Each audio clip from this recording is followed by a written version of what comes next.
the heavy bag. Touching the flight attendant to get their attention is considered very bad form, as is trying to hand over trash before the attendant brings the trash bag around. Grabbing things from the food and beverage cart, no matter if it's sugar for your coffee, is off limits.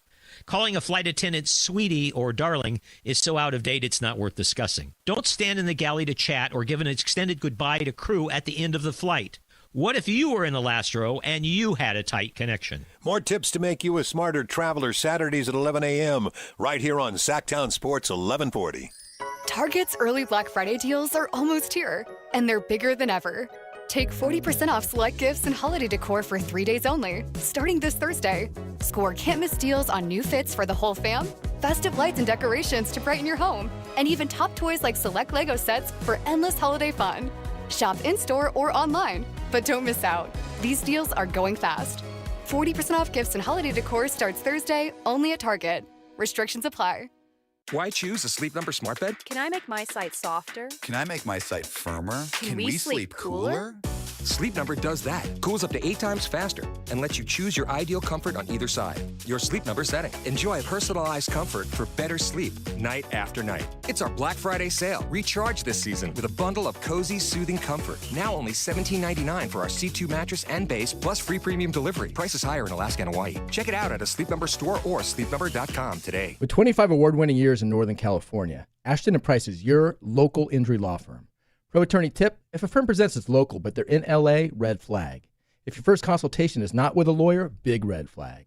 At Ashton & Price, your first consult is with a local attorney, and if serious injury prevents travel, a lawyer will come to you. Still not enough? George Washington's my uncle. At Ashton & Price, no red flags, just red, white, and blue.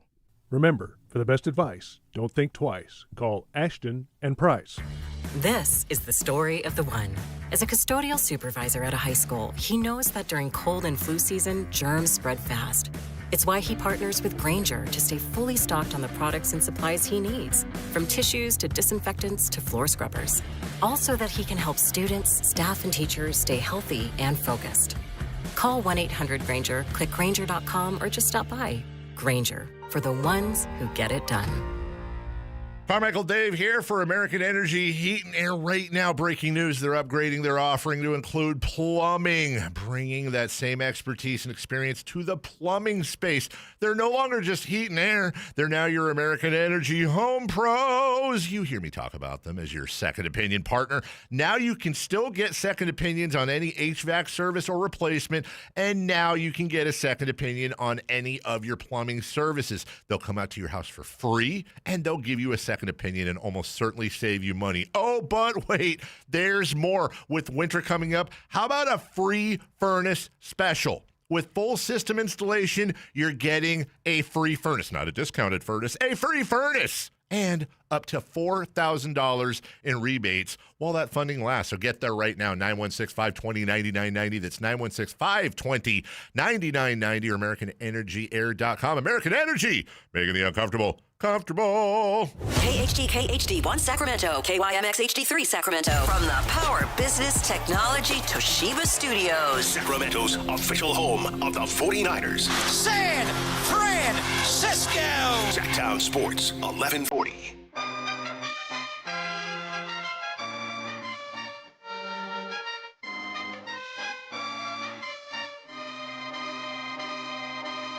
Your home for Kings talk and so much more. Live and local. Allen Stiles on Sactown Sports. Yes. Allen Stiles, Sactown Sports, taking you up to 2 p.m. And things have escalated quickly.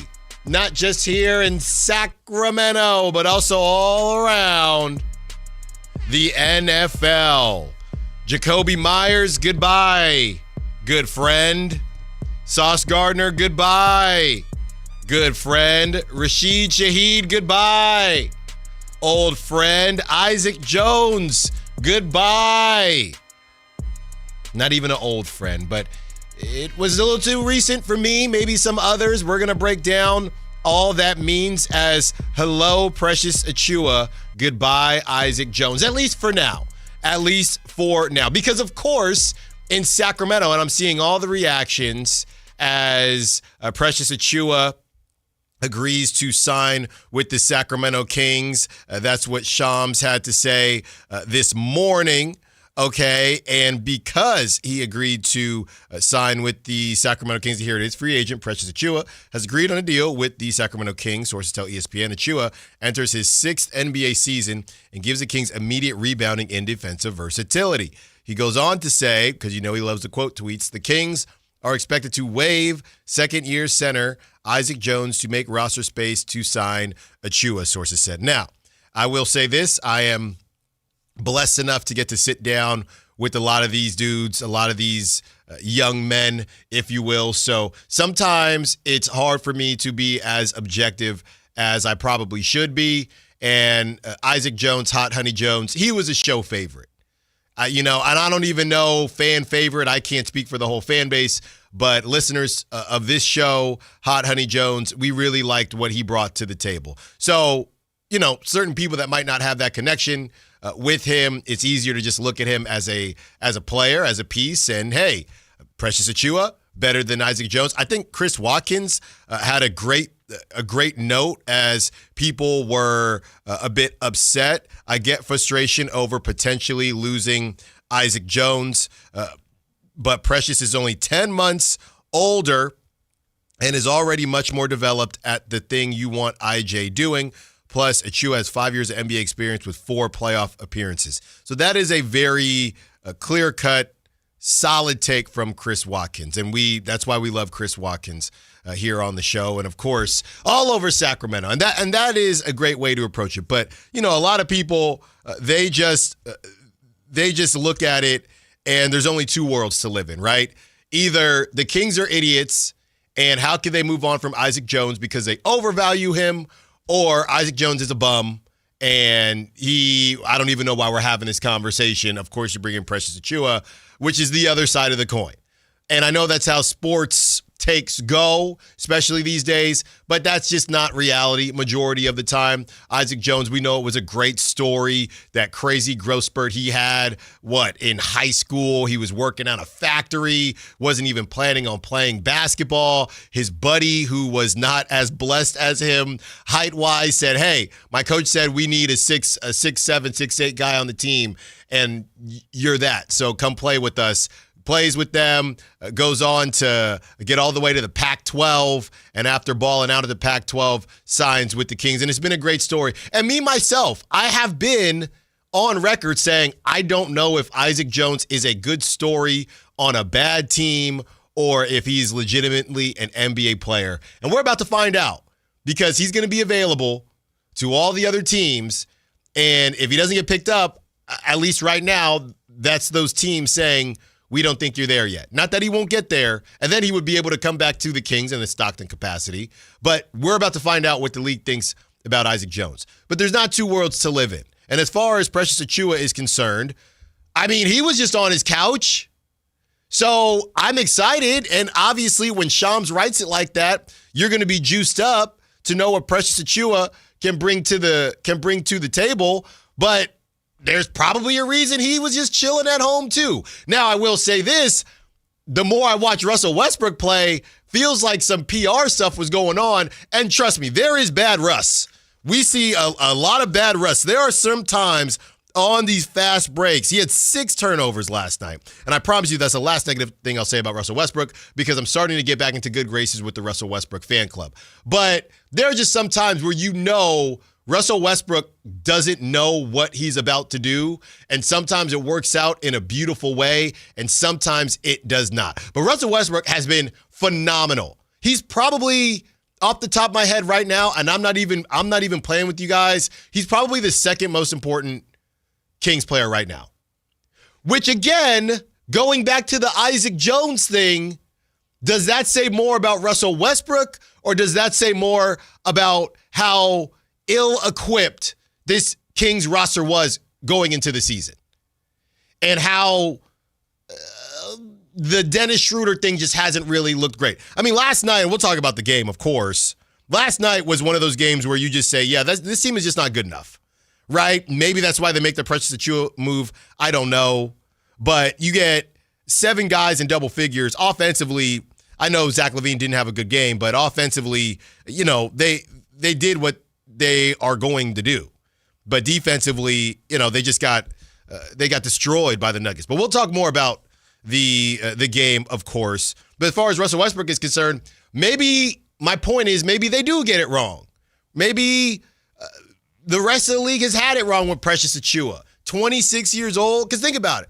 26 years old, he's sitting there watching the games like me and you. That doesn't add up.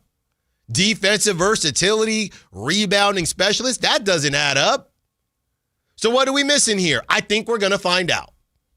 Now, he's going to be able to help the team, don't get me wrong, but I am giving myself cause to pause because he was just chilling on the couch.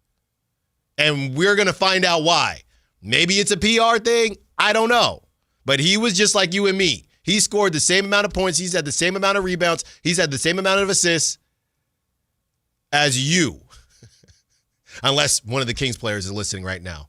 But as you, okay? So we'll see what Precious Achiuwa can bring to the table. We have a full breakdown coming up at 11 just on who Precious Achiuwa is. And it's happening at 11 because at 10:30, we're going to be joined by Hoop Hype's Michael Scotto. And Michael Scotto, he is a guy that we've had on the show before, and we got to spend some really, really solid time together at Summer League, so I had to hit him up immediately and try to get him on the show, and he did have time, so that's coming up at 10:30. Obviously, Michael Scotto is out of New York, so he's going to be able to break down maybe why Precious Achiuwa was on his couch and what he can bring to the squad as far as what the Kings are missing. And, of course, we're going to find out if he has anything, any knowledge of the updates on the new name. Out with Jonathan Kuminga, in with Ja Morant. Anything new with Ja Morant. And the funny thing is, when we did the Kuminga thing, I would say I wanted Kuminga on the team. I don't really even want Ja Morant on the team, but it has to be done. The conversations have to be had. I don't know. I feel like if you could get him at a certain price, you would turn around and be like, oh, that's a good trade. That's true. That's a good trade. That's true. But that's a good call, Kyle. Because now, where do we find ourselves? We find ourselves in the bleep it up conversation, just like Jonathan Kuminga. We need Ja, right? Because that's the thing. If you're Sacramento, you don't give a bleep about what Ja's doing, right? Because you're Sacramento, and the only way you're going to get stars is if they're much maligned in other places. That's just how it goes majority of the time. So we need Ja to cuss out the GM. We need his value at an all-time low where nobody else is interested, and that'll, number one, lower the price tag, and number two, remove some of the other competitors as far as other teams that might be interested. And then, just like the bad boy that your sister used to always date, we can say, I can fix him. And can we fix him? I don't know, Kyle, but I'm also using this as a defense mechanism because it just feels like something the Kings are going to do, just like the Russell Westbrook thing. So we might as well prepare ourselves now. They cannot help themselves. So what we should be rooting for is for the situation to continue escalating in Memphis to the point where Ja Morant or his agent publicly asks for a trade. You're getting warmer. And the Grizzlies are then vindictive to Ja Morant and trade him to the Sacramento Kings. Fine. Go to Sacramento. Yeah. That's what we're rooting for now. We need Ja to publicly request a trade and be willing to make it so bad in Memphis. Can I just say this, though? Out of all the teams for Ja Morant to go to, and again, this is separate from how I either do or don't want Ja Morant on the team. I'm not fully against Ja Morant on the team. It just depends on what the deal looks like. So the deal that we're going to talk about with Bleacher Report, as soon as I saw 2026, I stopped reading. Okay, we're going to talk about it at 1 o'clock. Might even be tomorrow just because of all this Precious Achiuwa news, as well as Isaac Jones. I get it now. But there's just certain things that I would not move for Ja Morant. And if I don't have to move it, maybe I'm interested. But hear me out. And again, not something I necessarily want to do, but you know me, I can argue both sides. So here is an argument. You got the Zach Lowe's of the world. You got the Bill Simmons of the world. All they want to do is talk bleep about Sacramento. Sacramento is such a joke, and it's as bad as a German disaster. and it's this and it's that, all of that.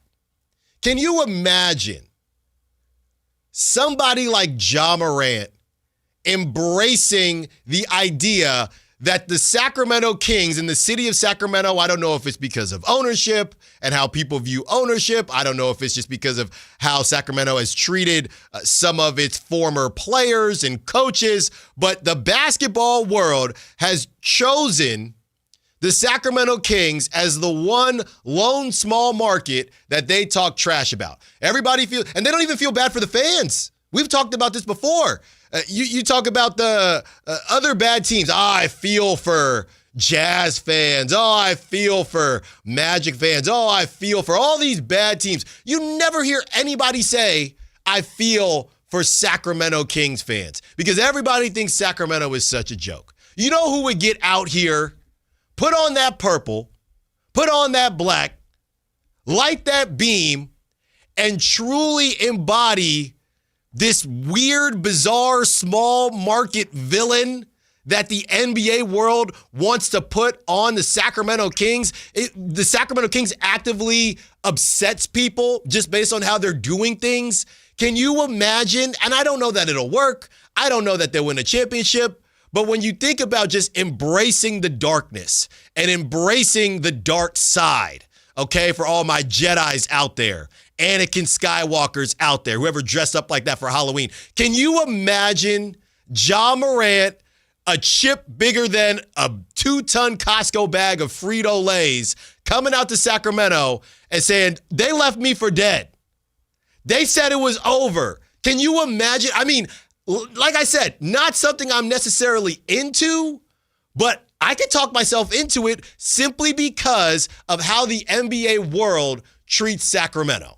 I love that you're doing the segment you're going to do when they trade for Ja Morant, when they don't trade for Ja Morant. Like, you're doing it now to hype yourself into the segment you're going to do when they actually trade for him. Because it's not going to go away. Look, you don't have to convince yourself to try and trade for Ja Morant. If you don't want Ja Morant, that's okay.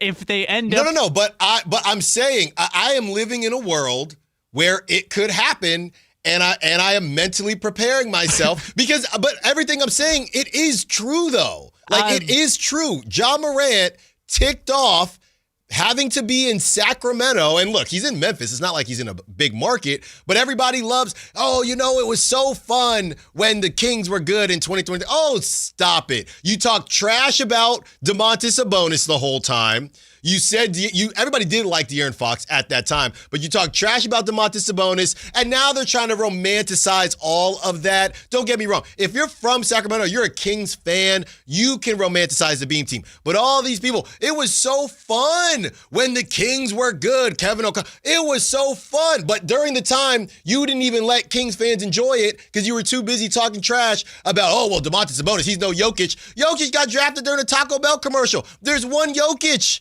There's one, and we're going to hold that standard, so we should do the same thing with every other star that's a mid-level star, whatever. Well, he's no Giannis. He's no LeBron. I mean, what are we doing? So Ja Morant, pack your bags, buddy, as you come on out. It's too bad Tiger's closed. He would have had a good time at Tiger. I hear it's reopening. Hey. New management. Ja, come on down, brother. Okay, we got Precious Achiuwa. Nobody wants Precious Achiuwa. He's coming off the couch. Nobody wants Russell Westbrook. He's coming off the couch. Okay, nobody wanted Zach LaVine. He makes too much money. Dave said he makes too much money to his face. He said, I think I could make more.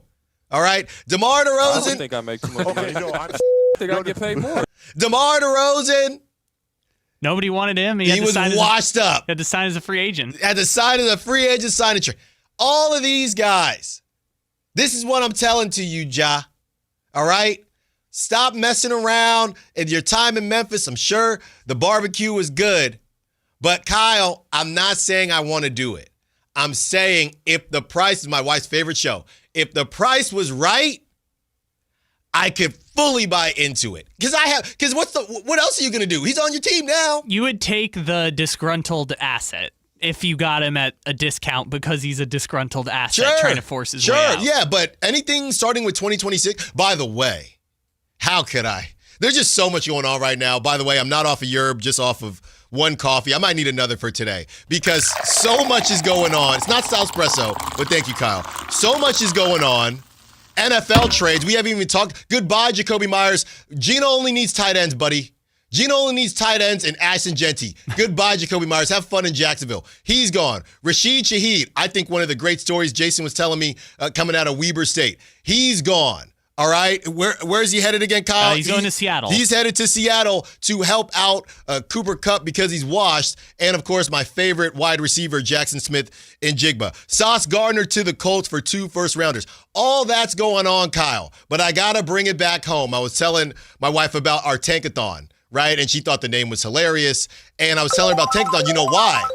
After I was so sad, now this doesn't count, but I was so sad, not even sad, just blah after the Kings game. Because that game to me just showed what the Kings were. Just a team, like I wasn't upset. By the way, going back to that Bulls game, I had it written down. Did you see me tweet it, Kyle? The Kings were down. Now they ended up losing the game, but the Kings were down however many I got. Let me get through all my Precious Achiuwa. 14 when they pulled the starters. That's they were right. Down 12. Look, hold on.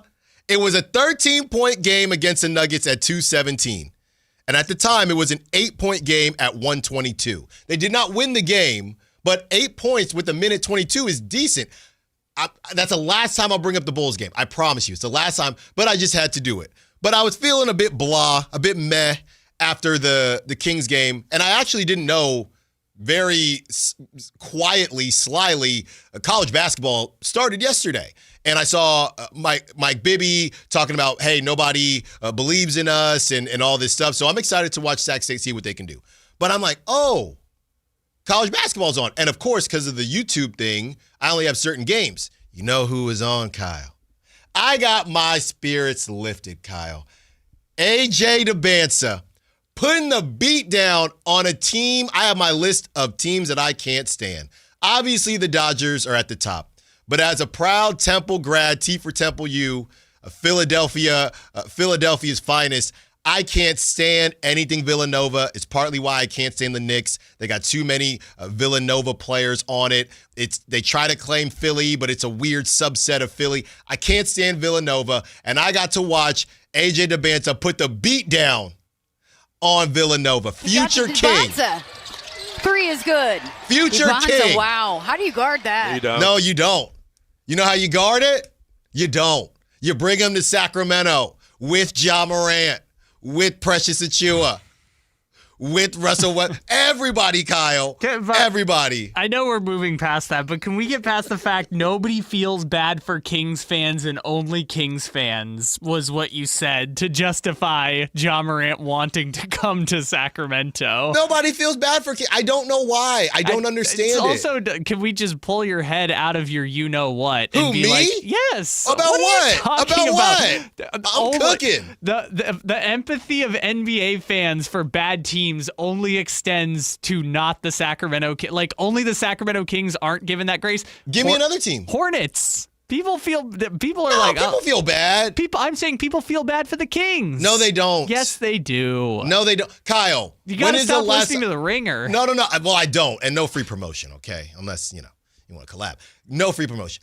Kyle, you don't hear people, come on now. You don't hear people talk about the Hornets or any other team like there's a venom when they talk about the Kings. It upsets them, Kyle. Alan, you're doing the thing. I'm not doing the thing. You're doing the thing. What? You're doing nobody thinks Sacramento deserves happiness, and it's us against the world. But Kyle, I'm telling you, I'm from the Bay. I've been here for 3 years now. I am seeing it. I get it. My visions are clear. I see it now. And your visions are clear now. People want to feel bad. The Spurs were bad for 2 seconds. Oh my goodness. They're bad for 2 seconds. And Kings fans. Look at your bad team and all your washed up fans. It's a venom, Kyle. And so this is your justification for this is why we have to trade for Ja Morant, because everyone hates Ja Morant. Yeah, yes. But the only thing they hate more than Ja Morant and is while we're fans. at it, bring Tatis to the A's. Everyone can't stand him either. Now he's in Sacramento. Get all of the maligned stars bring to Sacramento. Can we get a cheaper one than Tatis? I don't think they can afford Tatis. Well, they're going to have to pay something. And by the way, if we have time, The Athletic has our list of top Major League Baseball free agents. So we'll try to get to that as well. But there's just too much going on. Michael Scotto is going to join us in about 3 minutes. You really don't want to miss it. The dude is boots on the ground. Tim's probably, because he's from New York, boots on the ground in New York. So he's going to give us all of the information that you need on Precious Achiuwa. Why was he on the couch? That's all I want to know. And what can he do to bring this team to the next step? And the other part about this is, as much as we're enjoying ourselves to kick things off, like I said, that Denver game, it showed me something. And I was not upset the same way I was upset about even the Thunder game or the Bulls game, because this is what we talked about yesterday. Denver was just better. They were just better, right? And it's not even the cliche, your parents, I'm not upset, I'm disappointed. I wasn't even disappointed.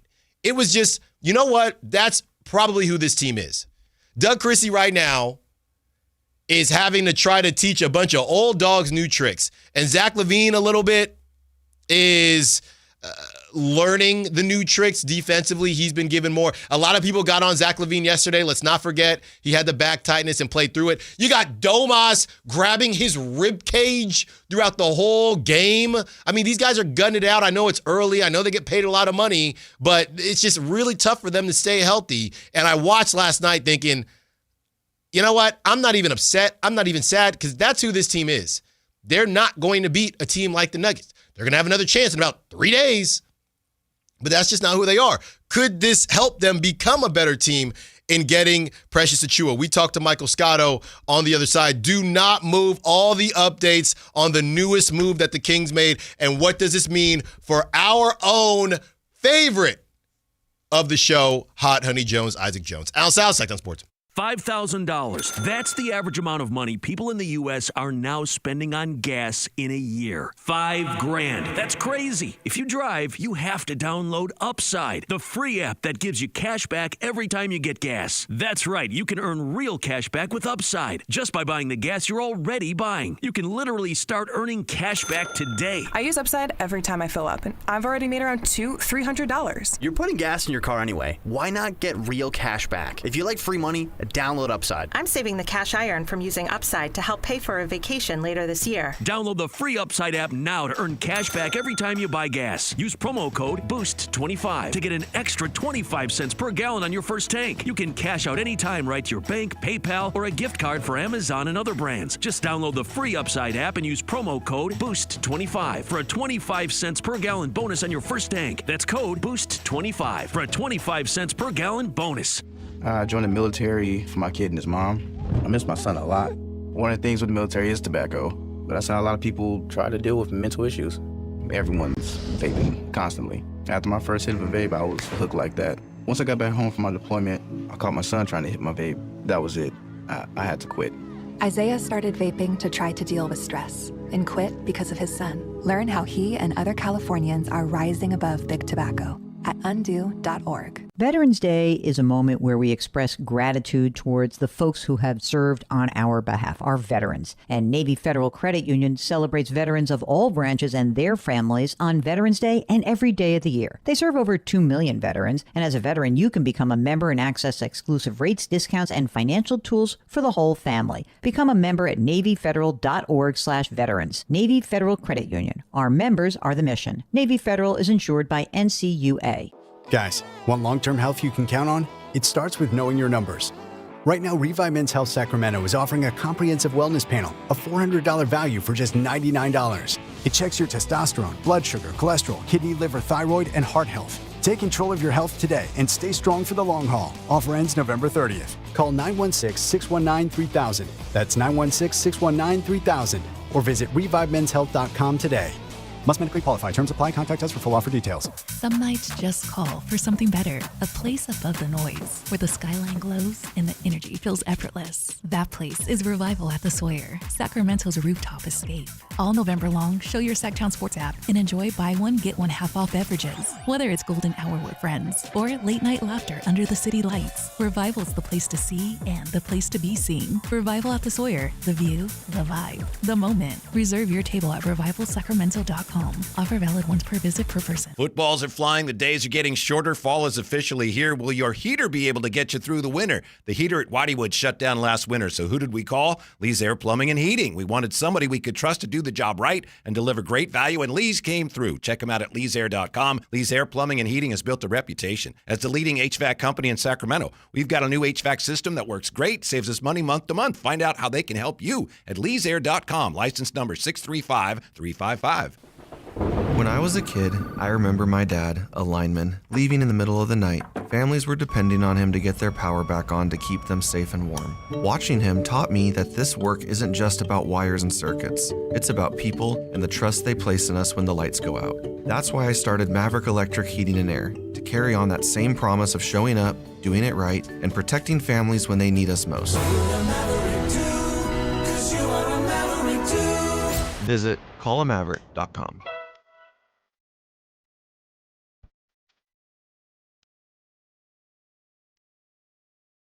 Allen Stiles. Watch the show on youtube.com/Sactown Sports 1140. Or listen on the Sactown Sports app. We will be joined by Michael Scotto of Hoops Hype shortly, getting all that situated, taking this opportunity because I was just rocking and rolling today, taking this opportunity to read some of the texts. And Kimberly says, "You're funny, Allen, ... That was from the 916 from Kimberly. And yeah, 209 says, here's the thing. Who else are the Kings going to be able to sign that's better than Ja Morant? And that's another way to look at this. You know what I mean? Just everything that he has done in his career so far, and at the same time, what exactly he is hoping to accomplish for the rest of his career. Again, are the Kings going to mess around and, we run Tankathon, we have fun with it, but are the Kings going to be bad enough? Right? With the flattened odds, do you want to take your chances that way? I think a different version of what Kyle always says is that Kyle always says you got to hit and you got to be in the lottery for a couple years, right?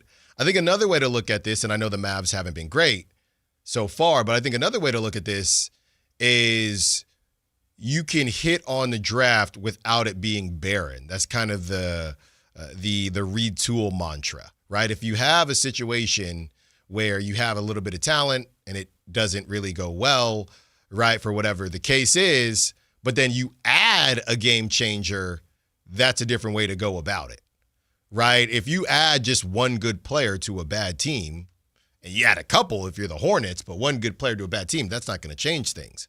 But if you're close, right, whether it be because of injury, wink, wink, or anything like that, and then you're able to add on a game changer, now you're back in the mix. So there are a couple ways to look at this, but if the Kings make this move, because I guess you can make that move, right? Again, if you just commit to not being great this season, and then all of a sudden you can add Ja, and you can add whoever else you think could help out. Then when the draft comes around, you still get lucky because it is luck. Okay, now we're ready to rock and roll. But it all comes down to they're going to be I will say this, and it might be mostly Eastern Conference teams, as we see the Indiana Pacers are, they're having some bad luck, but I think it's going to get to a point where maybe they're making some of their own luck. But there are going to be some teams that are going to be willing to take the Jazz type of fine this season. And if you want to stand on business, right, and say, oh, look, the Kings finished the 9 seed again. That's pretty good, right? But in reality, it's because all of these other teams, right, or a lot of these other teams decided, no, we just were trying to put ourselves in the best position for a top 3 pick. Now you look foolish, and I don't think the Kings want to look foolish. That's part of it too. So, that is a version of not tanking, but, retanking or retooling that the Kings could look at. All right, Kyle, are we ready to rock and roll with our guy? We are joined, as promised, by Michael Scotto, senior NBA insider for Hoops Hype. What's up, Michael? How you doing, my guy? Hey, what's up, Allen? Great to talk with you as always, brother. How are things your way? I'm good. I'm trying to remember back from when we spoke before, with the Yankees losing to the Blue Jays. You're a Yankees guy? I am. It's all good. I'm just saying, man. I'm just saying. USA all the way, baby. See, over here, that's not what we're doing over here, Michael, with the Dodgers. But, hey, both of our teams ended up at home. At least your team made it to the playoffs. So we'll see what happens next season. I was looking at Cody Bellinger, though, for the Giants. So we'll have to have a conversation about that. Talking to Michael Scotto, senior NBA insider for Hoops Hype. Michael, let's start here. Were you surprised Precious Achiuwa hadn't been picked up already? 26 years old, 6'8", 6'9", defensive guy, can rebound. I know the offense leaves a little bit to be desired, but were you surprised that he was still kind of chilling out? And do you maybe know why he was still chilling? Yeah, I mean, Allen, I was surprised he was still on the market, but I think just for a lot of guys in the league, like, you look at Spencer Dinwiddie, Jared Butler had to go overseas for the big man market. Alex Len went overseas, which I had reported recently. Like, there are a lot of qualified NBA players, just not enough spots. And the biggest thing that changed, I think, for Precious and for a lot of other people is that people aren't using that 15 spot anymore. They're using the 3-2 ways, and they're trying to duck underneath the luxury tax and the aprons and things along those lines, which is kind of leaving that extra spot open. So I think it's hurt a lot of NBA guys on the back end of the rosters in that sense. But I'm happy to see him back. I think he certainly is deserving of a spot. And when he came to Miami, it was the same thing where they had a little bit of a roster crunch with that last spot, and they were toying right with the luxury tax line. So by cutting him, they ducked underneath that. So a lot of it is just about finances mostly.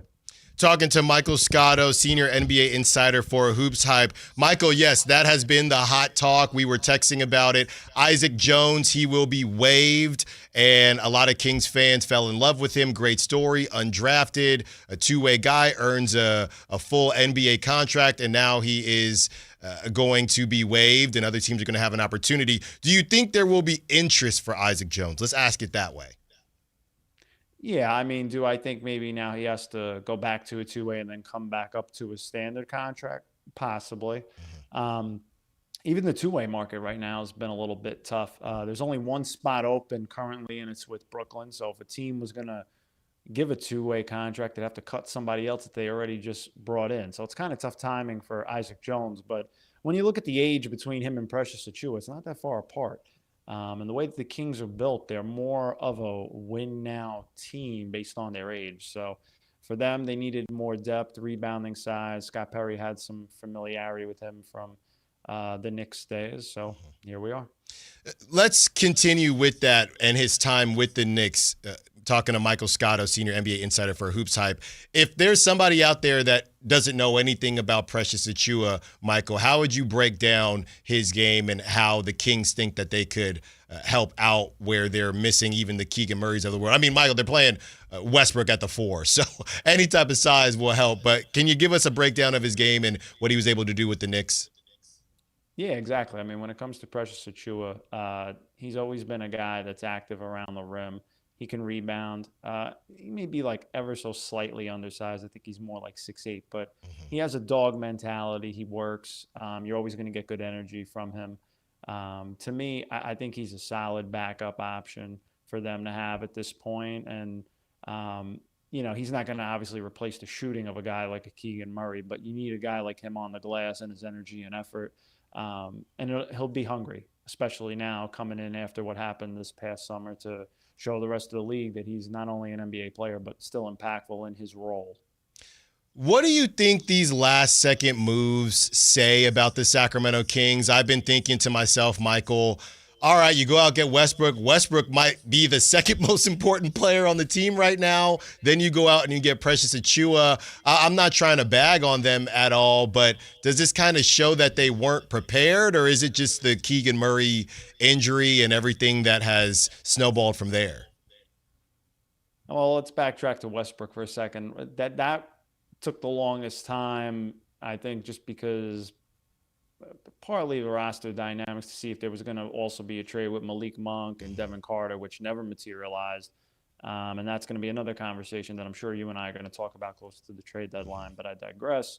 So that always was there. That was the team that had the interest in him and had a role that would suit him, quite frankly, compared to Denver, which was not going to be, even if he would have picked up the player option.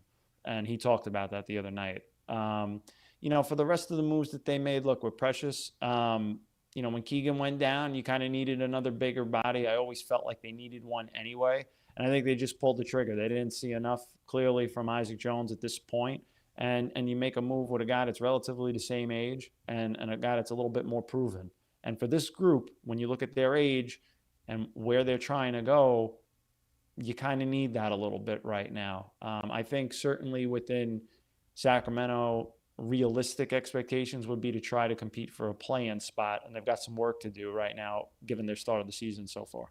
Talking to Michael Scotto, senior NBA insider for Hoops Hype. Let's stick with the vets, Michael. I know it's really early in the season, but since the Kings didn't get off to the hottest start, we're already having conversations about that February deadline. Anything being floated around yet on your end as far as potential interest with the vets? Zach LaVine off to a hot start. Didn't play great last night, but off to a hot start. And Russell Westbrook balling out in a really good way. Anything you're hearing yet, or is it just simply far too early?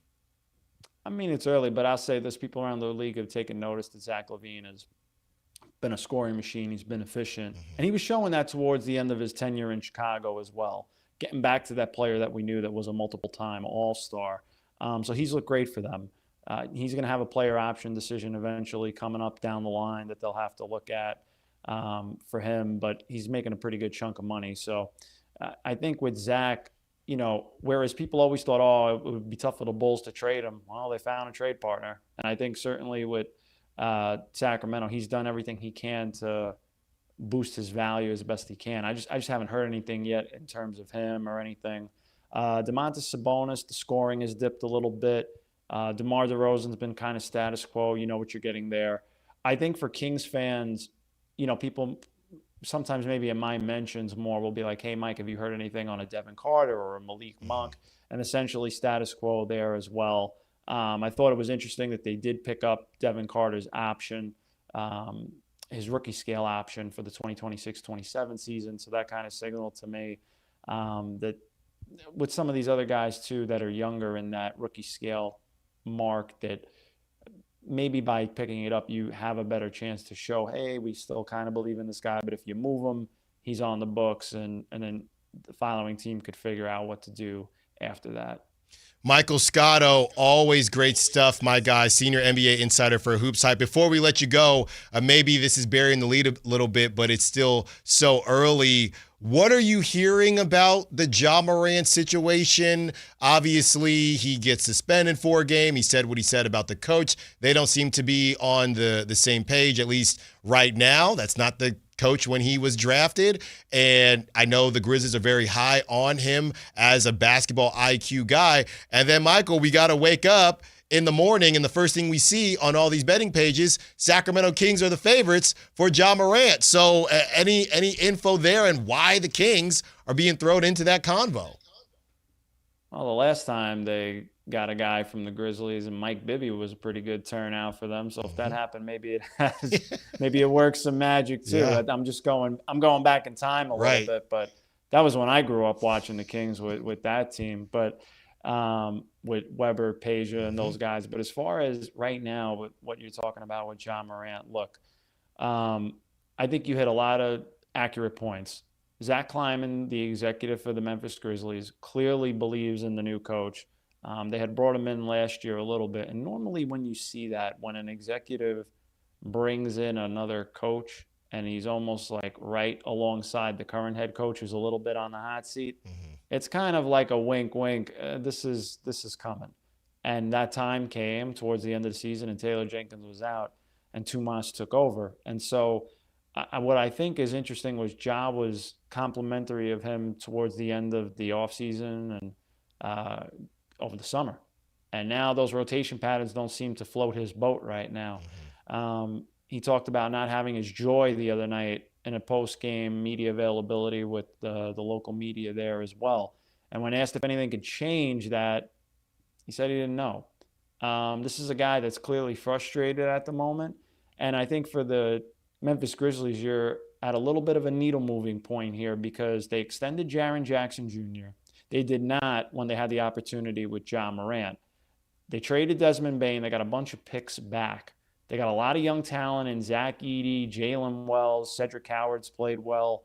So to me, looking at the optics of it and talking to people, the rest of the league is keeping tabs on Ja in the sense of, is this maybe a guy that we could get at a lower asking price than previous? And again, in the past, that was more teams reaching out. And I wonder now if Memphis would be more open to listening than they had been in the past. This is a guy in Ja Morant that is not driving to the paint as much. If you look statistically at his drives to the paint, that's what made him an elite point guard in the NBA, dunking on people. And that part of his game has gone down a little bit. And as he gets older and his salary increases, that's going to be something that rival teams are going to look at as well. Is the juice worth the squeeze? You've certainly seen all the stuff, with the guns and everything like that and the suspensions in the past. But when he's healthy and when his head's on straight, he's a talented guy. So certainly teams around the league are monitoring that. I guess logistically, when you said to me that I don't follow like the betting odds, I don't. Lord knows I want to stay as far away from all that stuff as possible.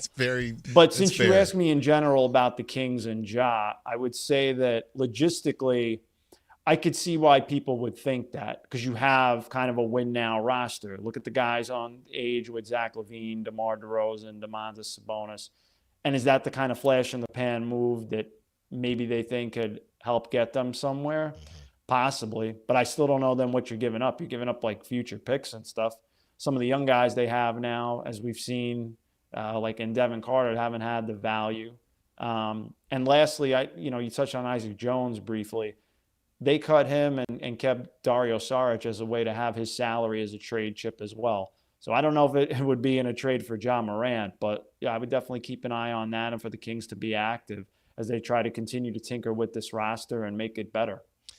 Michael Scotto, the only thing that is untouchable to me, man, as I'm watching AJ DeBanza last night is that 2026 pick is like the Willy Wonka golden ticket. You just never know what's going to happen.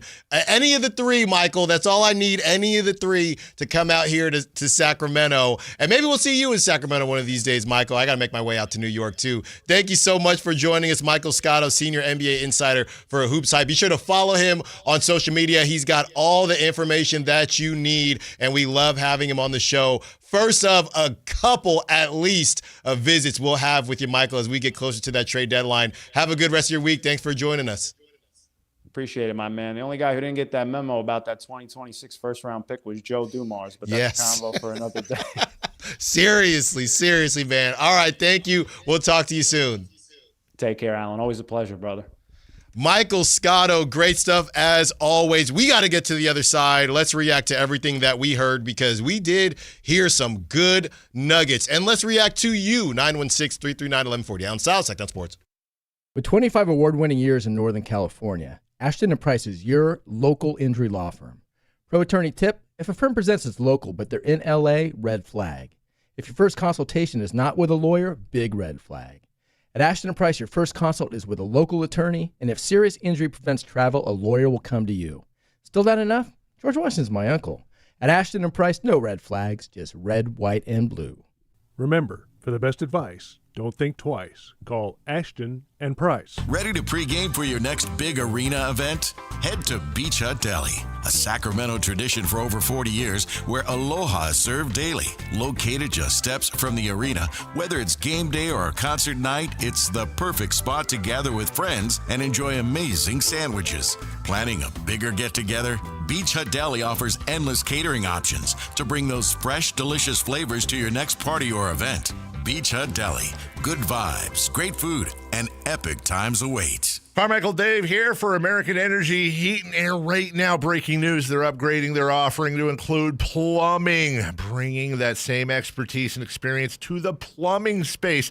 They're no longer just heat and air. They're now your American Energy Home Pros. You hear me talk about them as your second opinion partner. Now you can still get second opinions on any HVAC service or replacement, and now you can get a second opinion on any of your plumbing services. They'll come out to your house for free, and they'll give you a second opinion and almost certainly save you money. Oh, but wait, there's more. With winter coming up, how about a free furnace special? With full system installation, you're getting a free furnace, not a discounted furnace, a free furnace, and up to $4,000 in rebates while that funding lasts. So get there right now, 916-520-9990. That's 916-520-9990 or AmericanEnergyAir.com. American Energy, making the uncomfortable comfortable. People are coming from all over to Sacramento Chrysler Dodge Jeep Ram, from Folsom, Elk Grove, Woodland, Roseville, because they've seen for themselves the huge selection and the best prices at SacSuperstore.com. Good luck finding a lower price anywhere else. And if you do, they'll match it. It's as simple as that. Sacramento Chrysler Dodge Jeep Ram, where a handshake still means something. Open until 10 o'clock and centrally located right across from Hagen Oaks Golf Course. And online at SacSuperstore.com. The guaranteed lowest price and the best selection of Dodge, Chrysler, Jeeps, and Rams. SacSuperstore.com.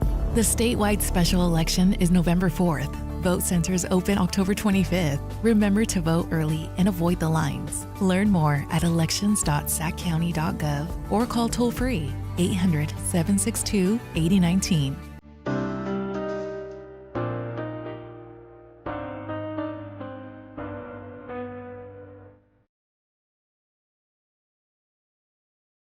Allen Stiles You can join the show by texting 916-339-1140. on Sactown Sports. Great stuff from Michael Scotto. He had a lot to say and a lot of good stuff. Want to get Kyle in here. Feel like we haven't heard from Kyle. We've been rocking and roll. I was rolling in that first segment. I'm due for another cup of coffee, by the way. Honestly, I think we can say it was a non-yerba mate Allen segment. I was ready to go, man. I mean, you were ready to fire off. I mean, you got to the point where you had convinced yourself that this scrappy town of underdogs deserves checks notes scrappy underdog Ja Morant that everyone hates. Yeah. You know it's true. You know it's true. Speaking of, I actually want Ja Morant on the Kings. Yeah, and we're both on the same page. Speaking of, well, I still don't know what I want. It just depends on the price. And that was what Michael Scotto said of Hoops Hype. That'll be up on YouTube. If you're just getting into the car because your pet salamander had a veterinary appointment, you will be able to find that on Sactown Sports on that app, as well as on YouTube. That'll be up shortly. But that's what he said, right? Now, here it is, Kyle. It's a cycle. So now what's going to happen is this stuff just got out, right? About not got out, Ja said it to the media. So this situation just happened with Ja. So now what's going to happen is all these teams are going to call trying to get a lower price on Ja, right? Get a lower price on Ja.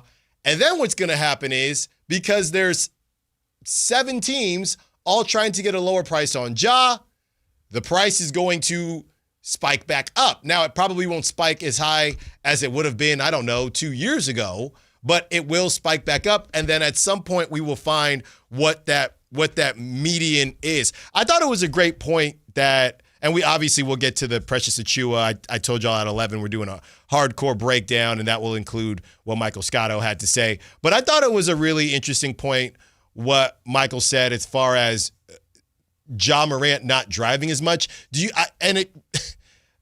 had to say it for me to remember about the Ja I'm not dunking anymore thing. And we kind of thought he was trolling, but at the same time, he has been injured. And then I think later that season, he tried to dunk on someone and got injured. So if you have an electric point guard, and Michael made another good note, whose contract is going to get more expensive, and Lamar's not a good example because Lamar, I know he's a really good thrower. So let's not say Lamar, let's say Cam Newton, right? Or I don't know, Kyler don't play either. Kyler's actually a pretty good comparison to Ja Morant. But one of these running quarterbacks, right, that can throw pretty well. All of them can throw better than Ja can shoot. But one of these running quarterbacks, if they said, I'm not running anymore, right? I'm not running anymore. I've been injured too much. If Lamar said, I'm not running anymore, and I know Lamar's been a really good pocket QB, or Kyler Murray, I'm not. And Kyler kind of got into trouble with that because people were accusing him of being afraid of getting hurt. And Kyler, again, on the bench, and his boy, Jacoby Brissett, throws for 8,000 yards. Let's say Kyler, when he came out and people were accusing him of ducking the smoke and not running anymore, hey, Kyler, so you're 5'9", and now you're not going to scramble. Okay, buddy, I know you got a good arm.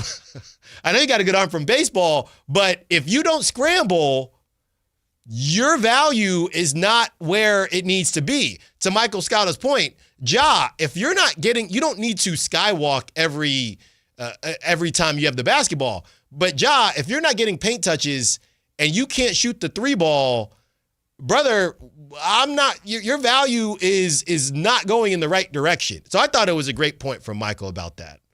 Yeah, the contract thing I'm struggling with to figure out because, Ja Morant is not on a bad contract at all. If you look at his average annual value, it's like... It is going up. It's going up, but it's middle of the road number 2 money. And I mean, if Ja Morant were traded to the Kings, again, we can talk about the deals later, but he'd be probably your number 2. So I don't feel like you're getting bad value on the Ja contract. It could be costing a lot more to get a player of Ja Morant's caliber. It's literally, quite literally, the Darius Garland deal. They both make $39.4 this season. They both make $42.1 next season. It's the same contract, then $44.8 when Ja is 28 and when Darius Garland's 28. It's the same exact thing. So my question, and they both have issues. Darius Garland and his toe. He's always got a toe. There's always something with the toe. Head, shoulder, knee, toe. Literally. Who's better? If you're asking me? Yeah. That is a great question. I would say Ja Morant, but it's not by much. I mean, we're talking about the same tier. Mm-hmm. They're both in that third tier of point guard, right? With Trae Young and Kyrie Irving and De'Aaron Fox. They're all kind of clustered in that same 7 through 15 group. You could throw LaMelo in there if you want. But I just feel like if you get one of them, you're in a good spot. That's kind of my thought on the whole thing. You're not going to win a championship, but you're in a good spot if you have one of those great perimeter point guards who can score at all 3 levels. Yeah, and obviously Darius Garland, little smaller, less athletic than Ja, but can shoot the 3 ball 8,000 times better than Ja. And Darius Garland, I know Ja's not big, but Darius Garland's even more undersized than Ja Morant. And he had the whole thing with Tyler Hero about getting punked defensively. Both of them yelling about how the other can't play defense. We seek you out. No. We seek you out. All right, on the other side, let's discuss Precious Achiuwa signing with the Sacramento Kings and Isaac Jones being waived. We will give you a breakdown on Precious Achiuwa. How are you feeling? Are you feeling better about your Kings? I saw somebody extra on the Sac chat says, let's talk about the Kings. Let's talk about Domas's ribs. Okay, we can talk about the 2-5 Kings. We can do that too. It might be a quick conversation, but we can do that too. 916-339-1140. Allen Stiles, Sactown Sports. This is the story of the one. As a safety manager at a manufacturing plant, he does everything he can to keep his coworkers safe. From finding ways to reduce risks to keeping safety supplies in stock. And for that, he relies on Grainger. Grainger offers a broad range of quality products and next-day delivery, so he can always play it safe. Call 1-800-GRAINGER, click Grainger.com, or just stop by. Grainger, for the ones who get it done. Remember when they used to ask, what do you want to be when you grow up? At Bank of America, we ask every day, what would you like the power to do? When you work here, you help build businesses, inspire communities, and forge legacies. And now we've raised our U.S. minimum wage to $25 an hour. So the opportunity to do more also comes with competitive pay. Learn more at bankofamerica.com/25. Bank of America, proud to be an equal opportunity employer. Get in the zone, AutoZone. Charlie's battery is struggling to start. Not ideal before the tailgate, so he goes to AutoZone. Welcome to AutoZone, where a friendly AutoZoner tests his battery for free. Looks like he needs a new one, so he gets the Duralast battery. have fun and stay warm. And he makes it to the tailgate early enough to get his favorite spot. Free battery testing and charging. No hassles, just help. Get in the zone, AutoZone. Restrictions apply. $5,000. That's the average amount of money people in the U.S. are now spending on gas in a year. $5,000. That's crazy. If you drive, you have to download Upside, the free app that gives you cash back every time you get gas. That's right. You can earn real cash back with Upside just by buying the gas you're already buying. You can literally start earning cash back today. I use Upside every time I fill up, and I've already made around $300. You're putting gas in your car anyway. Why not get real cash back? If you like free money, download Upside. I'm saving the cash I earn from using Upside to help pay for a vacation later this year. Download the free Upside app now to earn cash back every time you buy gas. Use promo code BOOST25 to get an extra 25 cents per gallon on your first tank. You can cash out anytime right to your bank, PayPal, or a gift card for Amazon and other brands. Just download the free Upside app and use promo code BOOST25 for a 25 cents per gallon bonus on your first tank. That's code BOOST25 for a 25 cents per gallon bonus. Hey everyone, it's Kyle Draper here. If you're in the market for a new car, let me tell you about my experience with Mercedes-Benz of Stockton. From the moment I walked into their state-of-the-art showroom, I knew I was making the right choice. There was no pressure from the sales staff, and if I'm being honest, I felt like a kid in a candy store. I settled on the all-electric EQS SUV, and let me tell you why. First of all, the comfort. After a long day at work, I actually look forward to being in my car. It has several different massage settings, including my favorite, hot relaxing back. Plus, the seat heating and cooling features are perfect for the hot summer or those chilly mornings. Mercedes-Benz has the reputation of making the finest cars in the world. Now it's your turn to experience what I already know. Mercedes-Benz of Stockton is the best car buying experience you'll ever have. They're just a short drive down I-5, or you can shop online anytime at mbofstockton.com. That's mbofstockton.com, and tell them Drape sent you. Hello, Sacramento. I'm Emran Pilati, owner of True Sports Cards and Collectible Store here in Rockland, California, and the host of the True Sports Cards Show that airs right here on Sactown Sports 1140 every Saturday from 10 to 11 a.m., where we discuss the latest trends, hottest products, and deliver exclusive interviews with other industry leaders. And don't forget to visit our shop, True Sports Cards, at 6661 Stanford Ranch Road in Rockland, and see what we have for all your sports card and memorabilia needs.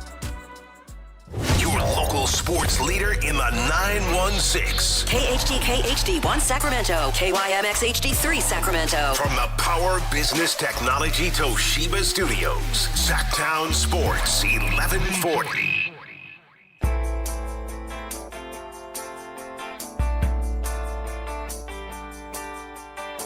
Your home for Kings Talk and so much more. Live and local. Allen Stiles on Sactown Sports. Taking you up to 2 p.m. And it has been quite the hour. Already talked to Michael Scotto. Already discussed what would it even be called, Kyle? The Dark Side Kings. Yeah, I like that. The Dark Side Kings. And if anybody's been to the flashy Sacramento Kings. Yeah, if anybody's been to the a game this season. They started every year they have different promos. They actually have a couple promos, and I guess they're hype videos, if you will. So this hype video, I don't know if there's been another one, but the hype video that I've seen, they're in a jungle. So they're in a jungle, and there's a basketball. I don't know why they got a basketball in the jungle, but they're in a jungle. There's like a jaguar or something. And each player starts looking at the camera. Eric Armstead? Each one keeps looking at the camera, and their eyes turn purple, right? Their eyes get like a purple light in them. I guess it's the beam within them. So could you imagine that promo? And then the last person, I don't think Westbrook was around to film that promo, so I don't believe he's in it. But the last person they go to, and he looks up, and his eyes turn purple. Your point guard, Ja. You got Scott Moe, Ja Morant. Wow. Oh my gosh. And it's like Grizzlies, so like he would shed the Grizzly and then he becomes a lion. Now we're getting somewhere. Yes. Now we're getting somewhere. I can see it. I want to see it. You want to. I don't know. I mean, again, if the price is right, like I don't want to give up multiple first. Like, here's the example. So we've gone through all these top 100 lists of players, right? And the Kings have 3 top 100 players, right? Yeah. LaVine, Sabonis, and DeRozan. If you're not trading one of those 3 players as the centerpiece of the trade, then you have to trade draft picks. Like, what else are you offering to Memphis that is of any value? I don't even think you have to like give up a lot to get Ja Morant. I assume it's not going to be like there's this fierce competition to acquire him. You know, there might be 2 or 3 teams you have to outbid, but the package of DeRozan and Keon Ellis and Dennis Schroeder and maybe a pick that's protected and some seconds, like I think that might actually be enough to get it done. Yeah, and 26 years old this year, $39.4 million. I think it's a good point what you said, Kyle, just as far as it sounds like a lot of money, but that is the going rate for 2. Ja Morant is not getting a $40 million. I think the problem is, and stop me if you've heard this before, the Kings paying too many guys already money that is a bit too rich for their blood as far as who they actually are. So Zach LaVine getting paid like a 1, and I'd honestly say Domantas Sabonis getting paid like a 1. Or if you want to say Domantas Sabonis getting paid like a high-level 2. So now you have, I guess, 2 high-level 2s, all limited, but 2 high-level 2s. And then you have Zach LaVine. You have 3 high-level 2s is what you have. Just different levels of how much they're being paid. But Ja Morant in the pick-and-roll action with Domantas Sabonis, I'd love to see that. The way Zach LaVine's playing, I think it would be interesting. So we will put that on the back burner for now, and we have some more notes on it that we will get to throughout the show, because enough with who might be a king, and it's time to talk about who is a king or is intending to be a king. Precious Achiuwa signs with the Sacramento Kings. Isaac Jones will be waived, the 20th pick in the 2020 NBA draft by the Miami Heat after a rookie season, traded to Toronto in the Kyle Lowry trade, started 23 games, played over 23 minutes a game on the 2022 Raptors team that got the 5th seed in the East and lost to the 76ers in the first round. Missed 24 games in 2022-2023 with ankle injuries, traded in December to the New York Knicks in the OG Anunoby for RJ Barrett and Emmanuel Quickley trade. Averaged over 7 rebounds per game in 2024 for Knicks trade. After the trade, got benched by Tibbs down the stretch last season. Knicks chose not to re-sign. So this is who Precious Achiuwa is. 6'8", can find him at 6'9" somewhere, but goes 6'8". He's just turned 26. He's 26 years old and 46 days. He, like I mentioned, was the 20th overall pick. He jumped onto the scene in 2020. So for his career, all right, in 5 years, he averages 7.6 points per game. He averages 5.7 rebounds per game, 1 assist, 0.6 steals, 0.7 blocks. All right, he does not shoot the three ball. He's sitting at 30%, which is actually better than I thought, taking 1.2 a season. Yeah, Kyle, he's actually gotten worse from the three ball. He's never been great. Basically, he's at 30% because of he just doesn't shoot them. So his first year in Toronto, he was at 35% on 2.1. And then after that, his next year, he was at 26 and then just stopped shooting them. Then he goes to 1.3, then 1.9. And these are all 20% at this point. So he's clinging on to that 30% for dear life. That's just not his bag. That's not who he's been. He is at 48% from the field. So that is something to pay attention to. And from free throw, because I do think it matters, terrible free throw shooter, 60% from free throw. Last season, he was at 59%. Good Lord. And last season, he played in 57 games. He started in 10 of them, averaged 20.5 minutes per game. The season prior to that, that was when he was traded, 21.9 minutes per game, 6.3 field goal attempts per game at 50% from the field. That was 74 games. So didn't play a ton last season, but the season before that played in 74 games. So, yeah, talking to Michael Scotto, he was a bit surprised. I think the good news is that Michael Scotto said he was a bit surprised that he hadn't been picked up yet. He's going to have a chip on his shoulder as far as what he wants to prove to people. But I think, again, we'll see why teams weren't, fighting each other like Jingle All the Way to Turbo Man. I can say that now because it's basically Christmas season. Weren't fighting everyone to get to Precious Achiuwa and to sign him. But I do think he provides with the things that he's missing. Sure, that would be nice, but he is providing. More importantly, he's providing things that the Kings are currently missing. That's more important than what Precious Achiuwa is missing to his game. If you're banking on Precious Achiuwa's three-point shooting, and oh my goodness, he can't shoot the three ball, that means you probably just don't have enough three-point shooting on your team anyway. And the Kings don't. So I don't think I should be spending time on Precious Achiuwa's three-point shooting because you're not bringing in Precious Achiuwa to shoot the three ball. So the things that the Kings need are not three-point shooting. They need to take more they're not taking them because they don't have good three-point shooters. So they need rebounding, they need shot blocking, and they need some size, to play alongside Sabonis or alongside Eubanks or one of these forwards so that Aaron Gordon or Russell Westbrook isn't guarding Aaron Gordon, essentially.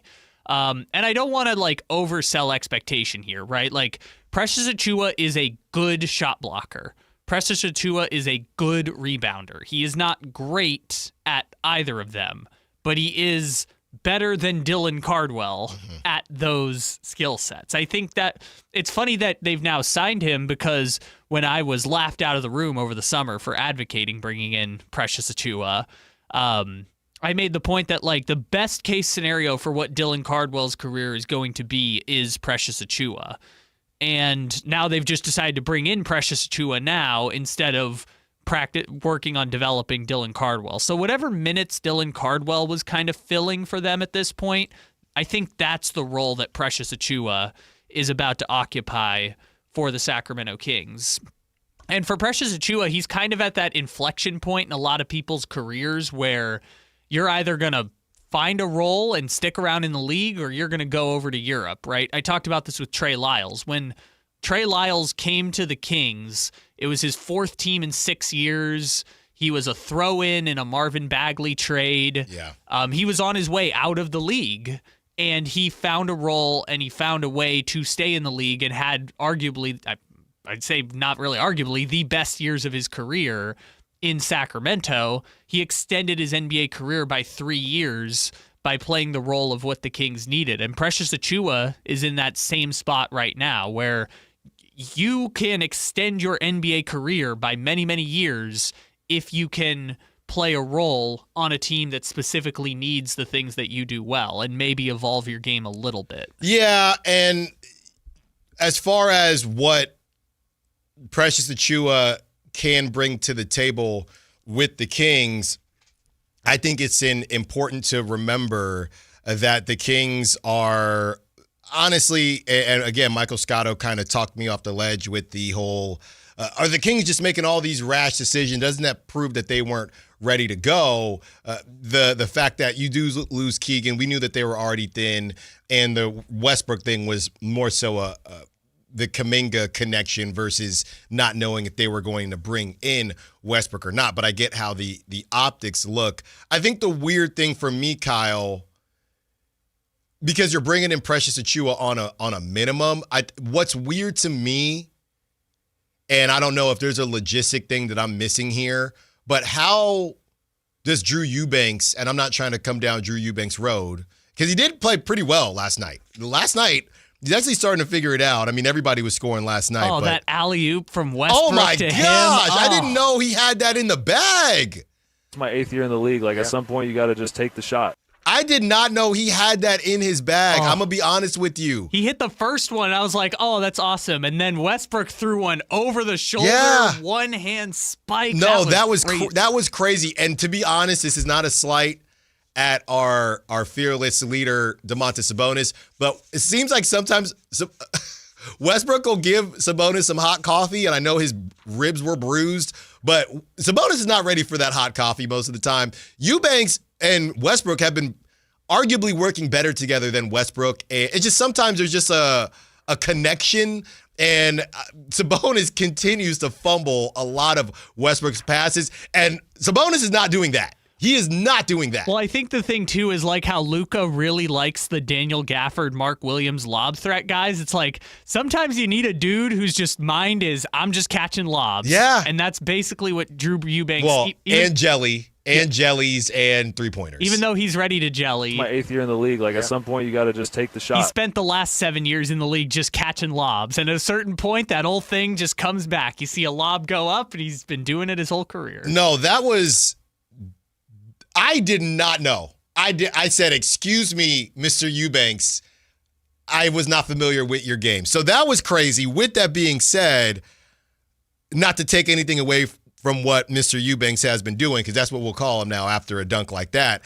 But how does Drew Eubanks get signed, Kyle, instead of Precious Achiuwa? Is this a situation where maybe Precious thought he was worth more money than the minimum, and then it turned out that he wasn't? I don't know, especially with Michael Scotto reminding us that there was a connection with Scott Perry and Precious from his time with their time with the Knicks. How does he not get signed? How do you even end up with Drew Eubanks before Precious Achiuwa?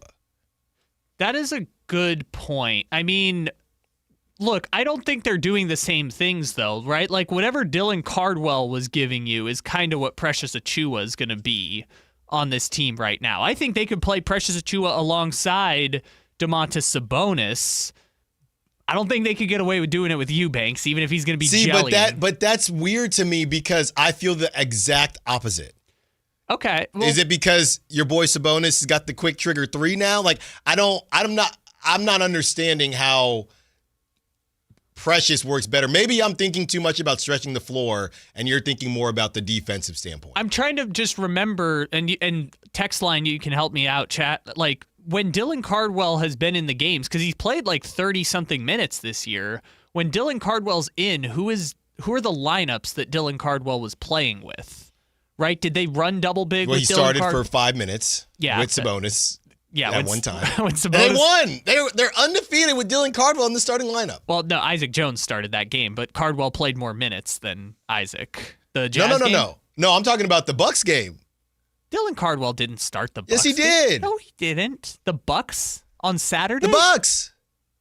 Dylan Cardwell started against the Bucks. Yes. Why are you gaslighting? No, Westbrook started. What are you talking about? Kyle, hold on. The Bucks game? Hold on. I was at a birthday party. Hold on, Kyle. Sabonis played in that game. Kyle, you got me looking crazy. Look it up, buddy. Dylan Cardwell. We should have bet hot honey wings. That was what I joked about because he only played 5 minutes and he started. Oh, he did. Wow. So he played the 5 minutes that they got smoked 16-2 out the building. Where is that caller who used to call it and just boo Kyle? I know you're available. I know you're around. Was it Lou? Call in, Lou. We need you. Louie. We need you, Louie. You know what? I capitulate. Sorry, I was distracted because the Cowboys just traded one of their Micah Parsons picks for Quinnen Williams.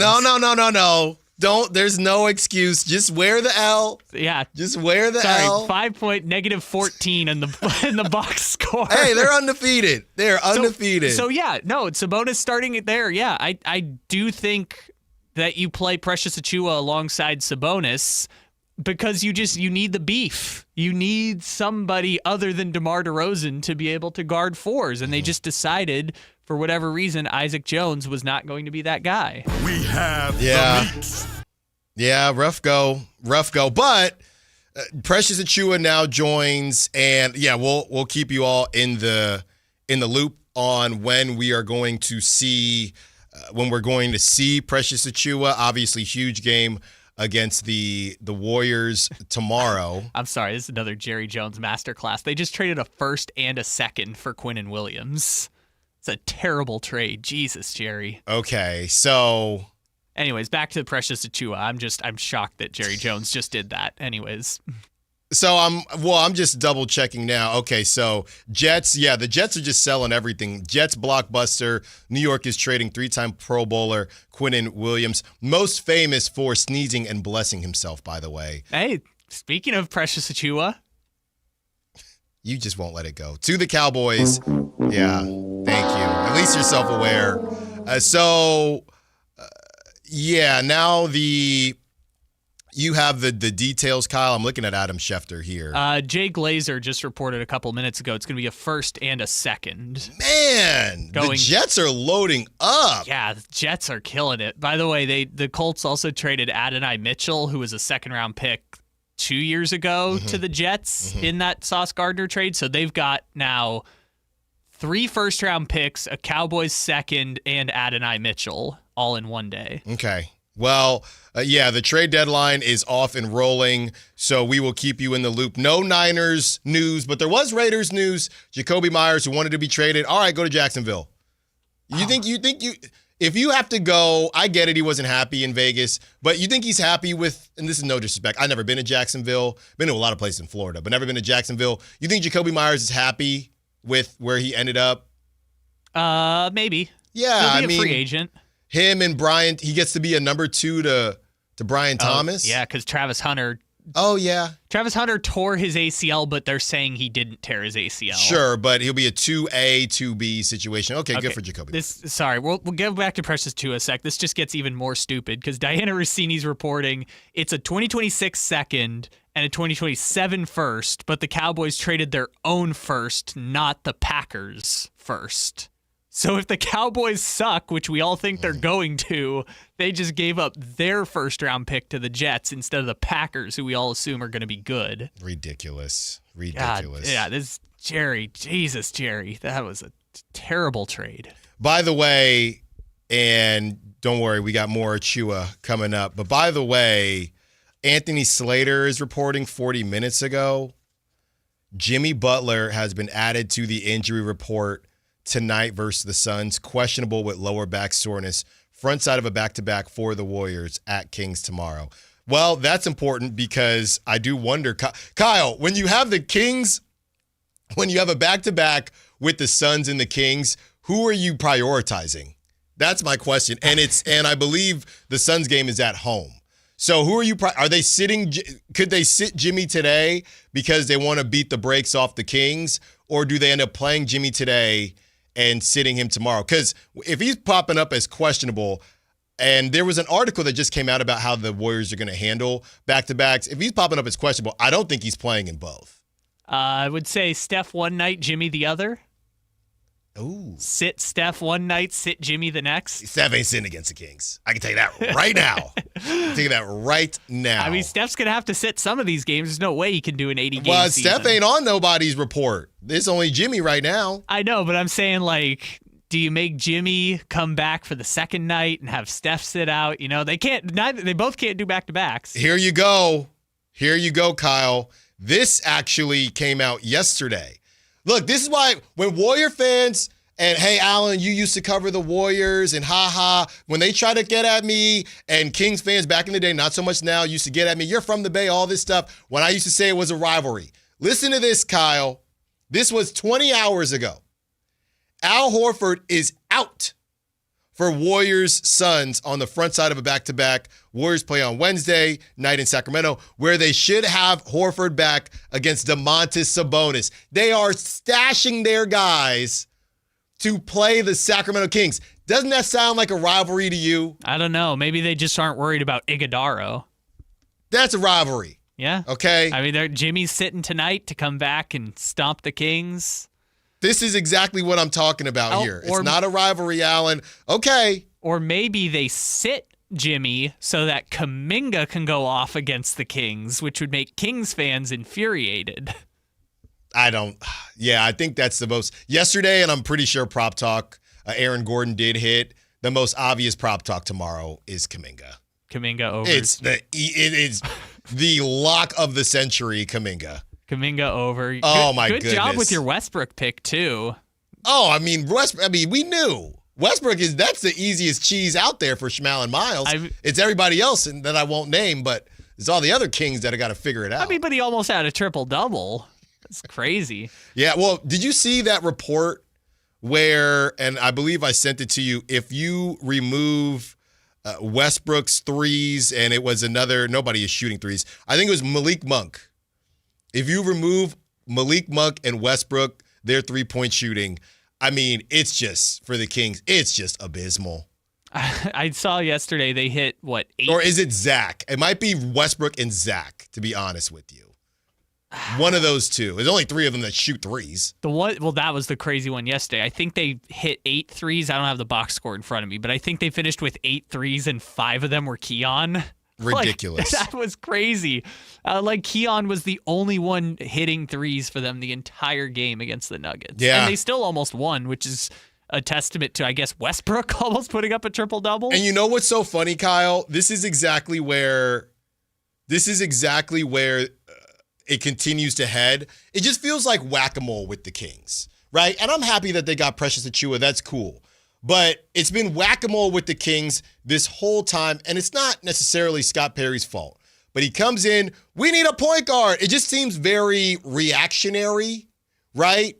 As you see Austin Reeves now being a pseudo point guard along with Luka. But we need a point guard. We need a point guard. Okay. Let's go get 2 point guards. It's like when I was talking to my parents when I was a kid. I need a new bat because Johnny got a new bat. Okay, let's get you a new bat. I need a new glove. Jimmy got a new glove. I need new cleats. So now all of a sudden, I need a point guard. Okay, let's go get you a point guard. I need defense and rebounding. Okay, let's go get you defense and rebounding. You know what's coming next, Kyle. And they still got Dougie on the team, but you know what's coming next. We need 3-point shooting. We need 3-point shooting. And I don't know where they're going to find it, or if they're going to have to play Dougie McBuckets more. Luke Kennard. I am telling you right now, mark my words, maybe next week, maybe in 2 weeks, maybe a month, we will be having a conversation. The Kings need a shooter. The Kings need a shooter. Okay, let's find a shooter. 916-339-1140. Let's continue the conversation. On top of all the other usual issues with the Kings, they are nowhere near healthy. How do they get right in a quick amount of time? Allen Stiles, Sactown Sports. Sacramento weather is brought to you by Fidium Fiber. I'm Tamara Berg in the KCRA 3 Weather Center for your Tuesday. Looking at mostly sunny skies, a dry day on this election day. Expect temperatures to peak in the low 70s. We'll see increasing clouds. The breeze will pick up, especially after midnight tonight. Rain arriving by Wednesday morning. Get the latest forecast on the KCRA 3 News and the KCRA 3 app. It's about time they fixed that pothole. Invented better windshield wipers. Made an internet that just works. Fidium Fiber Internet, starting at only $30 a month. It feels like Fidium. Offer available to residential customers only. Terms and conditions apply. See Fidium.com for details. The Sactown Sports 49ers Report is brought to you by Kia of Vacaville, located beside the Vacaville outlets. 49ers get a win in New York, 34-24. Christian McCaffrey had another big game, 106 yards rushing. Mac Jones also a big game. He threw for 235 yards and a couple of touchdowns in the victory. San Francisco with the win improves to 6-3. Upcoming, it's a huge game for the Niners on Sunday. They take on first place LA. Catch the game right here on Sactown Sports 1140 beginning at noon on Sunday. Football season is here at Kia of Vacaville. You can score big in a new 2025 Kia Niro LX with up to 53 MPG combined at Kia of Vacaville. Perfect for road trips, tailgates, and cruising to Levi Stadium in style and comfort. But don't wait. Inventory is limited at Kia of Vacaville, and these deals won't last long. Visit KiaVacaville.com or stop by right next to the Vacaville outlets for friendly service, easy shopping, and unbeatable value. All in one stop. Kia of Vacaville, where the adventure begins. For over 90 years, Hagen Oaks has partnered with the biggest brands in golf to bring cutting-edge technology to your game. Our one-of-a-kind total game fitting offers a level of experience and precision that is unmatched. From driver to putter, footwear to golf balls, our TrackMan-powered performance studios, 3D footwear scanner, and Ping's Ballnamic ball fitting kiosk ensure every piece of your gear is tailored to your swing. Trust the experts at the Hagen Oaks Golf Super Shop. Total game fitting starts here. With Progressive, renters can save on protection for the things that make your place yours, even things that don't make sense to everyone. People always wonder why I don't get rid of my guitar since I never play. But it's like, what if I actually end up taking lessons? Sure, I've had it for 8 years, but if I get rid of it, then what will my New Year's resolution be next January? Exactly. So bundle your renters and auto and save with Progressive and protect the things that make sense to you. Progressive Casualty Insurance Company and affiliates and other insurers not available in all states or situations. Covered subject to policy terms and conditions. Keeping your engines healthy means protecting them in season and out. Experts trust Stable to do that. And third-party testing confirms it. Stable is the industry leader in preventing fuel-related issues, no matter if you use it in your car, boat, or outdoor power equipment. In season or out, at every fill-up or when you store, start with Stable.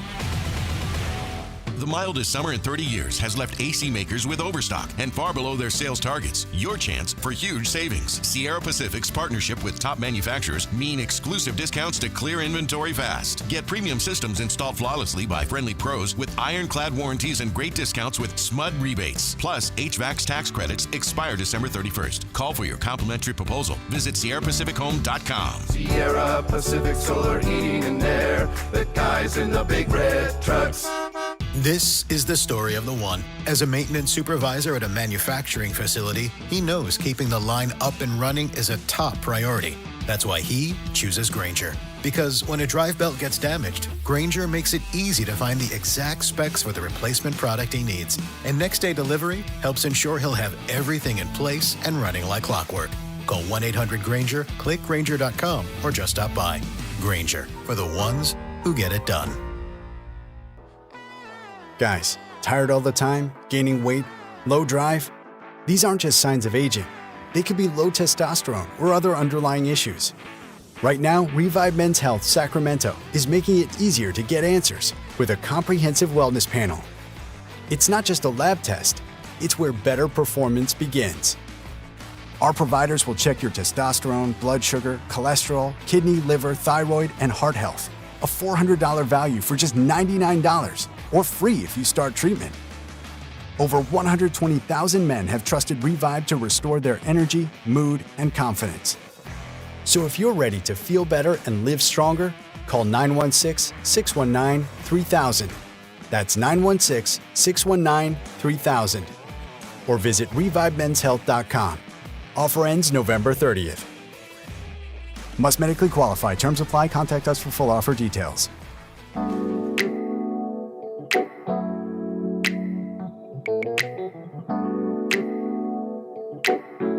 Allen Stiles. Watch the show on youtube.com/Sactown Sports 1140. Or listen on the Sactown Sports app.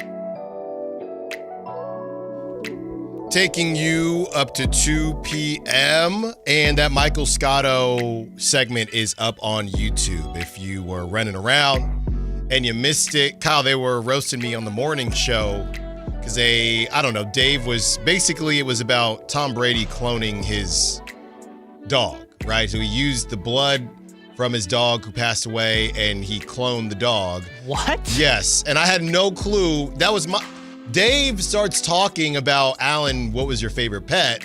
And we never even got there because I didn't really grow up with traditional pets. I had a salamander that my parents, my sister and I, we didn't really vouch for one. We didn't battle too hard, but my dad didn't really want a pet. So that combination, we just never had a traditional pet. But I had a salamander that I found in my buddy's pool. I had the salamander for, felt like a very long time. It was probably a couple weeks at most. But Dave starts that conversation saying, Allen, who is your favorite pet? And he said, did you have a dog or a cat? And I said, well, no. And they thought I was trolling them, saying I had a pet salamander named Sally. I just didn't grow up with a pet. Now, I don't know what percentage of families or kids, if you will, don't grow up with a pet or a traditional pet. But yeah, it was all because Dave wanted to ask if I would have cloned that pet, because I believe Tom Brady has successfully cloned his dog. Tom Brady revealed that his current dog, Junie, is a clone of his late dog, Lua, who died in December 2023. The dogs were cloned by Colossal Biosciences, a biotech company that Brady is an investor in, using blood collected prior to Lua's death. My animals, they mean the world to me, Tom Brady says. I worked with Colossal and leveraged their non-invasive cloning technology through a simple blood draw of our family's elderly dog before she passed. We haven't done this segment in a while, Kyle, so let's just do it quickly right now. Fair or foul, cloning your dog. Now, I will say before I speak, like I said, I did not grow up with dogs. I have a couple cats now, but I've never had a dog. I know it's a man best friend. I do think that there aren't bad dogs per se, but there are more bad owners than they would like to admit. So I don't have the dog gene, if you will. I don't know if you have the dog gene, Kyle. I know a lot of people have the dog gene. If you have the dog gene, be sure to chime in on this, 916-339-1140. Whose gene? My wife has had a dog throughout her whole life until she moved out here with me, but she always grew up with dogs, so she's got the dog gene. Speaking of genes, fair or foul cloning your dog before it passes away? Or using your dog's DNA to clone it, knowing that it's about to pass away? This is the first I'm hearing about this, so I'm like trying to wrap You can process it later. I guess if you have the money, I guess fair. Like I assume it's non-invasive. I assume they're not lying to us. Like it's a non-invasive cloning technology. Yeah, just get some blood and bing, bam, boom, Lassie's back. Or yeah, Lua. I was watching whatever that Nathan Fielder show is, and they were talking about how a couple always clones their dogs, and they paid like thousands of dollars or tens of thousands of dollars to make it happen. And I guess it's fine. It's probably a more normal thing of people with a higher tax bracket than you or I. So a lot of stuff is being done when you have more money than 99.9% of the world. There's a lot of stuff being done that we just wouldn't even fathom. I assume that cloning is just in science, a very more regular thing now. Because if random millionaires are able to just clone their pets, they're probably using cloning technology for better things. Go on. Stop looking at me like that. Go on. Now I'm scared. The tinfoil hat is arriving. I'm saying fair. Fair, I guess, for Tom Brady to I'll put clone you a like pet. this. As long as that dog is a well-behaved dog, I don't care if it's a clone. Just make sure the dog, because that's the thing, man. I'm at the park. The dog comes up to me, and the dog was in mud. Now there's mud on my sandwich, and there's no leash. This is in the Bay Area. There was no leash on the dog. Comes up to me and my girl. We're trying to eat, and now there's mud on they're like, Lassie, or whatever the dog's name is, come back here, right? You're 30 feet away from the dog. Now, if that dog, I don't care if that dog is cloned or not. Just make sure your dog is not running up to people. You just want a dog that won't bother you. Yeah, I don't care if it's cloned or not. Yeah. If it's well behaved, I don't care. All you want is for Tom Brady's dog to not pee on your yard. All I want, and that's the thing, Kirk Herbstreit, we were talking about Kirk Herbstreit, that dog in the hotel, is that a clone? I don't know. I mean, let's just say Kirk Herbstreit's first dog died, and this one just appeared. Yeah. So who knows? It's crazy because Kirk Herbstreit has the money. I do wonder, though, and of course we got here from referencing Carmichael Dave's show. But I do wonder, like my wife, their first dog was the closest with that dog based on age, right? So once that dog passed away, the second family dog that they got was essentially when she was in college. And now this third dog that they have, obviously she's out here with me. So this specific connection to that first dog, would they have cloned? Because they love that. Her family talks about that dog a lot. It was a perfect dog. It's always the first dog is the perfect dog, right? They love that dog a lot, and I do wonder, would they have cloned that dog? I don't know, man. I just feel like I said, I've never had a dog. I can look at it from a cat perspective, which is a little different because they're around forever. But I don't know, man. I feel like it would be unfair I would just want memories with that dog, right? I remember one time, and I know it's not the same, but when I was a kid, I really liked the Penny Hardaway shoes. And I liked them so much that when I finally messed them up, I asked my parents, hey, can I buy the same pair of shoes? And when I bought the same pair of shoes, it wasn't the same. And I know this is a dog, not shoes. I don't know. Sometimes I like keeping things in a time capsule. Right? I don't like extending the time capsule. But I'm not calling it fair or foul. Do what you want, especially if you got the money. But I don't know, man. I will say, though, Tom Brady at least had the decency to name the clone dog something completely different. That's also weird to me. I don't know if that's weirder or not. I think he just wanted a dog that is similar to... You're Tom Brady. You can buy a dog that's pretty much the same thing. Well, why buy something that's pretty much the same thing when you can buy genetically the same thing? No, you're not wrong. I mean, it's Tom Brady. He's got all the money in the world, even though in this photo you sent me, he's riding a scooter for some reason. With the dog? I guess. I don't know. Which one you is sent that? it to me. Which dog is that? I can't tell you. They're the same. They're both genetically the same. Yeah, and as Halloween just passed, 916 says, sounds like the beginning of a horror movie to me. You might be onto something there. And it has been pretty much the beginning of a horror movie from the injury perspective with the Sacramento Kings. Strikes again. Boom, baby. You could have done better, honestly. It's a soft 3. Yeah. It's a soft 3. Hey, now. 916-339-1140. Zach LaVine was the focus of a lot of upset Kings fans last night because he didn't look right. Okay, he played basically 37 minutes, 1 of 5 from three-point land. He had 15 points. He was a minus 14, a team worst, tied for a team worst, minus 14. So the other person that was a minus 14, both these guys were banged up. And the Domantas Sabonis thing, I don't know if that happened during the game, early on in the game, because he was grabbing at his ribs immediately, and he was trying to heat them up during the game. So this is what I was confused by, because at first it looked like they were doing the shoulder exercises. I think the trainer was like having him do the arm circles on the bench, so I thought it was his shoulder, and then it was his ribs. So I don't know what injury happened, because there was one play where him and Jokic got wrapped up and his shoulder looked like it got extended, but I don't know where the rib one came in. Yeah, so you had guys that are actually injured.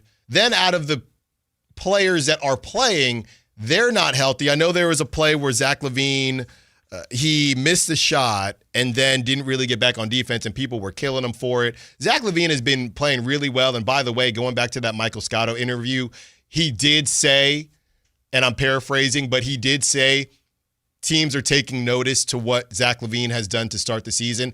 Not sure what that is going to mean, but teams are paying attention to Zach LaVine and how he has started out the season. Last night was not a great night for him, but what was it, a sore back, and he played through it anyway. I'm willing to give Zach LaVine a pass. I know everybody that says he doesn't play winning basketball and doesn't show up when you need him. I know they were having a field day, but I also don't think that Zach LaVine was 100%. Nobody seems to be 100%. There were a bunch of guys that were questionable and ended up playing anyway. You had Domantas Sabonis grimacing throughout the whole game. And yeah, I mean, I just didn't feel bad. I was not upset watching that game. Just looked like the Nuggets were better. As everybody, I was the one guy. I felt like everybody was doing this with that Thunder game. No Jalen, no Chet. I couldn't do it. I could not do it. What everybody was doing with that Thunder game, hey, man, I mean, it's champs. It's the champs. They played tough, and it was, by golly gee, a good effort. I couldn't do that, man. You're missing 2 out of their 3 best players. That's how people felt about that Thunder game. That's how I felt about this Nuggets game. This Nuggets game, hey, man, you went out there and tried. You went out there and you gave them a hard fight. You weren't good enough, but you gave them a hard fight. I didn't feel upset watching that Nuggets game. But to me, it was more of an indictment on what this team is. Just a team that is good, but just not good enough. When we return, we have some more notes on the injury conversation. Also, let's talk Doug Christie, and let's talk Jordy Fernandez and the connection there. Is it always worth it to take the head coaching gig? Allen Stiles, Sactown Sports. Download the Sactown Sports app. Sacramento sports in your pocket. This is Sactown Sports 1140. Progressive knows road trips without your pet can be tough. Hi, this is Next Stop Dog Boarding. Hi, it's Scott again. How's Squeaks doing? You can tell if he's stressed by his eyebrows. Oh, and his breathing should sound like this. Scott, Squeaks is exactly the same as last time you called. Okay, let's talk in 20 to see if anything's changed. With Progressive, your pet is covered up to $1,000 in vet bills in case of a car accident. So next time, you can take your pet with you. Progressive Casualty Insurance Company and Affiliates. Not available in all states. Coverage for dogs and cats is included with the purchase of collision coverage and subject to policy terms. Workdays can be unpredictable, but your workwear shouldn't be. With the Cintas Apparel Plus program, you'll have freshly laundered garments for everyone on your team delivered every week. Cintas has workwear for just about any job imaginable, with high-performance fabrics and an uncompromising fit that stretches and moves with you. Don't leave looking and feeling good to chance. Visit Cintas.com. Oh, I'm ready! And get ready for the workday. Every time I turn around, my friends at Pure Talk give me one more reason to feel good about switching. This month, for instance, they're supporting Canines for Warriors, a terrific organization that trains rescue dogs and then pairs them up with combat veterans struggling with PTSD. The result? They're saving lives on both ends of the leash. This is why I switched to Pure Talk. I like being in business with an American wireless company who shares my values. Yeah, I appreciate unlimited talk, text, and plenty of 5G data for just $25 a month, and I bet you will too. But I think you'll really appreciate doing business with a company who gives back to the men and women who volunteered to defend our country. Just dial pound 250, say micro. With Pure Talk's U.S. customer service team, you can switch in as little as 10 minutes. Again, dial pound 250, say micro, to switch to an American wireless company who actually stands for something. Pure Talk. When I was a kid, I remember my dad, a lineman, leaving in the middle of the night. Families were depending on him to get their power back on to keep them safe and warm. Watching him taught me that this work isn't just about wires and circuits. It's about people and the trust they place in us when the lights go out. That's why I started Maverick Electric Heating and Air, to carry on that same promise of showing up, doing it right, and protecting families when they need us most. Visit callamaverick.com. At Power Business Technology, we're not another big box corporation. We're your neighbors, locally owned and operated. We know what businesses like yours need, from reliable printers to high-performance copiers. We'll help you find the right solution with personal service you just can't get online. Need setup or support? We're just down the road and always happy to help. Power Business Technology, family hometown service with big-time solutions. Contact us today for all your business printing needs at 844-POWER-BZ. That's 844-769-3729, or visit us at powercopiers.com. Golf to Go is brought to you by the Hagen Oaks Golf Super Shop. Here's Frank LaRosa. Amateur players will be pleased to know that the USGA doesn't object to a friendly bet with your weekend foursome. Friendly bets include soft drinks after the round, hot dogs at the turn, or even a $2 Nassau, one of the most widely used bets in golf. It takes its name from the Nassau County Country Club of Glen Cove, Long Island, one of the many clubs frequented by the well-to-do in the late 19th century. As the story goes, matches between these clubs were often reported in the local newspapers, sometimes to the embarrassment of wealthy industrialists coming out the loser. The Nassau captain, J.B. Coles Tappan, then devised a format where the worst possible result could not be reported as anything more than a 3-0 defeat. In a Nassau, 3 equal wagers are placed on the first 9, the second 9, and 18-hole total. A $2 Nassau is sometimes referred to as a 2-2-2 bet. Some play better with a bet to keep their attention. Others are nervous at the thought of losing. Whatever your choice, golf is a game. Have some fun. That's your Golf to Go. I'm Frank LaRosa. The statewide special election is November 4th. All registered voters will receive their ballot in the mail. Check to make sure you're registered correctly at elections.saccounty.gov or call toll-free 800-762-8019.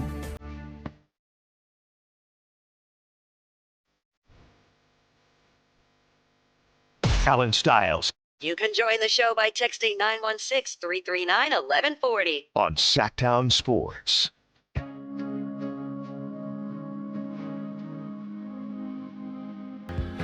Taking you up to 2 p.m.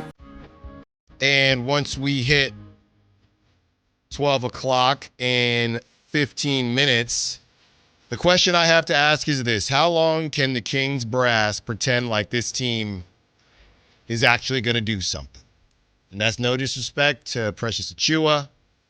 That's no disrespect to the team in general. But that's just my initial. Now, I had this segment written before the Precious Achiuwa signing, but that was my first thought as the Denver game ended. Really, it wasn't upset. Last season there were expectations adding DeMar DeRozan with De'Aaron Fox last season, because even after they traded De'Aaron, I felt like the reason we had expectations is because, okay, well, you traded and you have Zach LaVine now. Let's see what they can do this season. We tried to protect ourselves. I still think that they've played good enough basketball. They've played 8th seed in the West basketball at times, but it just hasn't been enough. So we're going to get into an in-depth conversation at 12 o'clock, coming off the heels of a 1-3 road trip, or am I missing a loss? 1-3. 1-3. OKC, Chicago, Milwaukee, and Denver. There you go. So that's coming up at 12. But right now, I wanted to discuss just decisions that get made and how you should react to opportunities. So a couple days ago, Jordy Fernandez had this to say about his Nets team. I'm failing at trying to get my guys to play hard. So that got me thinking, as he was formerly with the Kings, and we know how that ended with the other assistant coaches and the head coach, by the way. But Doug Christie as well. And Doug Christie with a bizarre, one of the most bizarre teams we've ever seen, a team that gets memed from time to time. It's got some big names, but they're clearly holes as, hey, we need Precious Achiuwa, right? And you lose Keegan Murray, and in a way, you're tasked with trying to teach a bunch of old dogs new tricks. And we know how things can come and go when you're the hot name and you don't take the job and you get it passed by.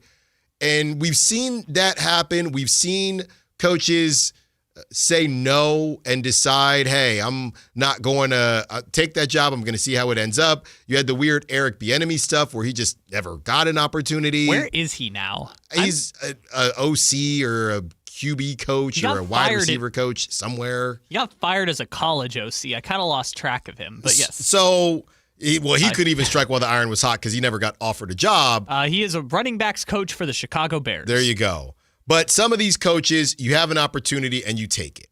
Now, I know there's only 30 of these jobs, and it's very, very hard if you're Jordy Fernandez to not take the Nets job. If you're Doug Christie, especially in an interim position, and then going into this season where it's not like you had anywhere to choose. Doug Christie couldn't remain the assistant. He can't say, I want to go back to being assistant coach. That's not how it works. So I'm not saying that these guys had a ton of choices, but it did make me think, Kyle. Let's take Jordy Fernandez, for example.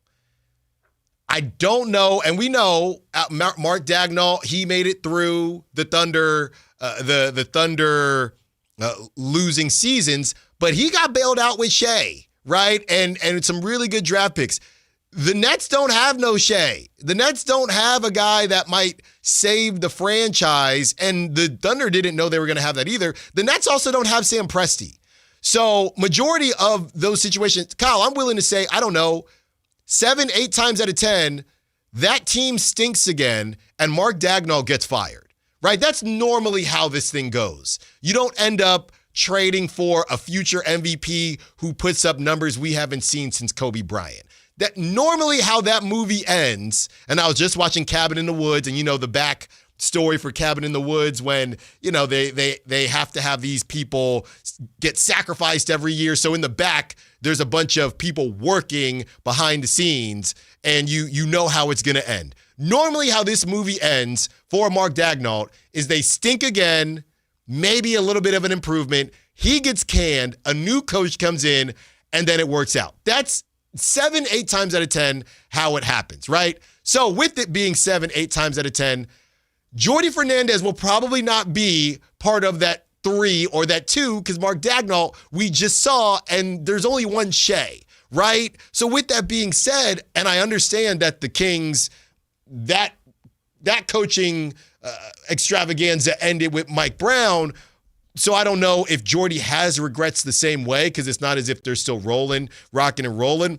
But you're the sexy name. You know you're doing the thing, taking the bad team, and you're going to stink for a while. And you're essentially just praying that they keep you around during the stink.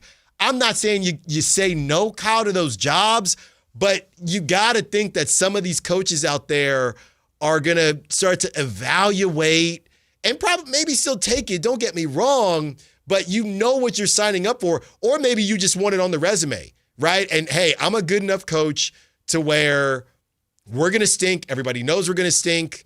And I think that it's better to have coaching experience on my resume, even if the team was bad, than to stay with the Kings and see what's going to happen next. Because it's two completely different situations, but I'm also looking at Doug saying, so Doug took an interim job, right, for a memed roster, a memed front office, a memed ownership group, takes the job because there's nowhere else for him to go. He's not going to turn down the opportunity and be an assistant somewhere. I don't even know what the market was for Doug to be he's only been an assistant coach for the Kings. So now he takes this job. The team's not good. And you might be looking at a scapegoat situation in 2 years. They don't have a huge commitment to him. Just seems like bad situations, Kyle. But are they bad situations that you have no choice but to take because it's the bad situation of a really good opportunity? Different for different situations. Doug Christie had no choice but to take that job unless he didn't want to be a coach in the NBA. Yeah. Or go be a fourth assistant with the Orlando Magic, which lifestyle-wise I don't think Doug wants at this point, too. Like, Doug began his coaching career to become the head coach of the Sacramento Kings. Yes. He has now arrived at that destination. So when his time is done, when he will no longer be the head coach of the Sacramento Kings, whether that's 2 years or 20 years from now, Doug will then have to ask himself, okay, what is my next goal? My entire goal was to become the head coach of the Sacramento Kings. Now you have to set new coaching goals. Keep the job? Just to keep the job, I guess? Well, I mean, look, everyone gets fired from these jobs. I mean, yeah, but to keep the job, I would say longer.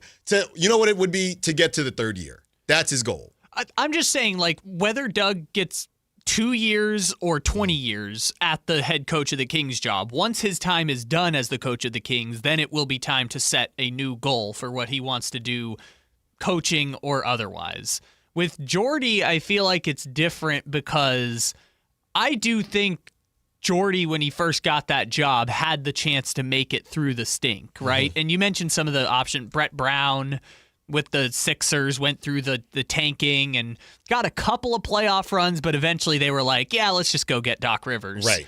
And then Nick Nurse, right? Yes. You know, Dwayne Casey got fired in Toronto right as Toronto got through the losing. And there was a Rockets one. There's always a Rockets one. Silas. That's who it was. Silas got fired, and they added Ime Udoka. Yeah, get him in the stink. Hey, we need a stink coach. They should be.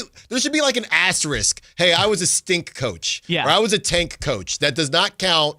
There was no NBA talent that was ready. I was a tank coach. In the NFL, they actually kind of accept this now. Like Raheem Morris, when he was doing that interview with the Falcons, was like, hey, man, I had to take that stink job with the Bucks, but, like, this is my real first head coaching job. Right. Like, Silas, that should not count against Silas. No, Silas, that should count against him. That brother had 3 years, and they hated him at the end. But he left, and they got immediately better.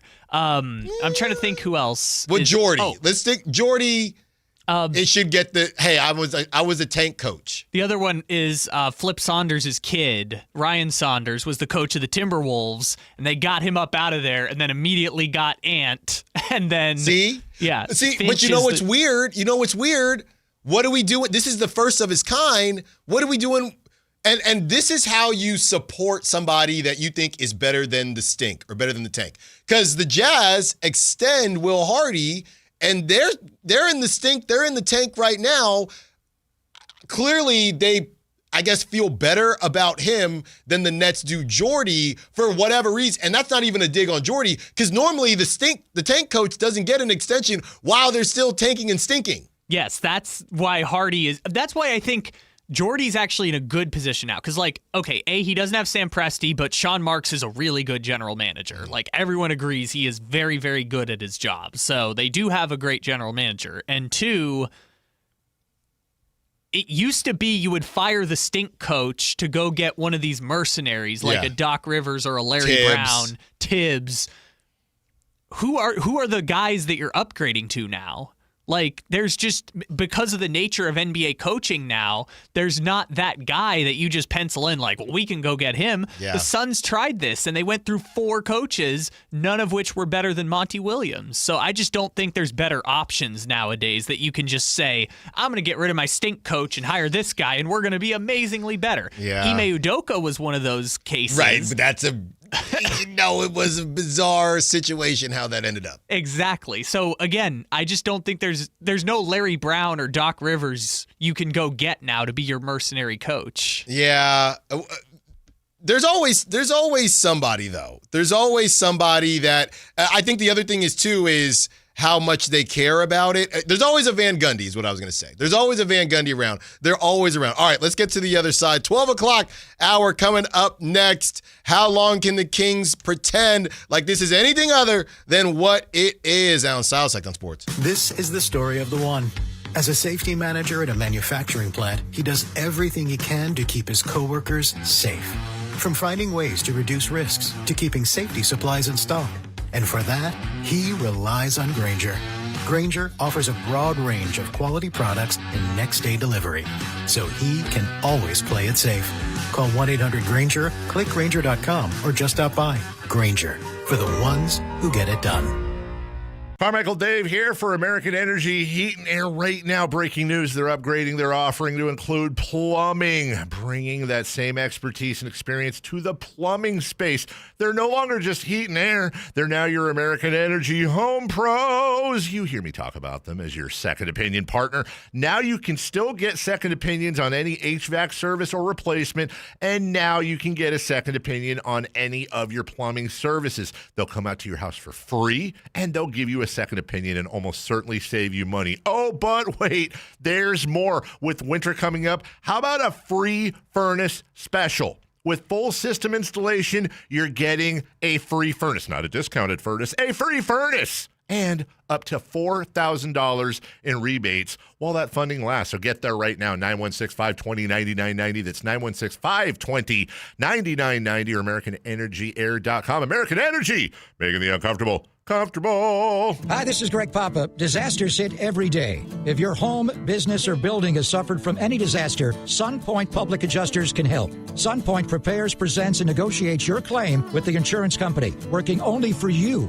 making sure you get everything you're entitled to and letting your focus be on what's most important, your family or your business. Call SunPoint today at 888-247-7865 or contact us at sunpoint.us. SunPoint Public Adjusters, the gold standard in public adjusting. License number 2N14884. Finding great candidates to hire can be like, well, trying to find a needle in a haystack, but not with ZipRecruiter. Its powerful technology actively finds and invites qualified candidates to apply to your job. So while other companies might deliver a lot of hay, ZipRecruiter finds you the needle in the haystack. See why 4 out of 5 employers who post a job on ZipRecruiter get a quality candidate within the first day. Try ZipRecruiter for free at ZipRecruiter.com/free. That's ZipRecruiter.com/free.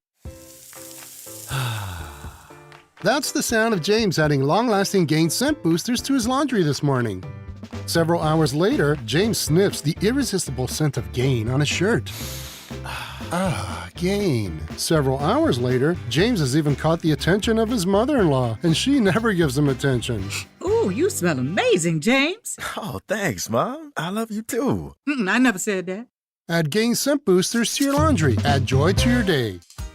Need cash fast? Tap into the value of your home with a home equity line of credit from Valley Strong Credit Union. Whether it's for home improvements, debt consolidation, or that dream vacation, you can get your cash offer in minutes. That's right, just minutes to unlock the power of your home's equity with no hard credit pull to see how much cash you can get. No stress, no waiting, just smart local banking that puts you first. Grow your possibilities with Valley Strong Credit Union. Visit valleystrong.com to get started today.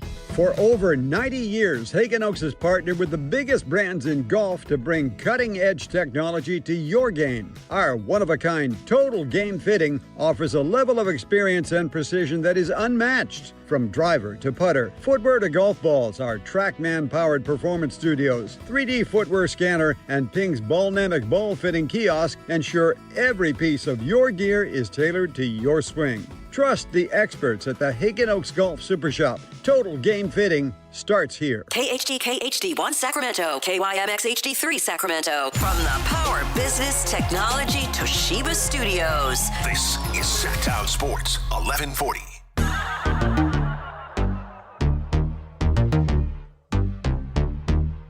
Live and local. It's Allen Stiles on Sactown Sports.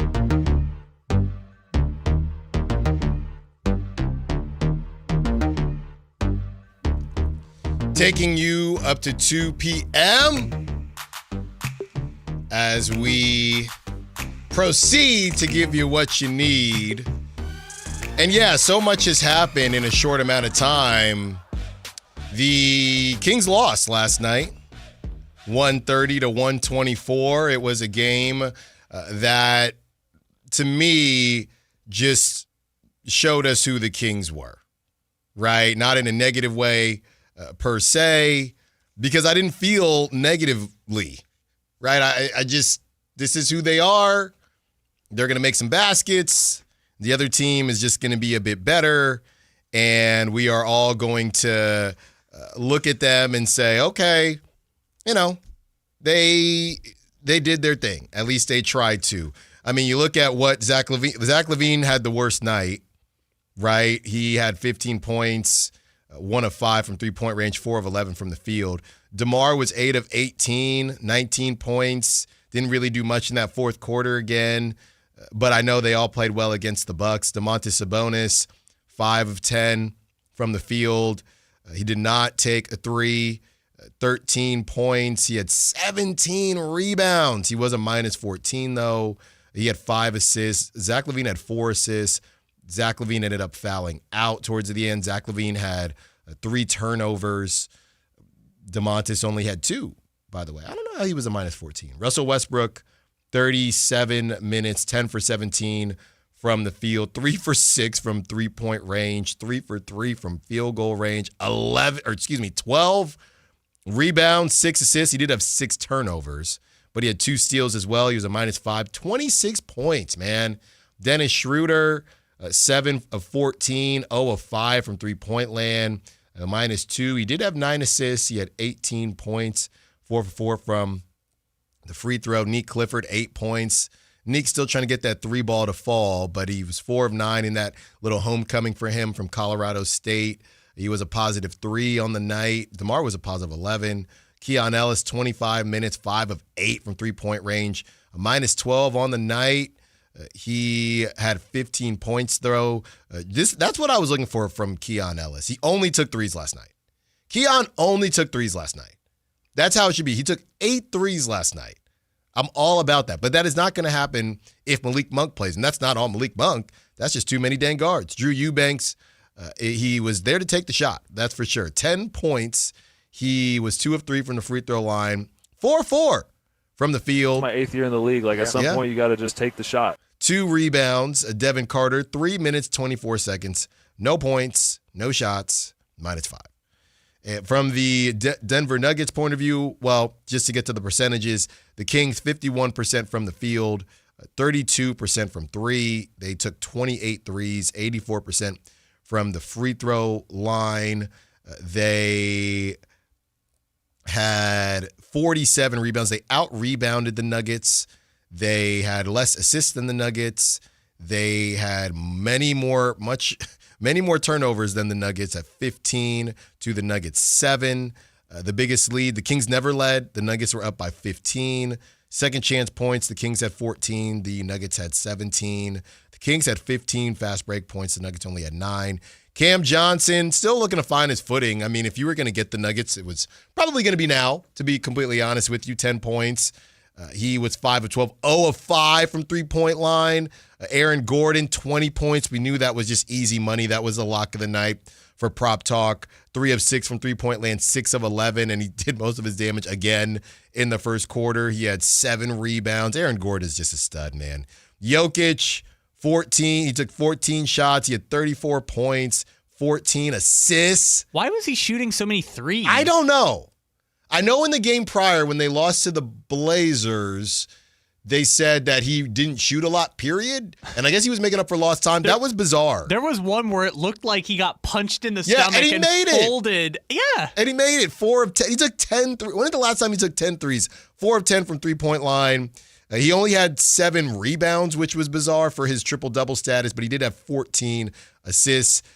Christian Brown. Now, after I put Christian Brown on the ban list, that should have been the other lock of the night. You're banned. Banned.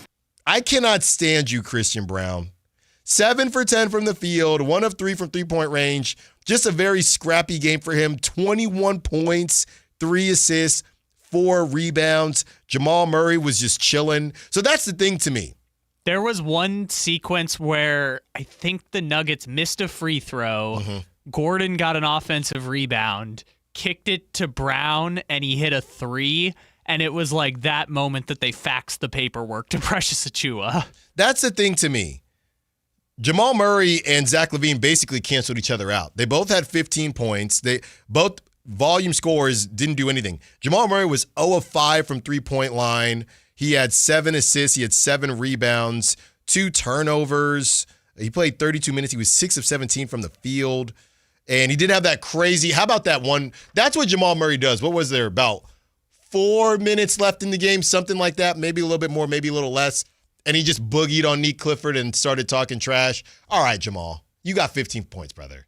Who was the guy who was yelling at Dennis Schroeder and then the ref was going to come over and break it up and they were like, was that Bruce Brown? It was Bruce Brown. I was like, he was annoying me too. Bruce Brown's yelling at Dennis Schroeder. That's kind of crazy. Yeah, he was annoying me too. Tim Hardaway Jr., look, they shot 31.6% from 3. Tim Hardaway Jr., I don't know what to make of Tim Hardaway Jr. Feels like a king at some point, but he just kind of...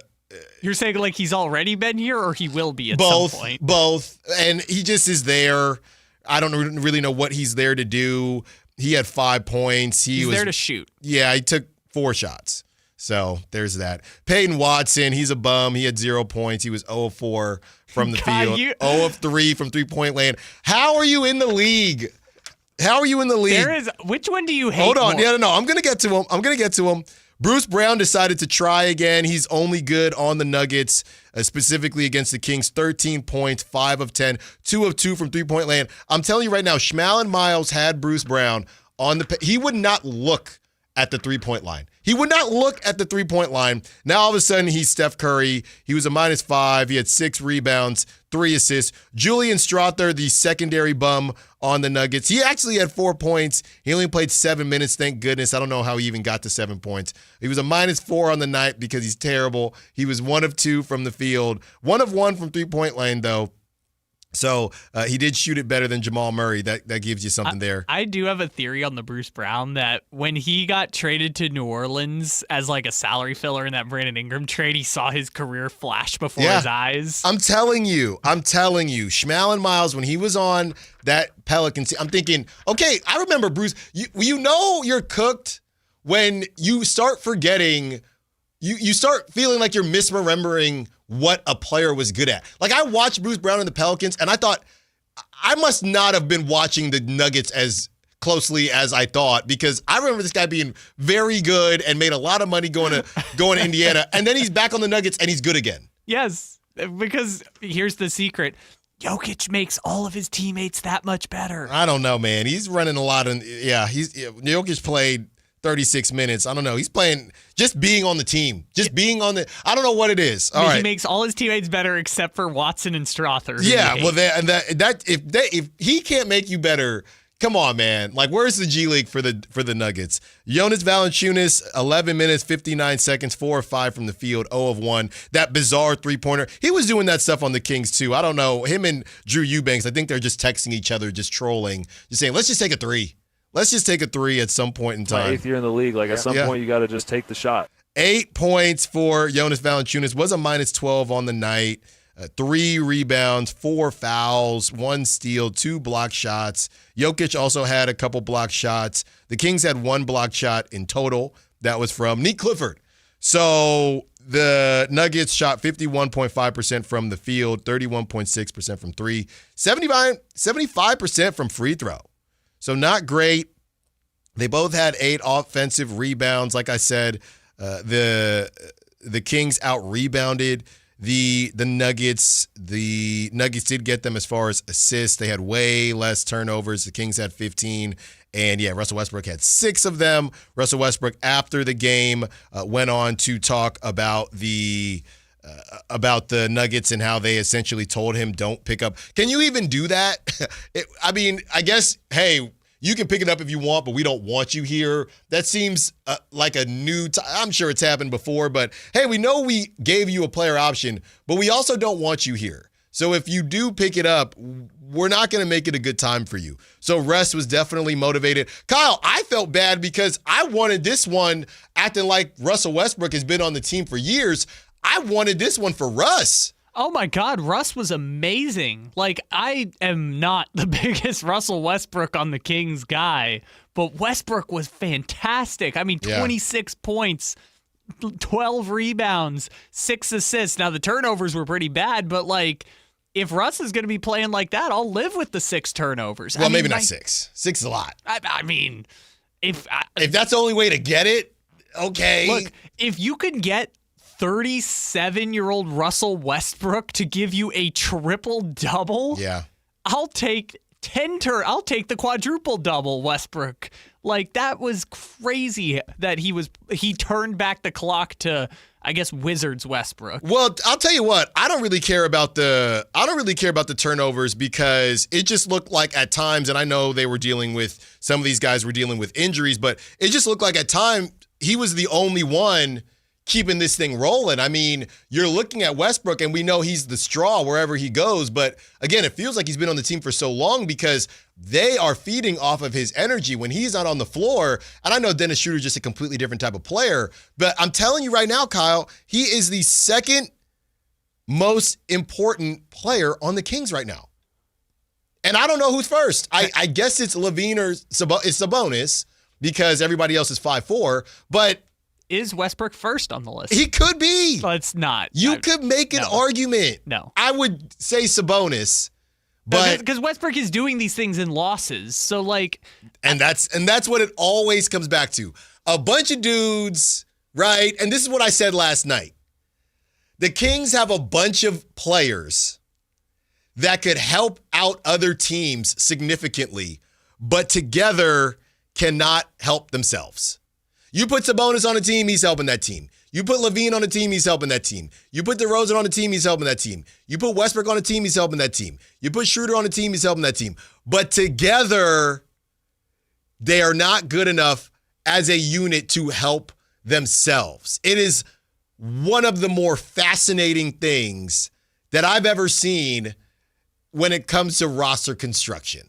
Yeah, because the whole thing that I keep going back to, like, people are like, this team is talented. Why are they not better? Because the NBA has told you a 3-point shot is more valuable than a 2-point shot. And if your entire team is out here shooting twos and running DHOs to get mid-range jumpers, you're going to get beat by the teams like the Nuggets, where their starting center that had 14 assists can also hit 4 of 10 on 3-pointers in a game. Which is funny you say that, Kyle, because a night where you're only 1% better, but a night where you shoot, quote unquote, shoot better than the other team at 32%, but the other team shoots it at 31%, but they took 10 more, so they made 3 more threes. The volume of it is also getting to the Kings.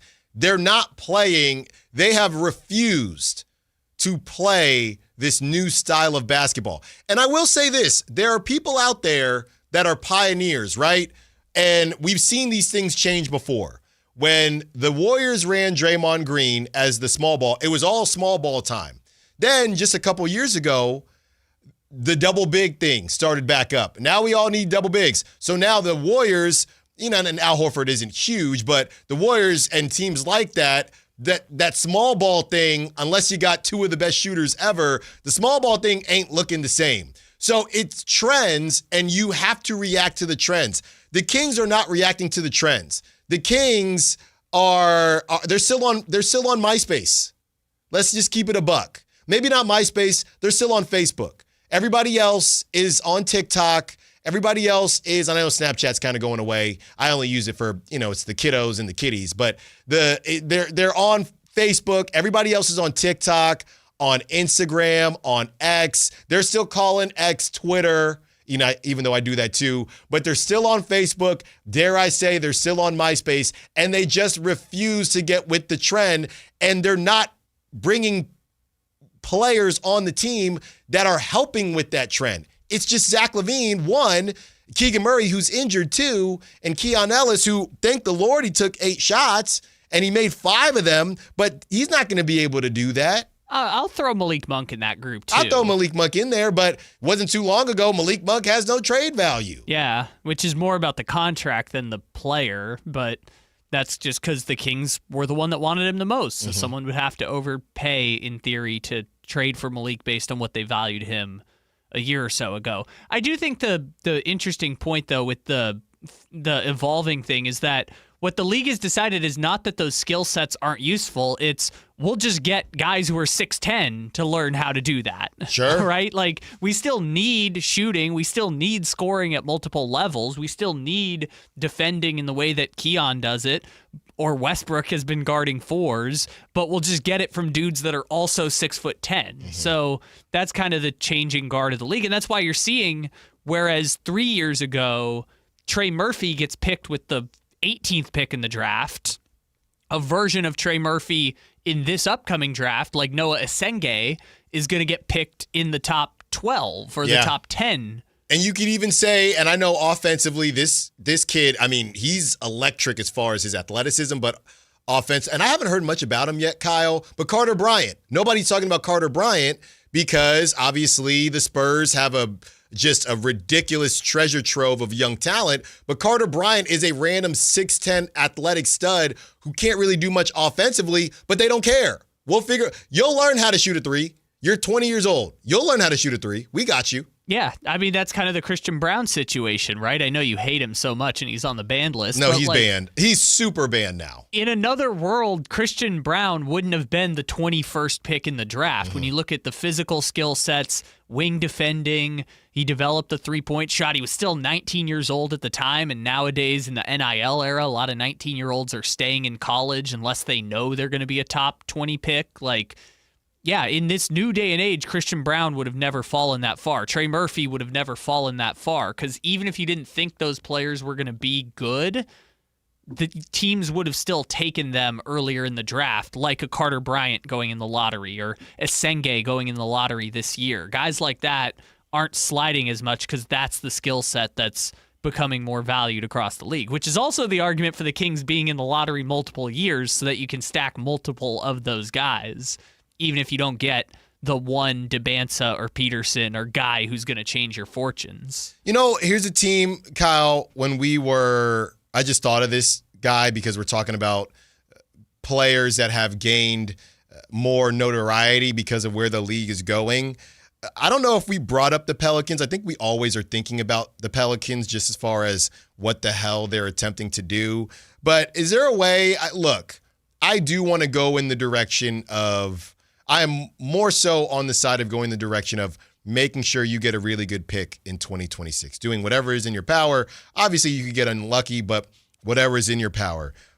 But at the same time, and I'm happy that there was a Precious Achiuwa available for the Kings to get. We'll see how it could help them. But I'm also wondering, Kyle, if you are refusing to say uncle, as the Kings have kind of told us in so many words, do you find a way to just overpay a little bit and go get a Herb Jones? I don't know what the hell the Pelicans are doing. I don't know what that price tag is, but you, at some point, I did not look. I liked Facebook too. And when Instagram first came out, I thought this is just a bunch of pictures. This is stupid. But I eventually got on Instagram and I'm doing Throwback Thursdays with everybody else. At some point, everybody kind of leaves you in the dust. And I'm not a gamer, right? If I ever decide I want the newest NBA 2K, sounds like I'm going to have to get PS5. I'm not a gamer. I still play Crash Bandicoot on PS4. But if I ever want the new NBA 2K or FIFA, I'm going to have to get PS5. If the Kings want to compete at that level, you're going to have to get some of the guys that are mirroring what these winning teams are doing. And I bring up Herb Jones just because it's a good contract, probably going to be a little bit expensive. He might even opt out of his, it's not till 2029, 2030. He's making 20.8 and then 22.5 and then 24. He might opt out of that the way things are looking right now. So I don't know, Kyle. Do you pay a little bit more? And we're talking about the Ja Morants, and that's all fine and good, but you need your Nickeil Alexander-Walkers. They're still not getting that guy. And maybe that's why the Precious Achiuwa thing is cool to me and why people weren't thrilled moving on from Isaac Jones, because Isaac Jones, Precious Achiuwa fits a need that the Kings have. Isaac Jones is a closer version of where the league is going. Okay, to your point about the Herb Jones of it all, like that's kind of a player that I think of in that tier of like good as like your fifth best player. Yeah. So if the four best players on the Kings by salary slot are Zach LaVine, Domantas Sabonis, DeMar DeRozan, and Keegan Murray, then I guess I want to slot Herb Jones into that group. But then you have still a logjam unless you're giving up Malik Monk. Well, I was going to say, and I just saw a clip of Jordan Poole. I mean, what the heck do the Pelicans need with Malik Monk when you got Jordan Poole running around doing his... Poole boy, baby. Yeah, you can't have... Both of them on a team would be like bringing back and one. That's what it would be. You bring back and one. Look, I don't know if that's a league pass team or not, but... I love that. Would be some stupid stuff that the Pelicans would do. Though. I mean, it's a league pass team in the sense I want to see what Zion does. If we're just like, here, Zion, go. Yeah, like Zion, Malik, and Poole Boy, and Alvarado. What? And Yves Missi just there, and Derek Queen, who's apparently worth AJ DeBansa. Yeah, which is what they gave up to get Derek Queen. Unreal. And Kevon Looney. Let's not forget Kevon Looney is there as well. Yeah, that's right. And, that's a squad. And DeJounte Murray not playing. He's got to be getting ready soon, though. He's got to be close. Sure. Yeah. Yeah. Is that going to turn the tide? Yeah. I mean, there's no point in tanking if you're the Pelicans. You already gave up your pick. Remember when we were doing DeJounte Murray conversations? Yeah, that was the guy you wanted to flip for DeRozan. Oh, man, that just made me sad. Thinking of DeRozan having to go to that team. No, we can't do that. That would just make me sad. I would love to free DeJounte Murray, but, yeah, you can't send. That's how you get clowned by the Ringer. Sending DeMar DeRozan. Well, we know we said your team stunk, but they sent a great to New Orleans to the Smoothie King Center. Okay, sorry, yes. Let's adjust your yerba mate rant from earlier, too. Maybe national NBA people don't feel bad for Kings fans. But national NBA people recognize the Pelicans don't have fans. Yes. Just no one cares. Yeah. Which is brutal, and they might get relocated, but like absolutely the only situation worse than the Kings would be to dump DeRozan onto the Pelicans. 916-339-1140. All right. You know how we get down. Around this time, almost every day, it is time for some optimism. So I will tell you, as I said, all the Kings got to do is be 3-2 the next 5 games. I'll tell you why after last night, I'm actually feeling better. Allen Stiles, Sactown Sports. Visit SactownSports.com and join the Sactown Sports 1140 newsletter. When I was a kid, I remember my dad, a lineman, leaving in the middle of the night. Families were depending on him to get their power back on to keep them safe and warm. Watching him taught me that this work isn't just about wires and circuits. It's about people and the trust they place in us when the lights go out. That's why I started Maverick Electric Heating and Air, to carry on that same promise of showing up, doing it right, and protecting families when they need us most. Visit callamaverick.com. The holidays can be a time of increased stress for those struggling with opioid or stimulant addiction. They can also be a time for pause, reflection, opportunity, and new beginnings. This holiday season, choose treatment and recovery. Embrace the company of family and friends and create special moments. Find a proven opioid or stimulant addiction treatment provider near you at choosechangeca.org. At Bank of America, we asked our teammates, what makes this company a great place to work? There's very little that you can't accomplish working for Bank of America. If you prove yourself, you can try over in a totally new way. You can learn so much here. You're the owner of your career. See how our teammates are growing in their careers at bankofamerica.com/great place to work. What would you like the power to do? Bank of America, proud to be an equal opportunity employer. The holidays are here, full of joy, family, friends, and yes, a little hustle and bustle. That's why you need Aleve.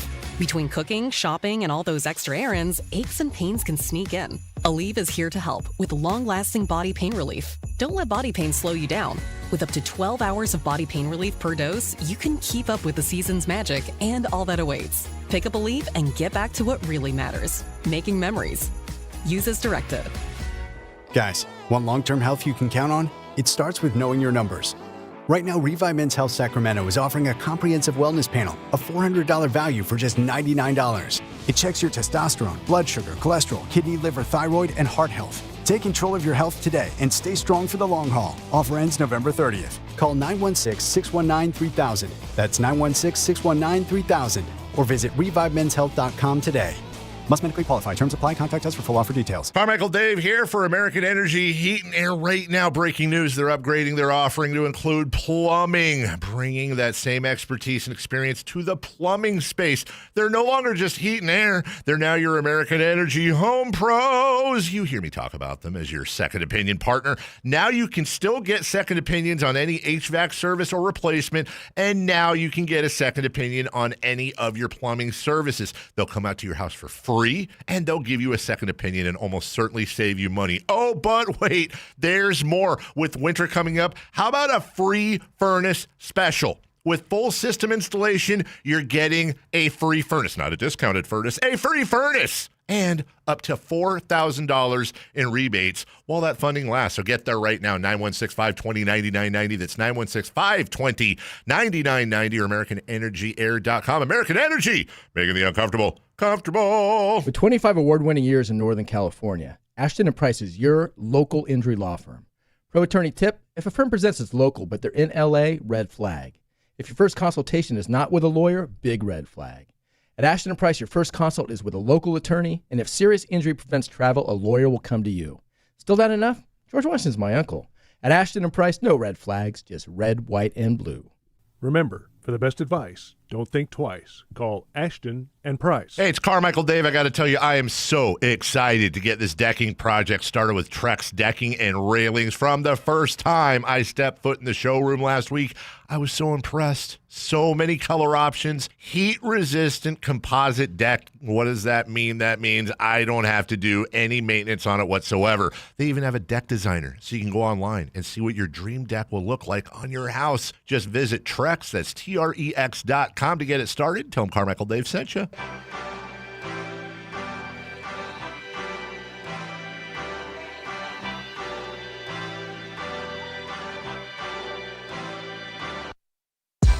Allen Stiles. Watch the show on youtube.com/Sactown Sports 1140. Or listen on the Sactown Sports app. Taking you up to 2 p.m. And it is, it's a Taco Tuesday if you're into that. You know, I had been off of the burrito thing. I don't know. Hey, now. They just weren't hitting for me. I had a little torta run. and I've just been more of a taco guy, but you get a good protein from somewhere and it brings you back. And I had a really good carne asada taco, I don't know, last week, something like that. I think I'm ready for the burrito thing, Kyle. I just think the burrito thing, to me, if you're not right as far as your workout regimen, burrito make you feel like bleep. That's where tacos do not do that to me. If I have not been on my gritty grind, a burrito, it just makes me feel terrible. I think it depends how thick of a tortilla you're working with here, too. I mean, out here, they make them thick. They make them thick. Kyle's looking for a sounder. I don't know what sounder. No, I'm just letting you sit with it. I don't know what sounder he was looking for there. I'm just letting you sit with the fact. All right, so a thick burrito all of a sudden will make you feel a certain way after you haven't worked out in a while. Yeah, like I can't do, because sometimes we don't have a lot of time when we got the childcare timing ends, so I'll just do a little quickie, 20-minute, 30-minute guy. What?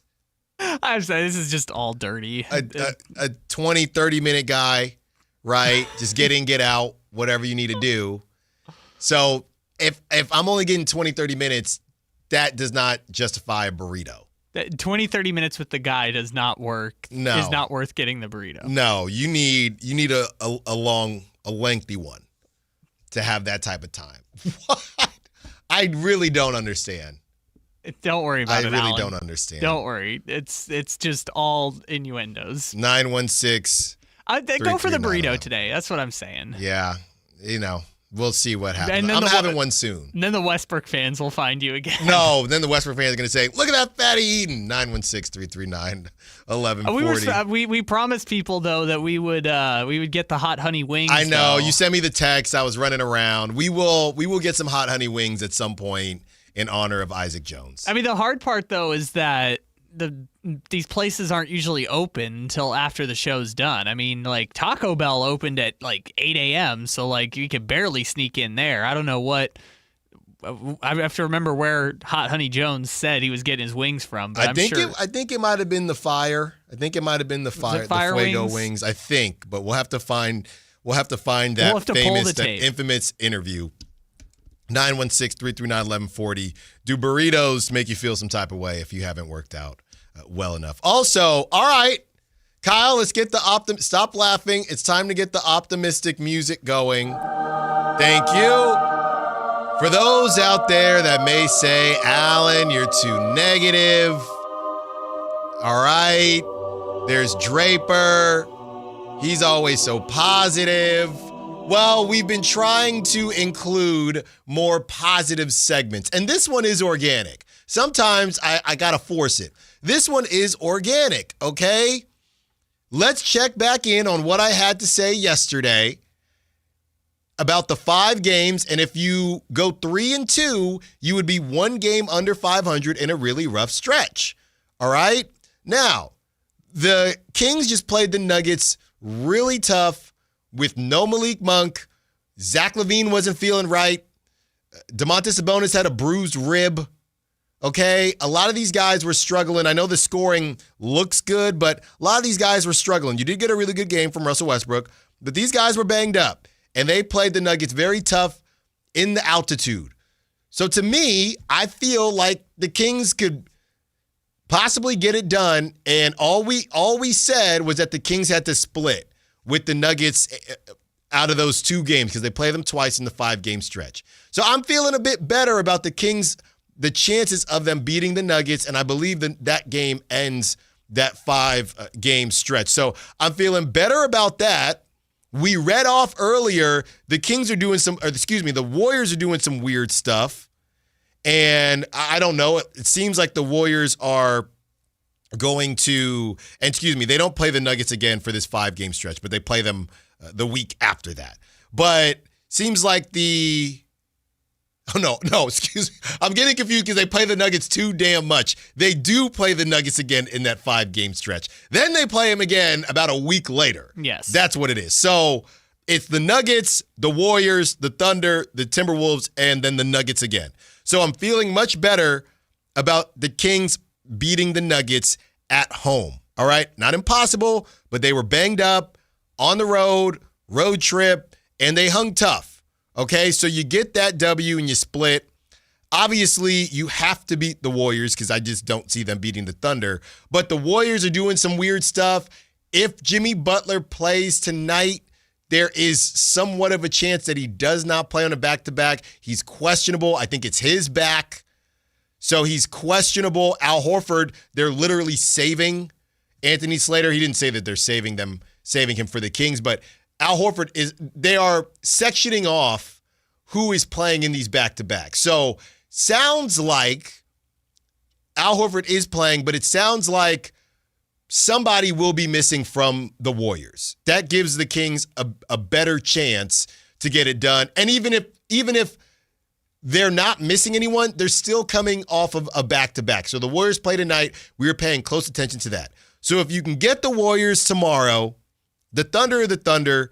If Ant doesn't play in the Timberwolves, and the Kings always play the Timberwolves tough. I don't know what it is, but last season, the Kings always played the Timberwolves tough, and they always played the Rockets tough. I know every season's different, but the Timberwolves are in that conversation. If they don't have Anthony Edwards, I think the Kings can get that done. And then, as I said, watching the Kings take on the Nuggets, I think they played a pretty good game. The Nuggets were just better, but the Nuggets seemed healthier. The Nuggets were at home. And, yeah, they didn't shoot the ball great. There were no aberrations, but it was a really good Jokic game. He was 4 of 10 from three-point land. He had 34 points. We know Jokic is just always going to do his thing. But you get a better game from Zach LaVine in there, and anything can happen. So, yeah, Kyle, I'm actually, even though they lost, and that would have been a good little boost for them to sneak a win out there to get started to go 3-2 over the next 5, I actually feel better about the Kings and their ability to maybe go 3-2 on this stretch. Now, you have to beat the Warriors. But and the Timberwolves without Ant. But that doesn't matter. You got to get by the Warriors first. So I'm not even thinking about that. Or you got to beat the Thunder, right? There's that too. But I would say then you would also have to beat the Nuggets. You have to beat the Nuggets either way now to get to 3-2. So they have to beat the Warriors, they have to beat the Timberwolves, and they have to beat the Nuggets. Yeah, or you flip-flop one of those to beat the Thunder. Yeah. Or you win them all. How about that? You win them all, and you go 4-1 over the next 5. We're doing an optimistic segment here. The Thunder are 7-0, first time in franchise history, but outside of the double overtime thriller, the first game of the season, the Kings have the closest margin of defeat of any team that played the Thunder. See? So they're doing better than, checks notes, the Pelicans, Wizards, Mavericks, Hawks, and Pacers. Yeah. There you go. Probably the only collection of 5 teams we can say the Kings are doing better than. There you go. So I think somebody is called. I think they would be 4-6, Kyle. Because they already lost. No, to get to 3-2, they would have 3 wins. They would be 5-7 at the end of the stretch. Okay, so they'd be 5-7. So not one game under 500. Sorry, with the TI 89 calculator, they'd be 2 games under 500. Well, they're crawling there. Sorry, you're saying if they go 3-1 the rest of the way, they'd be 5-6. That's right. Yeah, I knew I was right. I guess, right. Yeah, they're already 0-1 in the 5. Exactly. Yeah. I knew I was right. I don't need no TI 89. Play Snake on it. Man, doesn't really matter. And Brick Breaker. Matters to me. And now we're back to the burrito talk, huh? Brick Breaker. That's the newest burrito you can buy at an Atomas Taqueria near you. Anyways, I would say, like I talked about yesterday, if the Kings go 1-4 in that stretch, people are going to look at it and feel like it was awful.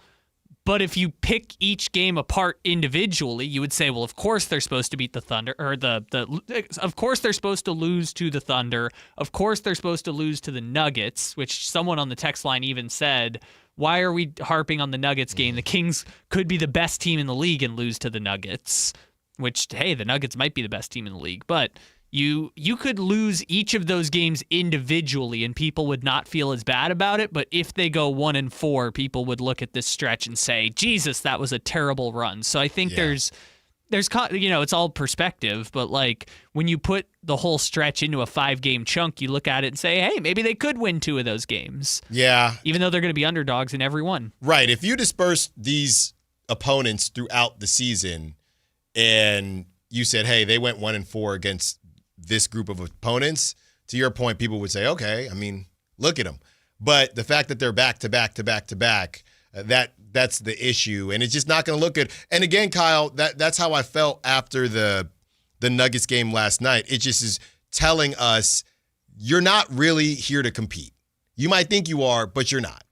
It seems like the text line and the YouTube are trying to do math, so let me just help people out here. They're 2-5 now, but they'd be 3-2 on a stretch that they're already 0-1 on. Mm-hmm. So they would go 3-1 the rest of the stretch, and that would get them to 5-6. I hope that makes it much easier. That's for what everyone I else said to understand. to begin with. 916-339-1140. Let's continue the conversation as we discussed how the Kings would look if they were a flow chart and how Precious Achiuwa could help that flow chart. Allen Stiles, Sactown Sports. On the move? Got somewhere to be? Take Sacramento Kings basketball with you. The Sactown Sports app will let you stay connected to your passion. Never miss a moment of Sacramento Kings basketball with the Sactown Sports app. So my mother is thinking of switching from Verizon to Pure Talk, but she's worried the deal sounds too good to be true. Michael, she said, how can those Pure Talk people offer me the same basic service as Verizon for so much less money? I said, Ma, go ask Google how much Verizon spends on advertising and promotions. A few seconds later, my mother said, oh my goodness, $12 billion a year? That must be a typo. I'll tell you what I told my mom. It's not a typo. Verizon spends $12 billion a year on advertising and promotions, and their customers are paying for it. Well, Pure Talk doesn't spend that kind of money on commercials. Trust me, I would know. That's why they can offer you and my mother unlimited talk, text, and plenty of data on a crazy fast 5G network for just $25 a month. And if you're a business owner, you could really save a fortune. Dial pound 250, say the words Mike Rowe, and you'll get an additional 50% off your first month. That's pound 250 Mike Rowe. Pure Talk. Everything you need and nothing you don't. The Sactown Sports 49ers Report is brought to you by Kia of Vacaville, located beside the Vacaville outlets. 49ers get a win in New York, 34-24. Christian McCaffrey had another big game, 106 yards rushing. Mac Jones, also a big game. He threw for 235 yards and a couple of touchdowns in the victory. San Francisco with the win improves to 6-3. Upcoming, it's a huge game for the Niners on Sunday. They take on first place LA. Catch the game right here on Sactown Sports 1140, beginning at noon on Sunday. Football season is here at Kia of Vacaville. You can score big in a new 2025 Kia Niro LX with up to 53 MPG combined at Kia of Vacaville. Perfect for road trips, tailgates, and cruising to Levi Stadium in style and comfort. But don't wait. Inventory is limited at Kia of Vacaville, and these deals won't last long. Visit KiaVacaville.com or stop by right next to the Vacaville outlets for friendly service, easy shopping, and unbeatable value. All in one stop. Kia of Vacaville, where the adventure begins. When the Kings light up the court, Sacramento lights up the night, and it all leads to Revival at the Sawyer. All November long, show your Sactown Sports app and enjoy buy one, get one half-off beverages. From pregame anticipation to postgame celebration, Revival is the rooftop for true fans with elevated views, unbeatable energy, and that signature Sacramento spirit that connects us all. Revival at the Sawyer, where the city and the team both rise. Reserve your table today at revivalsacramento.com. Offer valid once per visit per person. Listen to the 49ers Red Zone Report daily, brought to you by Mountain Mike's Pizza, the official pizza of the 49ers. Mountain Mike's Pizza, pizza the way it ought to be.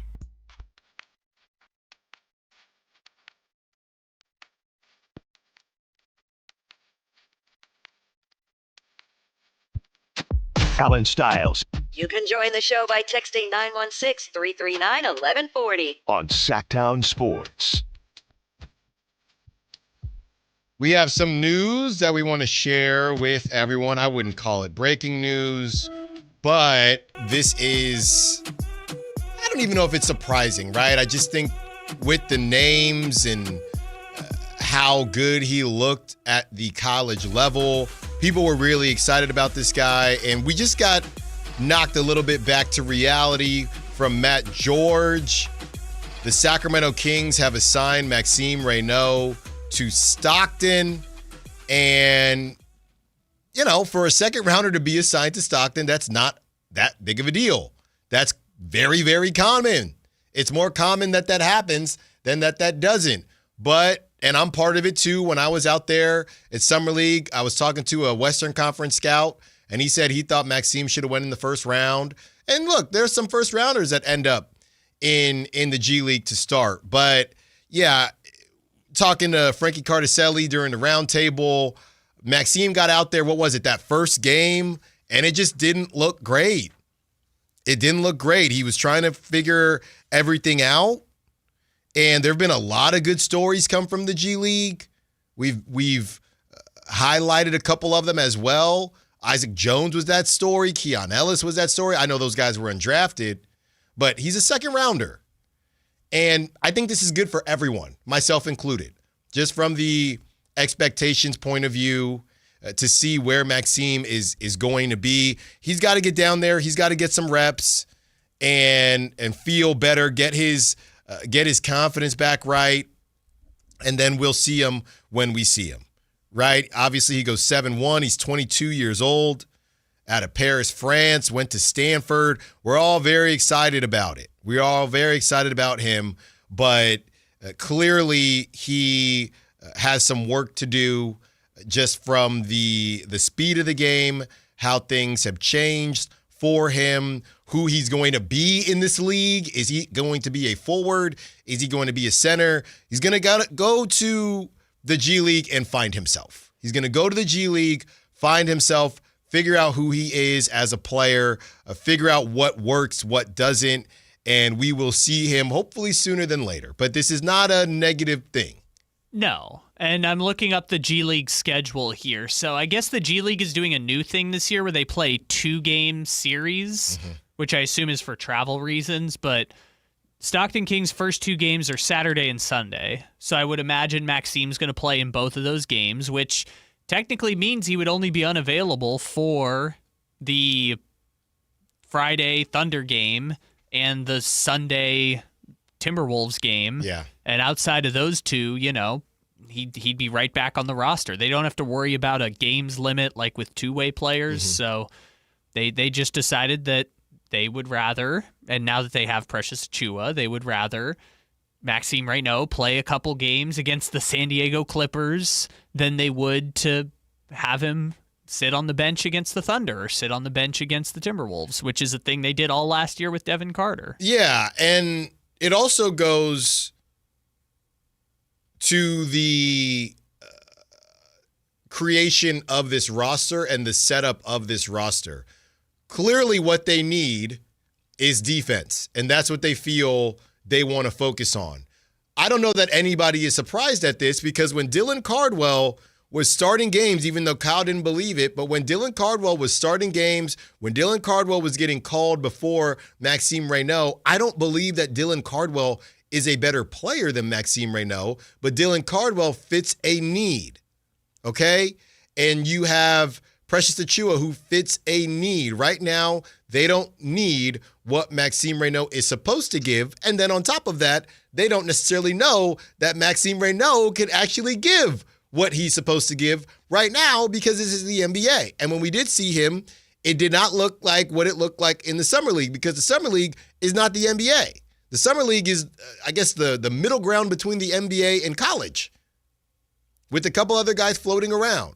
So he's going to go down there. He's going to figure out who he is as a player, and they might not need him all season long. They might need him in February if they blow this thing up and they decide, hey, we're going to focus on the youth.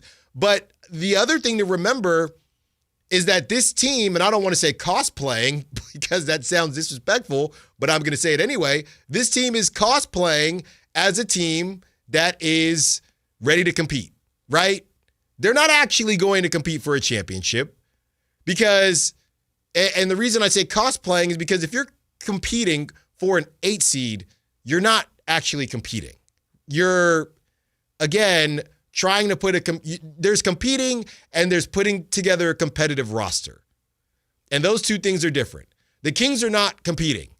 The Kings have put together a competitive roster, right? You can't roll the ball out and beat the Kings. They got guys that can not even sneak up on you. They got guys that can put the biscuit in the basket. But they are not actually competing. They want us to believe they're competing, but they're not. So with that being said, on a team that believes they are competing, somebody like Maxime Reynaud, and on a team that thinks they're competing that's missing defense, somebody like Maxime Reynaud, there's nowhere for him to go. There's no path for him to get the reps that he needs. So this is less, even though he hasn't looked great, this is less about Maxime Reynaud and more. It is about Maxime Reynaud because he didn't look great, but it is more about the Kings continuing to attempt to compete. And if Maxime Reynaud was on, I don't know, the Hornets or a team that just straight the Nets, and shout out Jordy, one of these teams that truly is not the Jazz, one of these teams, I know the Jazz got some big boys, but one of these teams that really is not out here trying to compete, I think he could get time on the Bulls behind Vucevic. I think there are some, I know they got Jalen Smith. Well, I know, yeah, they got Jalen Smith, but there are some teams that he could definitely get some time on. Number one, the Kings are still trying to compete. And number two, what they need in order to compete is not Maxime Reynaud's bread and butter. I feel like I disagree with you, though, because if the Kings felt Maxime Reynaud could contribute right now, they probably wouldn't have signed Precious Achiuwa. But we're not disagreeing, though. Maxime Reynaud is not a defensive anchor.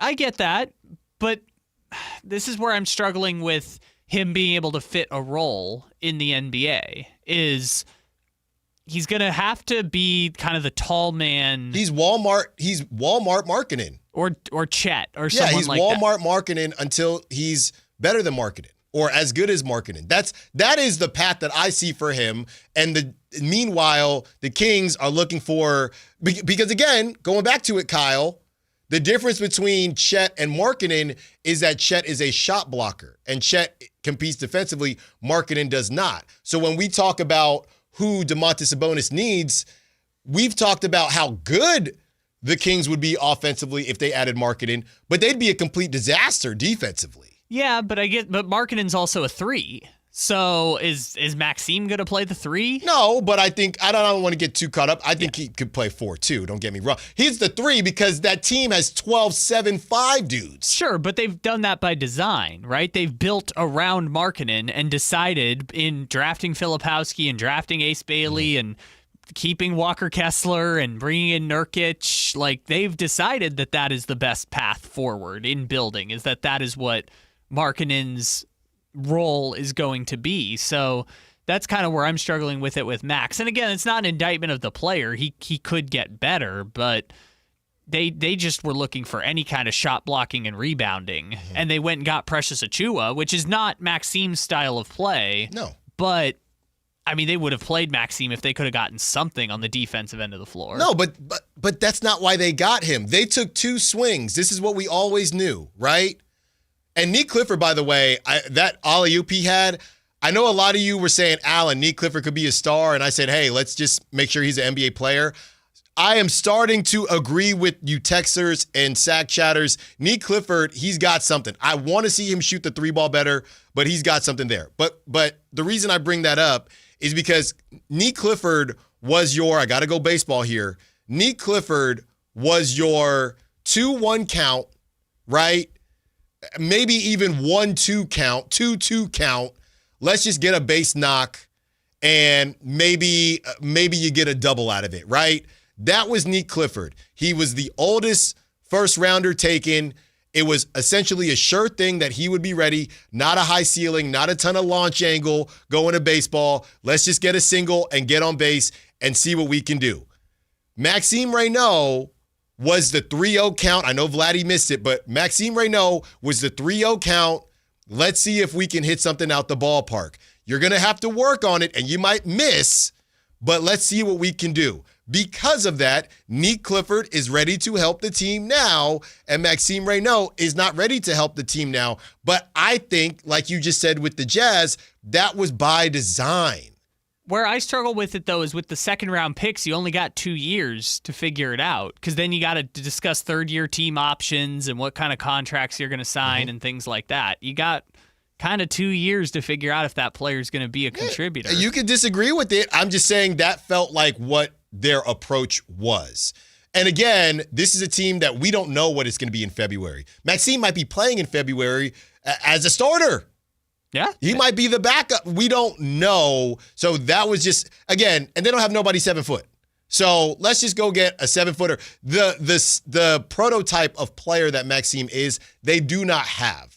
Yeah, I guess maybe it's just I'm discouraged that in all this need for anything, they're essentially treating him like Dario Saric. I guess that's why I'm a little discouraged. I don't understand your discouragement because what they need, this all comes back to Sabonis, number one. And number two, what they need is not what Maxime Reynaud does right now. No, I agree, but neither is Westbrook. Don't be... Well, turns out it is because I'm gonna be nice. Neither is Neek at the 4. Turns out it is. Well, they're not winning games. They're also not winning games. Kyle, don't feel discouraged unless he gets to the G League and he's not, like we always say, you need to look like you don't belong. If he gets to the G League and it's a bit pedestrian, let's be worried because he's 22 years old.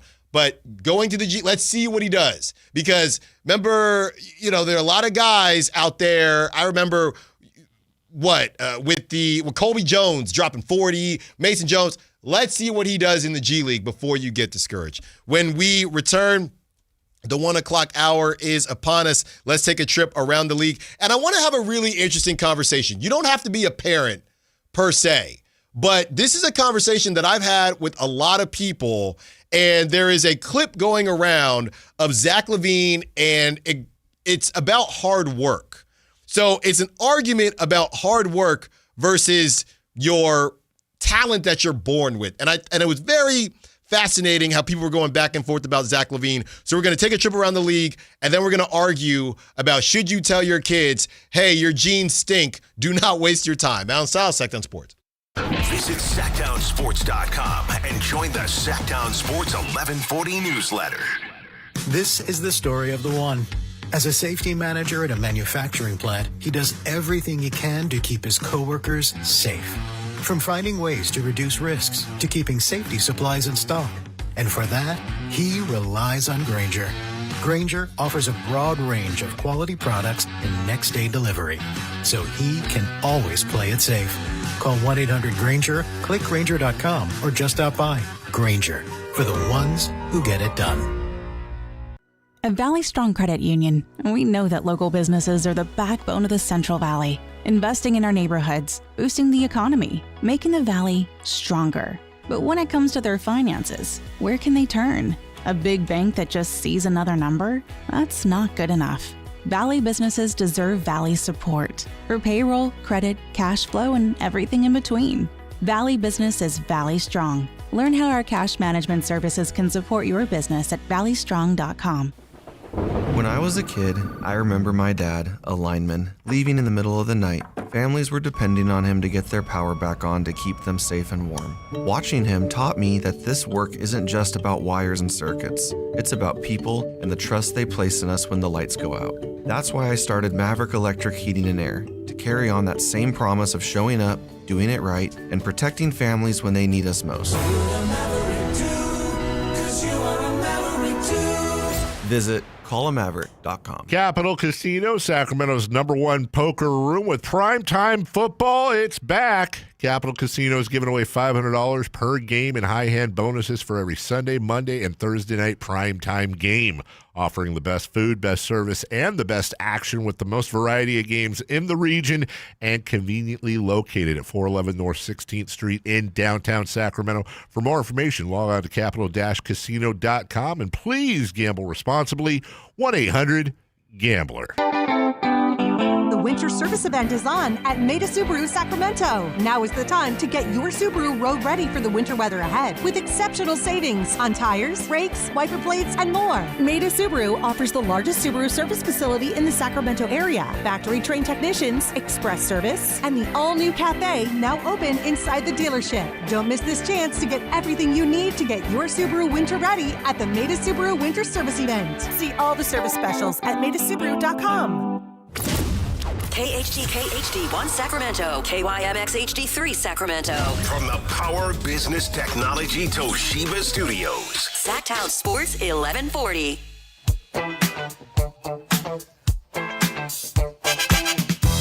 Your home for Kings talk, and so much more. Live and local. Allen Stiles on Sactown Sports.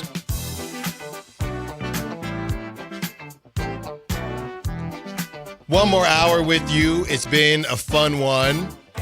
And you know, we always have some fun at 1 o'clock. The Michael Scotto conversation is up. If you missed it, you were running around cloning your dog like Tom Brady. Don't worry, we got you. We got you. Buying a burrito on Taco Tuesday. Buying a burrito on Taco Tuesday. Does that count, by the way, or does it have to be a taco?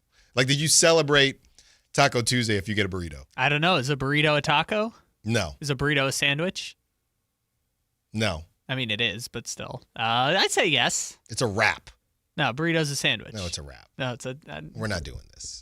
We're not doing this. I mean, Not Alan, now. it's sports radio. It's not the summer, though. It's not the summer. No. We are in hot time. By the way, speaking of, did anybody... Well, I don't want to get myself in trouble. How did the Cowboys-Cardinals game go for all of you? Because I guess you could have signed up for Fubo TV, and it just wasn't a good enough game. If it was Cowboys-Eagles, maybe, and the Cowboys... We didn't even mention the Cowboys completely bleeped the bed. They lost to Jacoby Brissett, which is this is a very typical Cowboys win. I thought they were going to take care of business because normally they beat the teams that they're supposed to beat and then lose to actually good teams. But they couldn't even do that. But don't worry, Alan. They just traded 2 premium picks for Quinnen Williams. Yeah. Hey, on the heels of, hey, we're probably out of it. All right, let's go give up picks. There isn't, like, they didn't give up more for Quinnen Williams than Micah Parsons, but the fact that they kind of made a similar deal for Quinnen Williams in 2025 is insane. Yeah, so... And Quinnen Williams is good. It's just, I can't believe they did this. So Prop Talk, Schmalin Miles was just watching on his phone, or not watching the game, but just watching the little ball. Just on yeah. the digital breakdown, and when he saw that fumble from Javonte, okay, it's cooked. It's cooked for Mr. Trey McBride. But, shout out to Jacoby. I know Trey McBride had a touchdown, but they took care of business. I don't know if anybody, did anybody go get Fubo? I saw, Kyle, that the powers that be, I think it's Disney. It's either Disney or YouTube TV. One of them losing $5 million a day. That's what I read. Yeah. $5 million a day. I'm guessing it's probably YouTube. Okay, I was literally going to say I think it's Disney. But yeah, they're losing $5 million a day. Oh yeah, well no, I guess it would be Disney because YouTube is paying for the licensing. So yeah, I guess that's probably true. You should have called me up. I watched the game just fine on a website that rhymes with Dream Least. Okay, well I thought that was shut down. No, you can't kill it. Okay, they've got every week it gets shut down. And there's a viral tweet about it, and then it comes back. All I know, and again, all I know is Schmalin Miles has 14 different versions of Dream Least available to choose from. So certainly not gone yet. Yeah, I even saw JJ Watt, which was so funny because these guys, I got my family that they'll say I'm cheap at times. I like to say I'm frugal, but you got guys like JJ Watt who's made, I don't know, however many million. He's still a broadcaster, so he's still making millions. JJ Watt is even saying, I'm done. I am not paying for another service. Then I look up the Disney Unlimited, right? And it's one thing because whatever it is, I pay for Disney Plus, okay, which is, I know they're about to raise it to $11 or $11.99. I pay for Disney Plus. I still get Hulu from my Spotify account from over a decade ago. I have ads, but I still have that random Hulu account still connected. So I'm saying, okay, I got my, and they gave you so much hope yesterday, Kyle, because you log in, you put in your email, and they say, oh, you have a My Disney account. You're ready to go. Then you click on it. These brothers asking for $30 a month for a combo. For the bundle. Of Disney Plus, ESPN Unlimited. And Hulu. Which they just created. We know what this ploy is. Somebody said, how do I have ESPN Plus and ESPN, but I can't watch it because now there's ESPN Unlimited? I think they've met their match with the greed, Kyle. I know people love their football, but JJ Watt, who's worth a lot more money than I am, And when guys like that are saying, sorry, Disney, we're not doing it, I don't know if YouTube is the one saying, you're going to have to come back home. Like, to me, there's probably a time period that Disney is saying, hey, let's just see if we can convince people to come on over to ESPN Unlimited. And if they start losing money, okay, cool, whatever, let's go back to YouTube TV. Because I just think people are at their wits' end. And to your point, there are ways, if you really care. Now, I investigated for a little bit, and even the Fubo TV thing, shout out Fubo. Cardinals, Cowboys, that's not good enough for me to go through the flow. There will be days where there is a game good enough to go through the flow, but that was not a good enough situation for ESPN to convince people that it's time for ESPN Unlimited or Sling or Fubo TV. And now I'm just going to call it Fubo TV. It's just Fubo now for the rest of time. Well, can I convince you to watch Texas versus Duke tonight? You want to watch the Boozer? Is that enough to get you in the door? No. You don't want to watch your future Sacramento King good Boozer? No. Boozer has some space, going to fire a three. Yep. No. I'll watch his second of the game. I'll watch the highlights on X like a normal person later. Or, again, Dream Least is very much available, so I can get you set up for next time. I'm double checking here, Kyle, because I think it's a thing. And now, here, okay, is this a good enough one? And we know how big the Eagles are. Next Monday, this is what they're going to hold out for, Kyle. Next Monday, it's Eagles-Packers. That's where, if they don't get people to go to Fubo TV or to go to ESPN Unlimited, whatever it is, ESPN Russell Wilson, Mr. Unlimited, that's when we'll probably see them break. They're not breaking yet, Kyle. I will say, is there a big college football game this weekend? Oh, that's true. That might break. I don't know the college football schedule off the top of my head. No, but we don't want them. We don't want good matchups. No, I'm saying, will that break them if there's a big college football game on ESPN? And people just don't watch. Yeah, because like this weekend there were some good ones, but I don't think there was one where it was like, oh wow, I can't believe ESPN isn't broadcasting Miami versus SMU. Oh, it was a terrible college weekend. And Kyle, the weekend after that, it's Cowboys Raiders, so they're cooked. They're cooked. But nobody is signing up for that. But here's the thing: if ESPN's quote unquote entire value is in one Monday Night Football game, like they can't justify paying $30 a month for this bundle. I was ready to do it. I said, hey, I'm already paying for Disney Plus. They're about to raise it to $11. Fine, let's just do it. I saw $30, Kyle. I closed that app so quick. Let's see. So next week they've got Texas A&M, Missouri. That's one. We've got LSU, Alabama. That Brian Kelly got fired, so it's just not really getting you in the door there. Man, yeah, I think you're right. They're kind of holding out for. So no good Saturday. We must be getting close to rivalry week or something. Okay, there is one top 10 matchup on ABC at 9 a.m. It is BYU Texas Tech. All right, man. Yeah, they're just hold the line, everyone.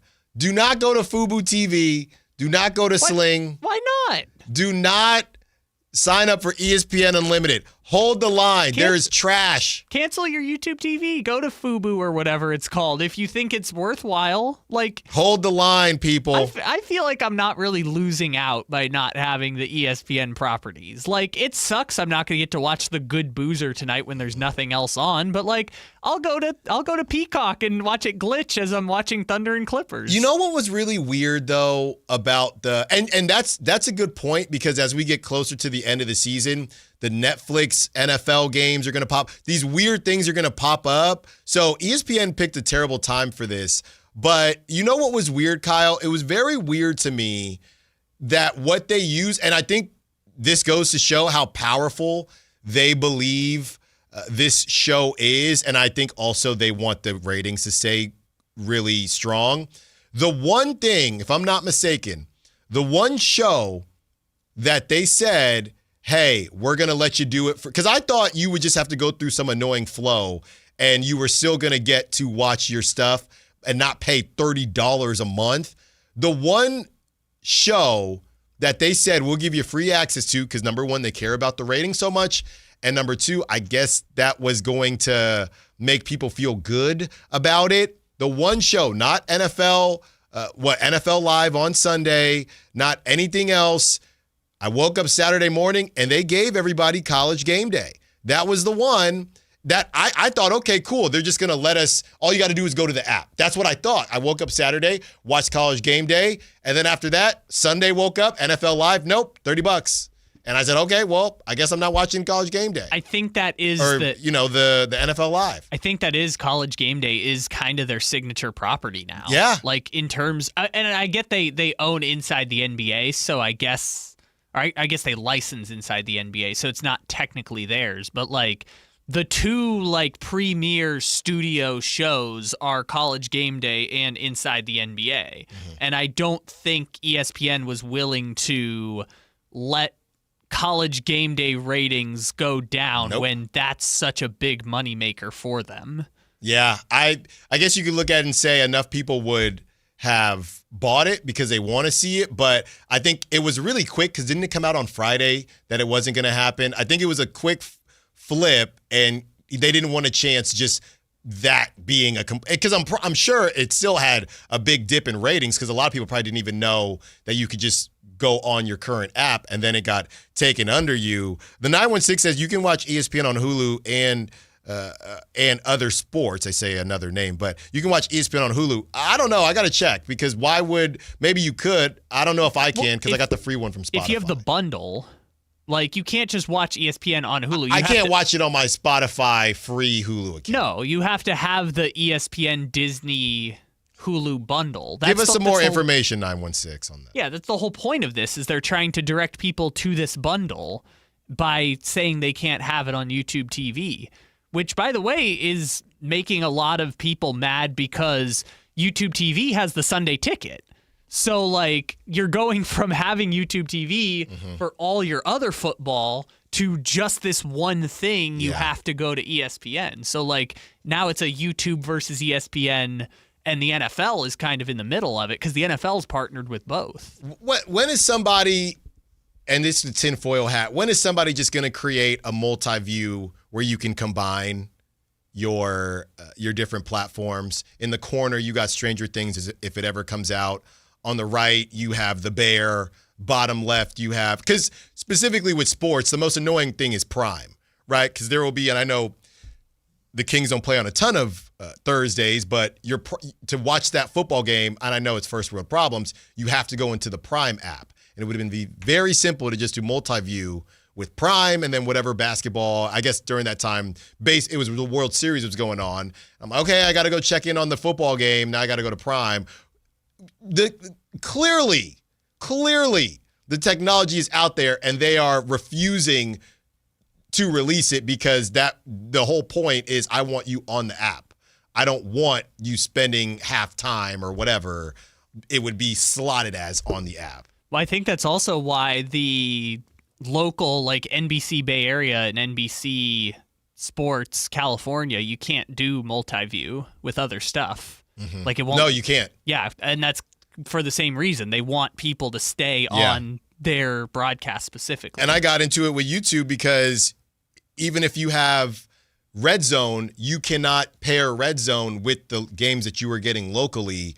It's just you got to watch the games you're watching locally. And I love it, too, because it'll combine other stuff. Yeah, it's Sunday morning. I want to watch Eagles, Panthers on one, Raiders, Chiefs on the other. Then on the top right, it's guys' grocery games. And underneath that, it's Law & Order SVU. What is that? Yeah, there's some funny ones like that where it'll send you like your local news next to a college basketball game. I'm like, okay, that's a weird combo, but what the heck, sure. I mean, the YouTube TV one, though, is like one thing. The Sunday ticket is unique because, like, the reason they won't let you do that is because they want people to buy the Sunday ticket. Because if you buy it, you can do Red Zone in the multi-view, but they want people specifically to pay the $400 a month or $400 for the season for YouTube TV. And the last thing I'll say about it, and the 916 is saying it's Hulu plus live TV, not a bundle. So still not my cheap Still not my cheap Spotify from 10 years ago. So I guess maybe that's a underground situation that you can go to. That's from the 916. You want to check that out. 925 says, watch the game. The look of befuddlement on Jerry's face was worth whatever they want to charge me. That's fair enough. The last thing I'll say about it is I do wonder how annoyed, because I'm assuming you didn't have it. If you pay for NFL ticket and you pay $300, whatever it is, but you did not get the game last night, because those games do not fit under the NFL ticket window, I would assume that would tick me off. If I pay all this money for NFL ticket, I'm assuming, and somebody who has NFL ticket can let me know, but I'd assume you didn't get that game because that's not the normal slot. That is, ESPN owns that one. No, that's what I was saying, is that now you've got ESPN against YouTube TV, or I guess Disney against YouTube TV, and they're both giant partners with the NFL. So now the NFL is kind of in the awkward spot where it's like, which partner do we capitulate to? Yeah. Do we tell people, hey, you can still watch it on YouTube TV, or does it just go to ESPN? Like, that's kind of the weird thing. And the NFL is getting money from both of them, but like ESPN is kind of doing this because they have to justify paying so much money for that NFL package and taking over NFL Network. Like, they gave up like stake in the company to the NFL. Like, they paid so much money, and I don't think they're going to be able to make it back. So as we get to around the league, and hey, let us know if you got any ways to continue to watch this stuff. But as we go around the league, last night, Kyle, was crazy. So the Blazers lost to the Lakers. Not a big deal, right? Okay, and again, just real quick, as we're complaining about the Kings not being healthy, obviously LeBron's been out. Look, it is what it is. This is probably the worst loss. Not probably. This is the worst loss of the season for the Blazers. So the Blazers lost to the Lakers. Okay, cool, no big deal. Let me tell you who they faced. Let me tell you the starting lineup. Dalton Knecht started at forward. Who's untradeable.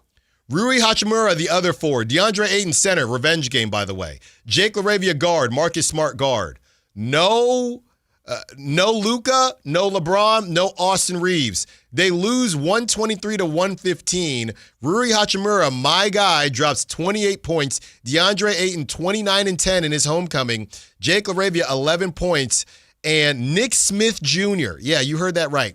Nick Smith Jr. off the pine, 25 points. Terrible loss. There's some bad losses out there. We know the Warriors lost to the Pacers and they had 4 people playing. And now the Lakers beat the Blazers, and the Blazers have got to be kicking themselves. So guys, I told y'all, guys are randomly hurt this season. If the Kings can figure it out, and they've already kind of refused a couple gifts that they had. They got to face the Lakers with no Luka, but Austin Reeves played. But yeah, Kyle, that's going around the league. And we have I was going to say trigger word, but I don't know if that is appropriate because we're talking about Ja Morant, and I really didn't mean to do a thing there. But because what I'm really trying to say is that the trigger word is joy. Whenever anybody starts bringing up joy, I think there is a correlation between joy and being traded, Kyle. Jimmy Butler, I think most recently brought up joy, and his joy was gone. My joy playing was gone, is what he said. Yes, and now he's gone. And Ja Morant was bringing up joy as well. So as it normally happens, Ja Morant, and he was asked if he could get his joy back. He says, we'll see. He said he does not have his usual joy right now. So, Kyle, that correlation and causation tells me Ja Morant will be traded. Yes. That is the parallel. Whenever joy is brought up, they're traded. Remember back in the day, Kevin Durant. Now, I guess it was a sign and trade. I thought we were supposed to be playing with joy when he was roasting Steve Kerr because all of a sudden he hated winning. I don't know why. That was the last that the Warriors saw of Kevin Durant. Whenever joy gets brought up, that player gets traded or that player is done at that current team. So Ja Morant, I would love to tell everyone right now, I don't know where he's going, but that brother will be traded because joy was brought up. Joy is undefeated when it comes to a player. That is like the go-to thing. When a player wants out, I don't got joy. I don't got joy, man. Thought we were supposed to be playing with joy. So it's time to go. So time to go. This is exactly what we should be rooting for in the Ja Morant sweepstakes is Ja Morant to publicly request a trade from the Memphis Grizzlies and try and force his way out. For the Grizzlies, for his value to tank, which, by the way, I saw Mark Spears, friend of the show, friend of the station, went on one of these ESPN shows and was talking about 4 teams don't want to touch him. It's going to be a disgruntled star for a disgruntled star trade. Yeah. So this is what we need. We need Ja to tank his value, make it uncomfortable for the Grizzlies, and then the Grizzlies to be so vindictive that they send him to Sacramento. Yeah. That's what we're rooting for if we want Ja Morant on the Kings, which I want Ja Morant on the Kings for the right price. But I think he would be great. Yeah. So we need the Grizzlies to tank this and then decide we're going to screw him over and send him to Sacramento. I just love this because being in Sacramento for 3 years now, there's just always something. There's always something. I mean, it's incredible. There's always something. As the sun sets, Kyle, as the sun sets on Jonathan Kuminga and the possibility of him being on the Kings, the sun rises for Ja Morant to the Kings. It just never ends. It never ends. Which is funny because he hasn't actually been connected to the Kings. People are just saying, yeah, Sacramento would do something like that. Yeah, they would. DeMar DeRozan, Keon Ellis, Dennis Schroeder, a pick or two to the Grizzlies. That sounds like something Sacramento would do. It's pretty spot on for the Kings. That's what these betting agencies are doing now. Does he feel spiritually like a Kings player? And I think Ja does. I think he does. I don't want Ja to give up Zach LaVine. Obviously, nothing when it comes to the 2026 draft. Nothing like that. But it does feel like, okay. I mean, Russell Westbrook is like that everywhere, but Russell Westbrook on the Kings right now. I think we're seeing a version of Ja in Russell Westbrook. Okay, y'all didn't want me? Now let's see what you missed out on. Ja needs, I think, a type of motivation like that, and he can only get it in one place. See, this is the tough thing, though. Would a real true contender try and make a play for Ja? Probably not, which again is another feather in the cap of the Kings. That's where I think this is such an interesting situation because, like, again, I'm trying to think of the right team. Yeah, who is the contender? I guess a better question is who's a contender missing a point guard? I mean, I guess the Lakers have Luka. The Timberwolves. That's your answer. The Timberwolves. You can't have Ja. I mean, Ant does shoot 8,000 threes. I mean, you could do it. I don't even, like, would they have to trade Rudy Gobert? Like, I don't even know how Rudy Gobert and Ja Morant can't have Ja work. and Ant on a team together. No, I don't think so, but I'm trying to think, like, would a true blue contender actually try and go after Ja Morant? Because if not, it's a team like Sacramento or Miami that's kind of in purgatory that actually would make a ton of sense. No, he can't go to Miami. Eric Spoelstra would not let that happen. If he's got problems with Khalil Ware, who, like, I've never even heard Khalil Ware talk. And Eric Spoelstra, he's got to get better. He just has to be better as a human and as an adult. The team of Terry Rozier is the one where... Okay, but they knew it was a chess move to get off that money. They knew. What do you mean? He was gambling before he got there. They knew. I'm kidding. But again, I just think the Raptors. Yeah, exactly. It's that group of team that when we did the tiers list at the beginning, they were in the I don't know, let's see what happens group. Like, that's the group that makes sense for Ja Morant, is the team that refuses to say uncle and go to the bottom. The Bucks can't. They got nothing. Because they ate Dame's contract, they literally cannot afford to trade for a big contract. On the other side, we have another crazy game that happened that might make you feel better about what the Kings are doing. And again, I want to have this conversation. It is not just for parents, but I thought it was a fascinating one, and I want to hear your thoughts as somebody was trying to give Zach LaVine a lot of credit for his hard work, and somebody else chimed in saying, well, let's not put to bed the fact that he was born a lot more athletic than other humans. And college basketball is back, and Mike Bibby already has bulletin board material. How? Allen Stiles, Sactown Sports.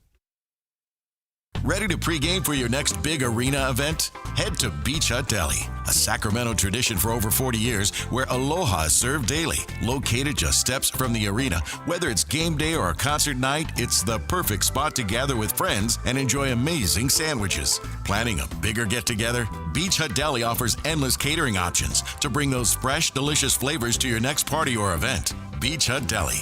Good vibes, great food, and epic times await. The mildest summer in 30 years has left AC makers with overstock and far below their sales targets. Your chance for huge savings. Sierra Pacific's partnership with top manufacturers mean exclusive discounts to clear inventory fast. Get premium systems installed flawlessly by friendly pros with ironclad warranties and great discounts with SMUD rebates. Plus, HVAC's tax credits expire December 31st. Call for your complimentary proposal. Visit SierraPacificHome.com. Sierra Pacific Solar Heating and Air. The guys in the big red trucks. I'm Ed Evans, CEO of Consumer Cellular. Ever wonder why Big Wireless wants you on an unlimited plan? They probably want you to cover the cost of those 20-somethings using all that data every month. But most people 50 and up like me only use 12 gigs or less. Don't get bamboozled by Big Wireless. Switch to Consumer Cellular. Our plans start at just $20, and we use the same towers as the big guys. Join the millions who choose something better, because if you're not using all that data, you're probably getting used. Call 1-888-FREEDOM or visit consumercellular.com/facts. Plans include $5 credit for auto pay and e-billing. See site for additional facts.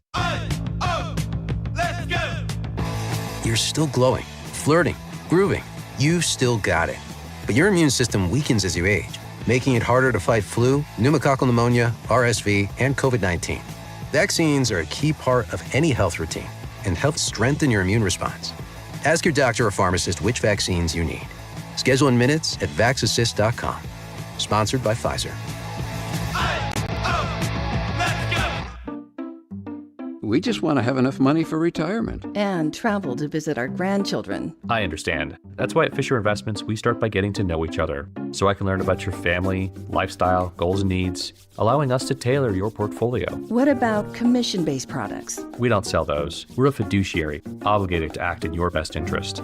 So how do your management fees work? We have a simple management fee based on the value of your portfolio. So we do better when you do better. We appreciate that kind of transparency.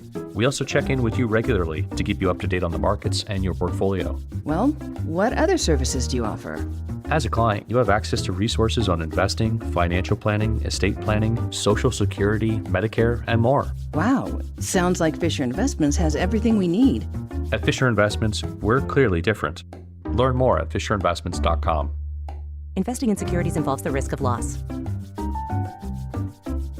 Sacramento Chrysler Dodge Jeep Ram has the biggest selection, the best prices, and unbeatable customer service. Check them out online, sacsuperstore.com, for the guaranteed lowest price on Chrysler, Dodge, Jeep, and Ram. Open until 10 o'clock and right across from Hagen Oaks Golf Course. sacsuperstore.com. Guys, it's time to know your numbers and what they mean. And right now, Revive Men's Health is offering a $400 comprehensive wellness panel for just $99. Free if you start treatment. Offer ends November 30th. Book today at ReviveMen'sHealth.com. Must medically qualify. Terms apply. Contact us for full offer details. Hey, it's Carmichael Dave. I got to tell you, I am so excited to get this decking project started with Trex Decking and Railings. From the first time I stepped foot in the showroom last week, I was so impressed. So many color options, heat-resistant composite deck. What does that mean? That means I don't have to do any maintenance on it whatsoever. They even have a deck designer, so you can go online and see what your dream deck will look like on your house. Just visit Trex, that's Trex.com, to get it started. Tell them Carmichael Dave sent you. When the Kings light up the court, Sacramento lights up the night, and it all leads to Revival at the Sawyer. All November long, show your Sactown Sports app and enjoy buy one, get one half-off beverages. From pregame anticipation to post-game celebration, Revival is the rooftop for true fans with elevated views, unbeatable energy, and that signature Sacramento spirit that connects us all. Revival at the Sawyer, where the city and the team both rise. Reserve your table today at revivalsacramento.com. Offer valid once per visit per person.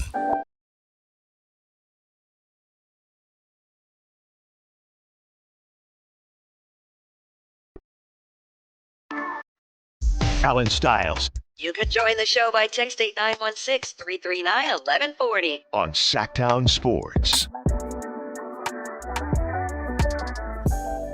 Kyle, I got some good news. I know you were very worried for me. But, going back to how Whitey understood the shoe conversation more than you, I got some good news. My shoes got delivered, number one. Number two, they are sold out now. on the sneaker app. I'm checking the resale sites right now. They did not go up in value, but this one's on me. It just seems like the Kobe 9s, just not a good resale shoe. Now, like I said, those Caitlin Clarks, the 6s are a really good resale shoe, but I'm looking at all these other types of Kobe 9s, and they're just not good. It's not it. So they made a lot of the Kobe 9s. Apparently. So they did finally sell out on the sneaker app, but yeah, it's these 6s. They're the ones that a lot of people are into. So again, I told my wife, you will have the sneaker app back on your phone. What is so fun? Especially after this shrimp thing. People are still on the text line about this shrimp thing, by the way. Yeah, about you eating 5-day-old shrimp. Yeah. And thinking that's a normal thing. It is. Yeah, sorry, you said a funny thing about 6s and people being into them. And yeah, you got a lot of dirty jokes today. A lot of innuendos. Not by design, okay? I did want to have this conversation, though, as Sac State basketball is getting started. I saw Mike Bibby. Everybody needs some bulletin board material. So it's funny because I almost feel like as they're taking on the Dominican Penguins, shout out to Dominican out there in the Bay. So they have Dominican, and then on Friday they have Jessup, and then they really get things kicked off Tuesday, November 11th. So they should win these first two games.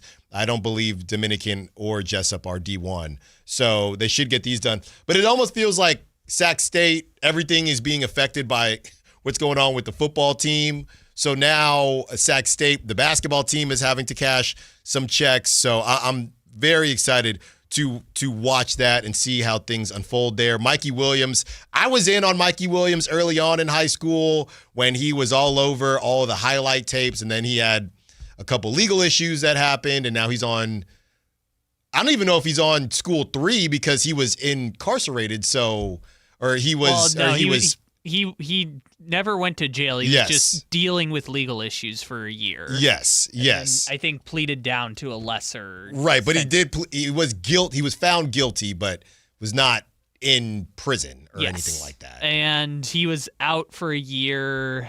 I think this is team 2. I think he started at UCF. And then now is at Sac State. So I believe this is team number 2 for him. So I am excited to see what he's got. Here's the thing. They tried this at UCF, right? With him, there were a couple of, because I remember watching it on TikTok. It was him. It was a couple other guys that had been around and weren't able to figure it out. And UCF brought them all in, and they were supposed to ball out. And I don't remember talking about UCF last season, so it did not work out. They were a bad team, and he barely played. Yeah, so now they're trying it again, this time in Sacramento. So we'll see what happens. I'm wishing him the best. Like I said, I've been following him for a very long time, and I was sad when everything came out. So we'll see what happens there. But speaking of, Kyle, being born with gifts, I wanted to have this conversation. I'm curious what Whitey Gleason thinks, who will join us in about 15 minutes. So this is from the Hoop Herald, right? Because I've been very big on this for a long time. So this is from the Hoop Herald, and it's a video of Zach LaVine working out, right? And it's Zach LaVine, obviously, working on his jump shot, just working on his explosiveness. So the Hoop Herald kind of takes his video that he clearly, posted on Instagram or wherever it was, and says, people assume players like Zach LaVine are natural freak athletes. In reality, he has spent countless hours working on his explosiveness as shown here. So that's what they have to say. Then you have Jamal Christopher, who covers the Clippers, say, this is disingenuous as hell. Really dislike when people say things like this.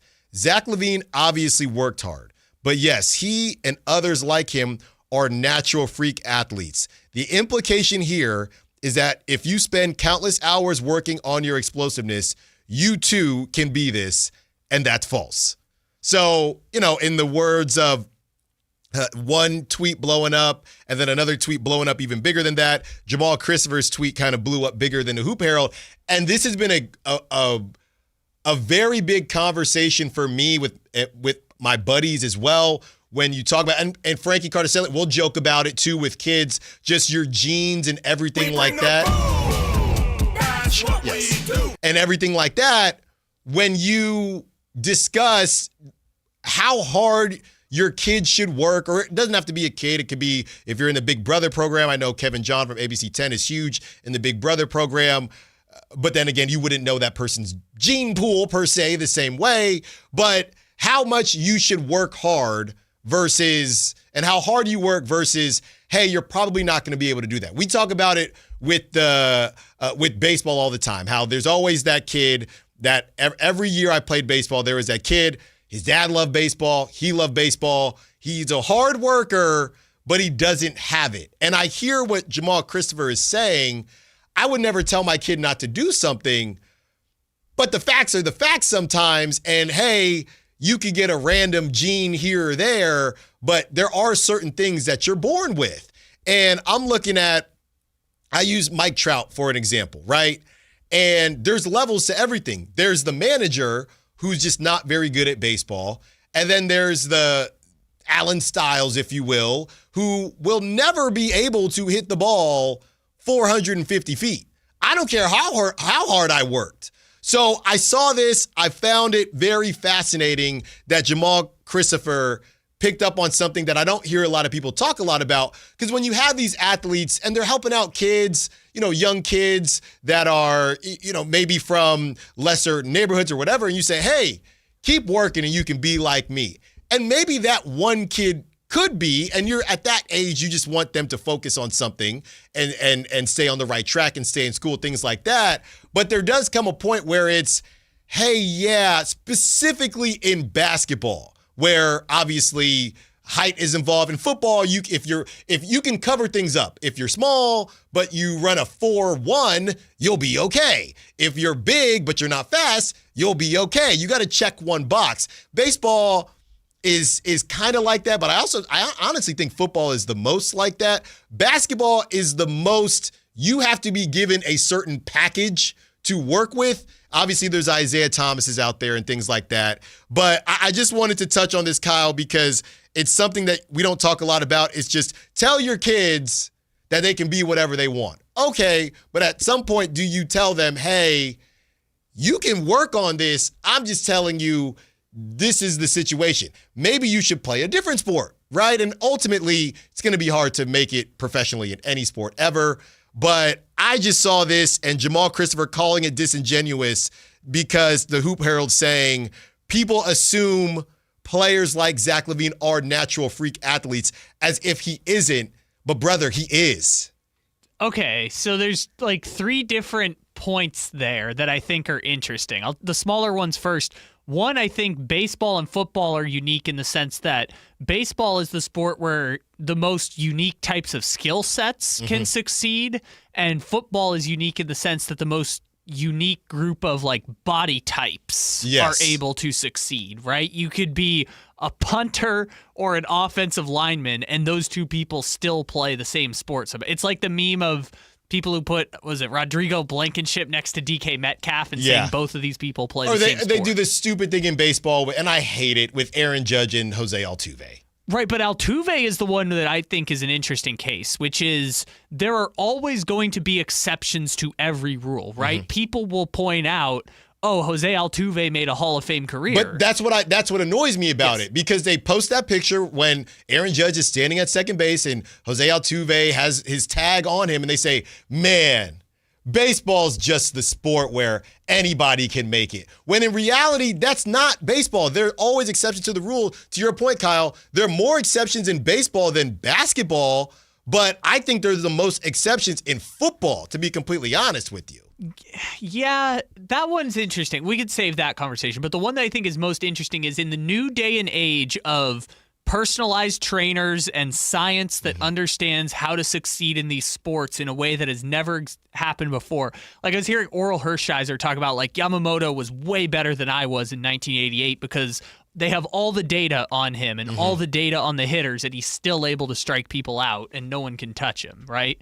So in this day and age of information and science and trainers, I think people with less athletic gifts can make it further than they've ever gone before. Because you're getting the most out of what you do have. Yes, exactly. You can get further in your athletic career with less gifts than you've ever been able to at any point.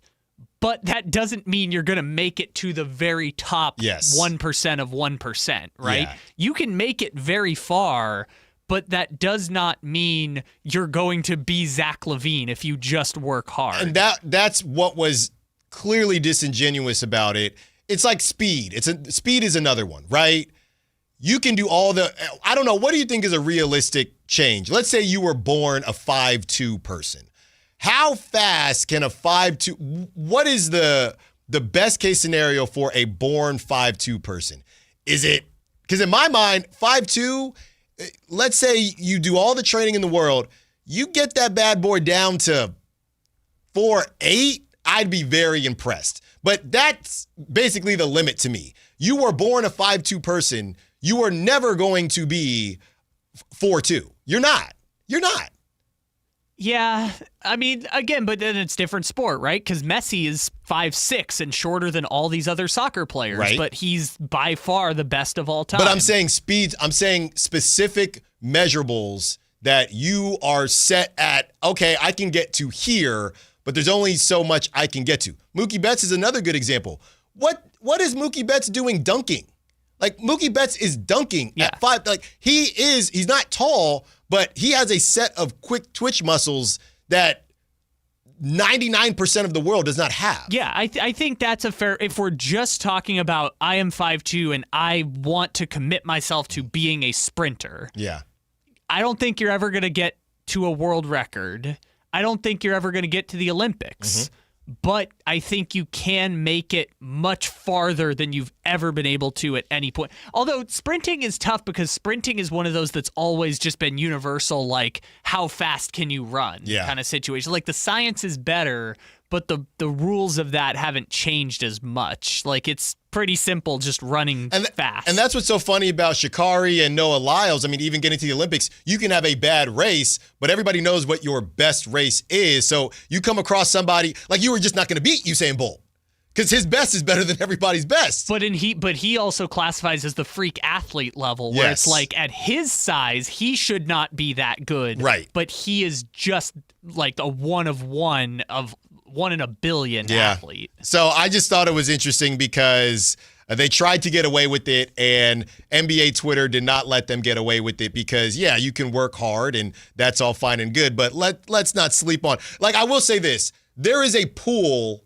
of athletes that are Zach LaVine-esque. That's what I always say about LeBron.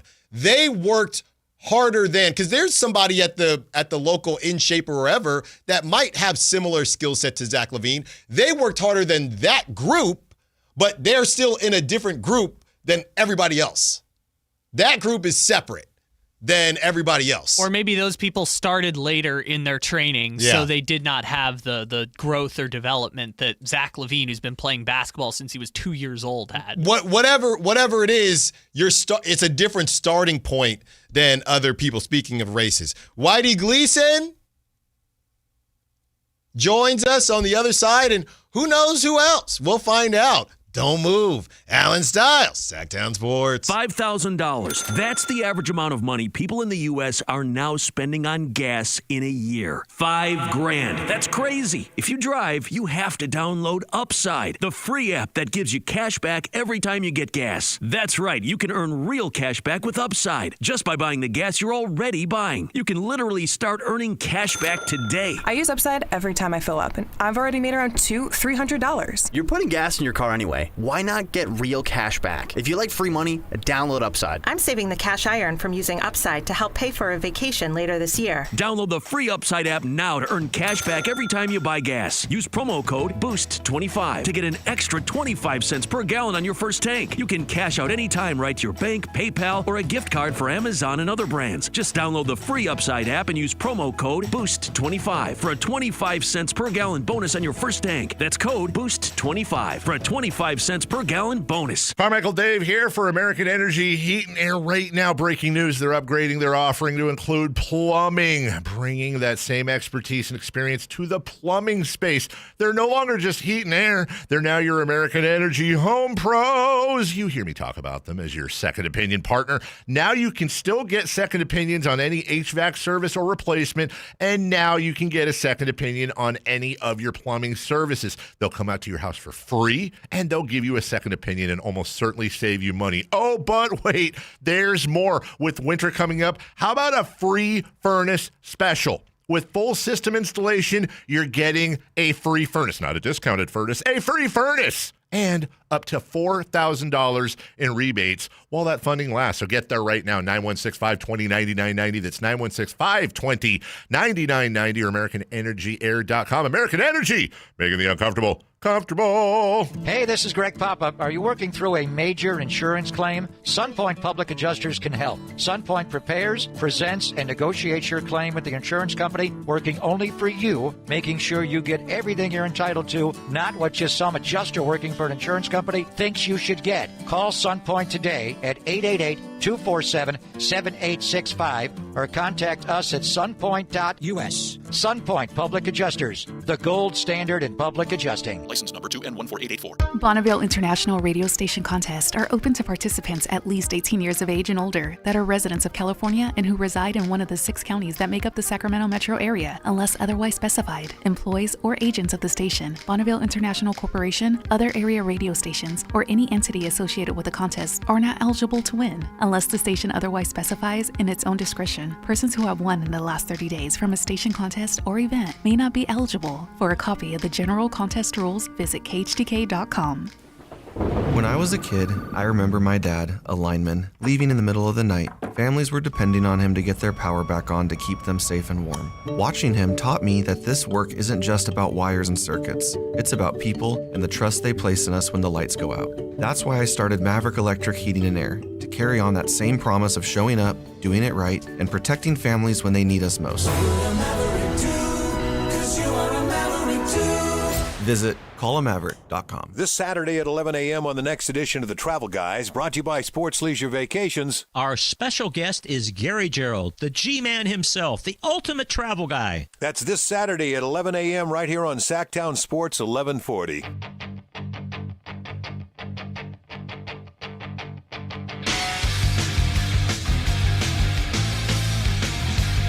Allen Stiles. Watch the show on youtube.com/Sactown Sports 1140.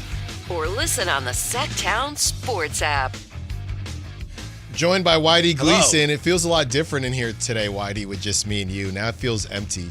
You know, like when you have family or friends over, or maybe a day or two, or maybe they stay the night, then they holidays leave. or whatever. Then you leave and you think, oh, it's just us.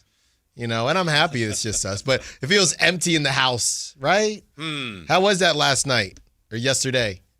With Kayla and Chris in here? Yeah, we had fun. Yeah. And it was a shorter show, so it just felt like we didn't have time to do everything we wanted to do, you know? Yeah, I mean, leading up to the Kings game, taking on the Nuggets, and I don't know, Whitey, I didn't have a lot of, I wasn't upset at all after last night's game. I noticed that, Mr. Optimism today. Yeah, I mean, I don't even know if it's optimism. It's just, what do you want them to do, right? They are. Guard somebody? Last night, but that, again, and that's what I keep saying, you're asking Doug to try to teach old dogs new tricks. And Zach LaVine has kind of bought in. I know last night wasn't a great night for him, but we don't know how healthy he was. They're all banged up. Domas grabbing his rib. Did the rib happen during the game? Yeah. I think he got. Domas is grabbing his rib the first quarter. So I don't know. Last night was just, this is who this team is. Yeah. This is who this team is. Yeah. And, let's not lose sight of it. This is not a good defensive team. They've given up more than 125 3 games in a row now. They won one of those. So yeah. That's just, who they are. And they go out. They get Precious Achiuwa. We had Michael Scotto on. You can check that out on YouTube from Hoop How are Type. we talking about what the Kings did and not what the 49ers did, right? Didn't you think we'd be talking about the 49ers adding somebody or something? I don't know, Whitey. Are they just saying uncle? I mean, now Michael Williams goes out with the ACL. Is it just, hey, you know what? Fine. Right, like Final Destination. You win. There's no, they don't want to sacrifice. I know they got to play the games, but they don't want to sacrifice anyone else. And what's funny is, Whitey, after all this, they're going to not do anything and still beat the Rams because Kyle Shanahan owns Sean McVay. Besides that one time when Jaquiski Tartt did not catch the football. Yeah. The prices were very high. Sauce Gardner, 2 number ones. No, that's crazy. Yeah, so. For the Sauce one? Yeah. No, the Sauce one I thought was fine. The Cowboys one was crazy. 2 first for Sauce? Yeah, I mean, it's not. Daniel Jones could turn into a pumpkin at any point. But you'll still have an all-pro quarterback. But that's like an NBA. To me, that's like an NBA price. Yeah. The NFL typically, it's like, there's a great quarterback. All right, here's a 4th rounder. Okay. I saw the list of trades for 2 first-round picks for non-quarterbacks, and it was something like Laramie Tunsil, Khalil Mack, Jamal Adams, Micah Parsons, and Sauce Gardner. And that's going back like 10 years. I think kind of the point is like, if you want an all-pro level player, that's the only way to do it. They just never come available in the NFL. And you didn't filter that, Kyle? That was just all the big names? Because those were all defensive guys. That was all Laramie Tunsil. Oh, yeah, Tunsil. But that's all non-quarterbacks. Oh, sorry, I also forgot Jalen Ramsey, too, so throw him in there, But that's what's so interesting to me in such an offensive-focused league, or what they're trying to turn it into. It's flag football these days, that those guys are still the guys that go for big money. The 2 guys I was surprised as the Jets did a hybrid fire sale. Breece Hall. But Breece Hall is not alone. What, Chris Olave didn't get moved? Shaheed did, but not Olave. But not Olave. And the other name from the Jets is Garrett Wilson. I mean, Garrett Wilson, offensive rookie of the year, I know, along with Sauce Gardner. They had such a young, hot team, and Quinnen Williams, who they were all excited about, and it just didn't work out, the Aaron Rodgers thing. But Garrett Wilson, I don't know. Wide receivers are so confusing to me because sometimes it feels like it's very easy to find a wide receiver, but then it also feels like it's very hard to find a wide receiver. Ask the Bills, who, I mean, the Bills could have went out, and I know it's the same division, so they probably wouldn't have done that, but bit surprised, or I guess I'm trying to figure out how surprised I am that Garrett Wilson is still on the Jets. The other thing to me is in baseball and basketball, but especially baseball, when a team, they're selling off their parts, usually it's going to take them 2-3 years, maybe longer. And in football, you can bounce back pretty quickly. Right. It's not like next 3 years, we're rebuilding. It doesn't take that long. Especially because the Jets now have 6 first-round picks in the next 3 years. Well, yeah. And I think, why do you more so meant, or did you mean to sell everything off, or more so? Just for any team, if you're like rebuilding in football, it's like, maybe next year. That's what I thought you meant, because you sell off all these players, you get a quarterback. Man, now we need a pass rusher. Yeah. Right? Oh man, now we need somebody who we just moved off of, and maybe they're not big Fernando Mendoza people. I'm just saying. To Whitey's point too, when the Jaguars traded Jalen Ramsey, which was 2019, they got Trevor Lawrence a year and a half later, and we're back in the playoffs 2.5 years later. Yeah. And that was the Blake Bortles, the Saxonville. Remember that? Well, that was when they had Jalen Ramsey. Right. But Blake Bortles. He could spin it. No, he could. And he could run a little bit. He almost won the AFC Championship, almost beat New England. Yeah. He was up 12 points in the fourth quarter against a Tom Brady Patriots team on the road. And now that will be Daniel Jones against Patrick Mahomes. The same thing. The same thing. Oh, could you imagine if Daniel Jones beats Josh Allen in the playoffs, what people would say about Josh Allen? Yeah, Lamar's thinking, you know what? This is not the year for me, because if I lose to Daniel Jones, I'm never going to hear the end of it. So we're just going to lose. Lamar and Joe Burrow saying, you know what? You guys got this. Go for it, Aaron Rodgers. Yeah. Aaron Rodgers, Patrick Mahomes. I do not want to lose to Daniel Jones. Whitey Gleason, what is coming up on the show today? Jay and I will be looking at Precious Achiuwa, of course, and Kyle Draper's going to drop in at some point. Oh, yeah, lovely. I think 3 o'clock is when hold on. Let me put that in my Kyle phone. Draper. Okay, Kyle Draper. Cannot wait to hear Look at that schedule. Yeah, 3 o'clock he's on, then 3:07 to 3:22 going after Allen Stiles. So that's Can you pass Draper a message for me? I don't want to get in there. No. I'm sure you have his number. No. Oh, he doesn't text me back. And you can tell him that. He doesn't text me back. Just tell him, hey, know you've been running around, but Allen's been pretty optimistic these days about the Kings. That's all. Just see what he says. I'll see if we can fit it in. Okay. Thank you. I appreciate that, Whitey Gleason. So that's what's coming up. But today is a full show. Yes. Okay, so we're going all the way up to see. You're going to be good for that? It's been a while. Might like 5th or 6th inning, may have looking over my shoulder into the bullpen. What's that, like 3:45? Just give me a call. Just give me a call. All right. Okay. Yeah. So what did you do yesterday? Did you care enough about? I know it was Cardinals Cowboys. Did you care enough to? And I don't know if you have YouTube or whatever, but did you care enough if you didn't have the game to try to get the game? Yeah, I watched some, but once the Kings started, occasionally I'd just during the timeout or halftime, like see what's going on in the Cardinals game. I mean, you lose like that to the Cardinals, and whatever's left of the season, you decide now we're going to go all in and get Quinnen Williams. I don't understand. Yeah, well, my Kyler Murray prop didn't really pay off, did it? No. I mean, you could have bet the unders. Yeah. Saw him on the sideline with the headset on. Like, weird. Well, you just came up a little short, Whitey. Yeah. Do you like the Kyler Murray? I didn't really bake it out, but do you like the Kyler Murray, Ja Morant on-field comparisons? On-field, on-court comparisons? I don't know that Kyler Murray, has he ever pouted on the field? No, he did one time. I mean, he just always is kind of pouting. I've seen him smile like twice. He refused to go back into a playoff game one time. But plus, I think Ja was better than Kyler's ever been. Yeah. I think Kyler, what was it? It was right before I think he got paid, where he was doing the couple years, I'm really good till late November. And then he got paid, and then I'm not even good. Yeah, it's probably not fair, Allen, but I will never forgive Kyler Murray for not becoming the A center fielder. Think he would have made it? He was a stud. Yeah. Also, I thought Kyler Murray was Trae Young. No. If he hasn't had the heights of Ja Morant, he can't be Trae. I know Ja Morant had higher peaks. I see where you're going there. Ja Morant had higher peaks than Trae Young. Or is Trae Young Tua? I just feel like Trae Young has been playing. He plays too much, literally, to be Kyler. He's available too often to be Trae Kyler. Young, who is literally not available right now. Yeah, right now, but neither is Kyler. Yeah, that's fair. Kyler, I don't know. Speaking of not available, Zion hamstring. Yeah, 10 days. The hamstring epidemic continues. What is going, guys? Whitey's here, so I won't raise.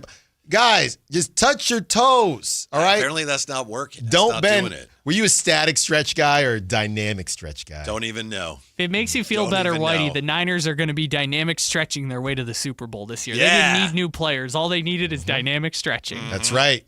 That's What's right. the difference?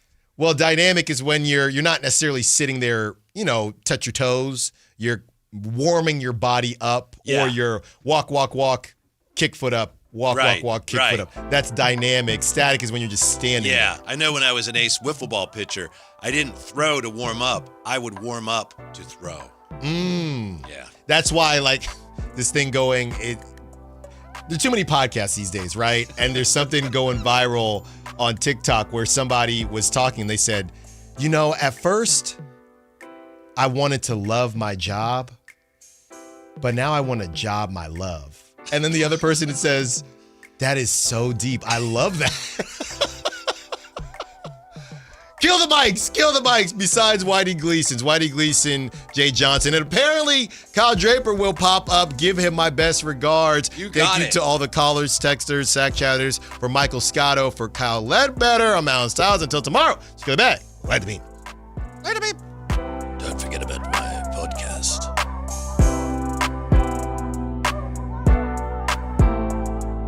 Don't forget my podcast. Gotta go.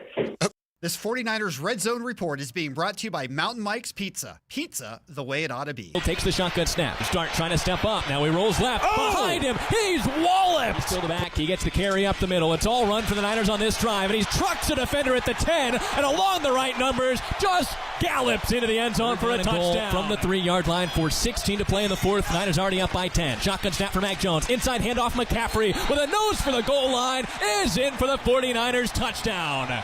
Ready, set, win big. When the 49ers win, you score. With 49% off any large pizza, only at Mountain Mike's Pizza. Celebrate every game day with your favorites from our legendary crispy, curly pepperoni, bold sauced up wings, garlic butter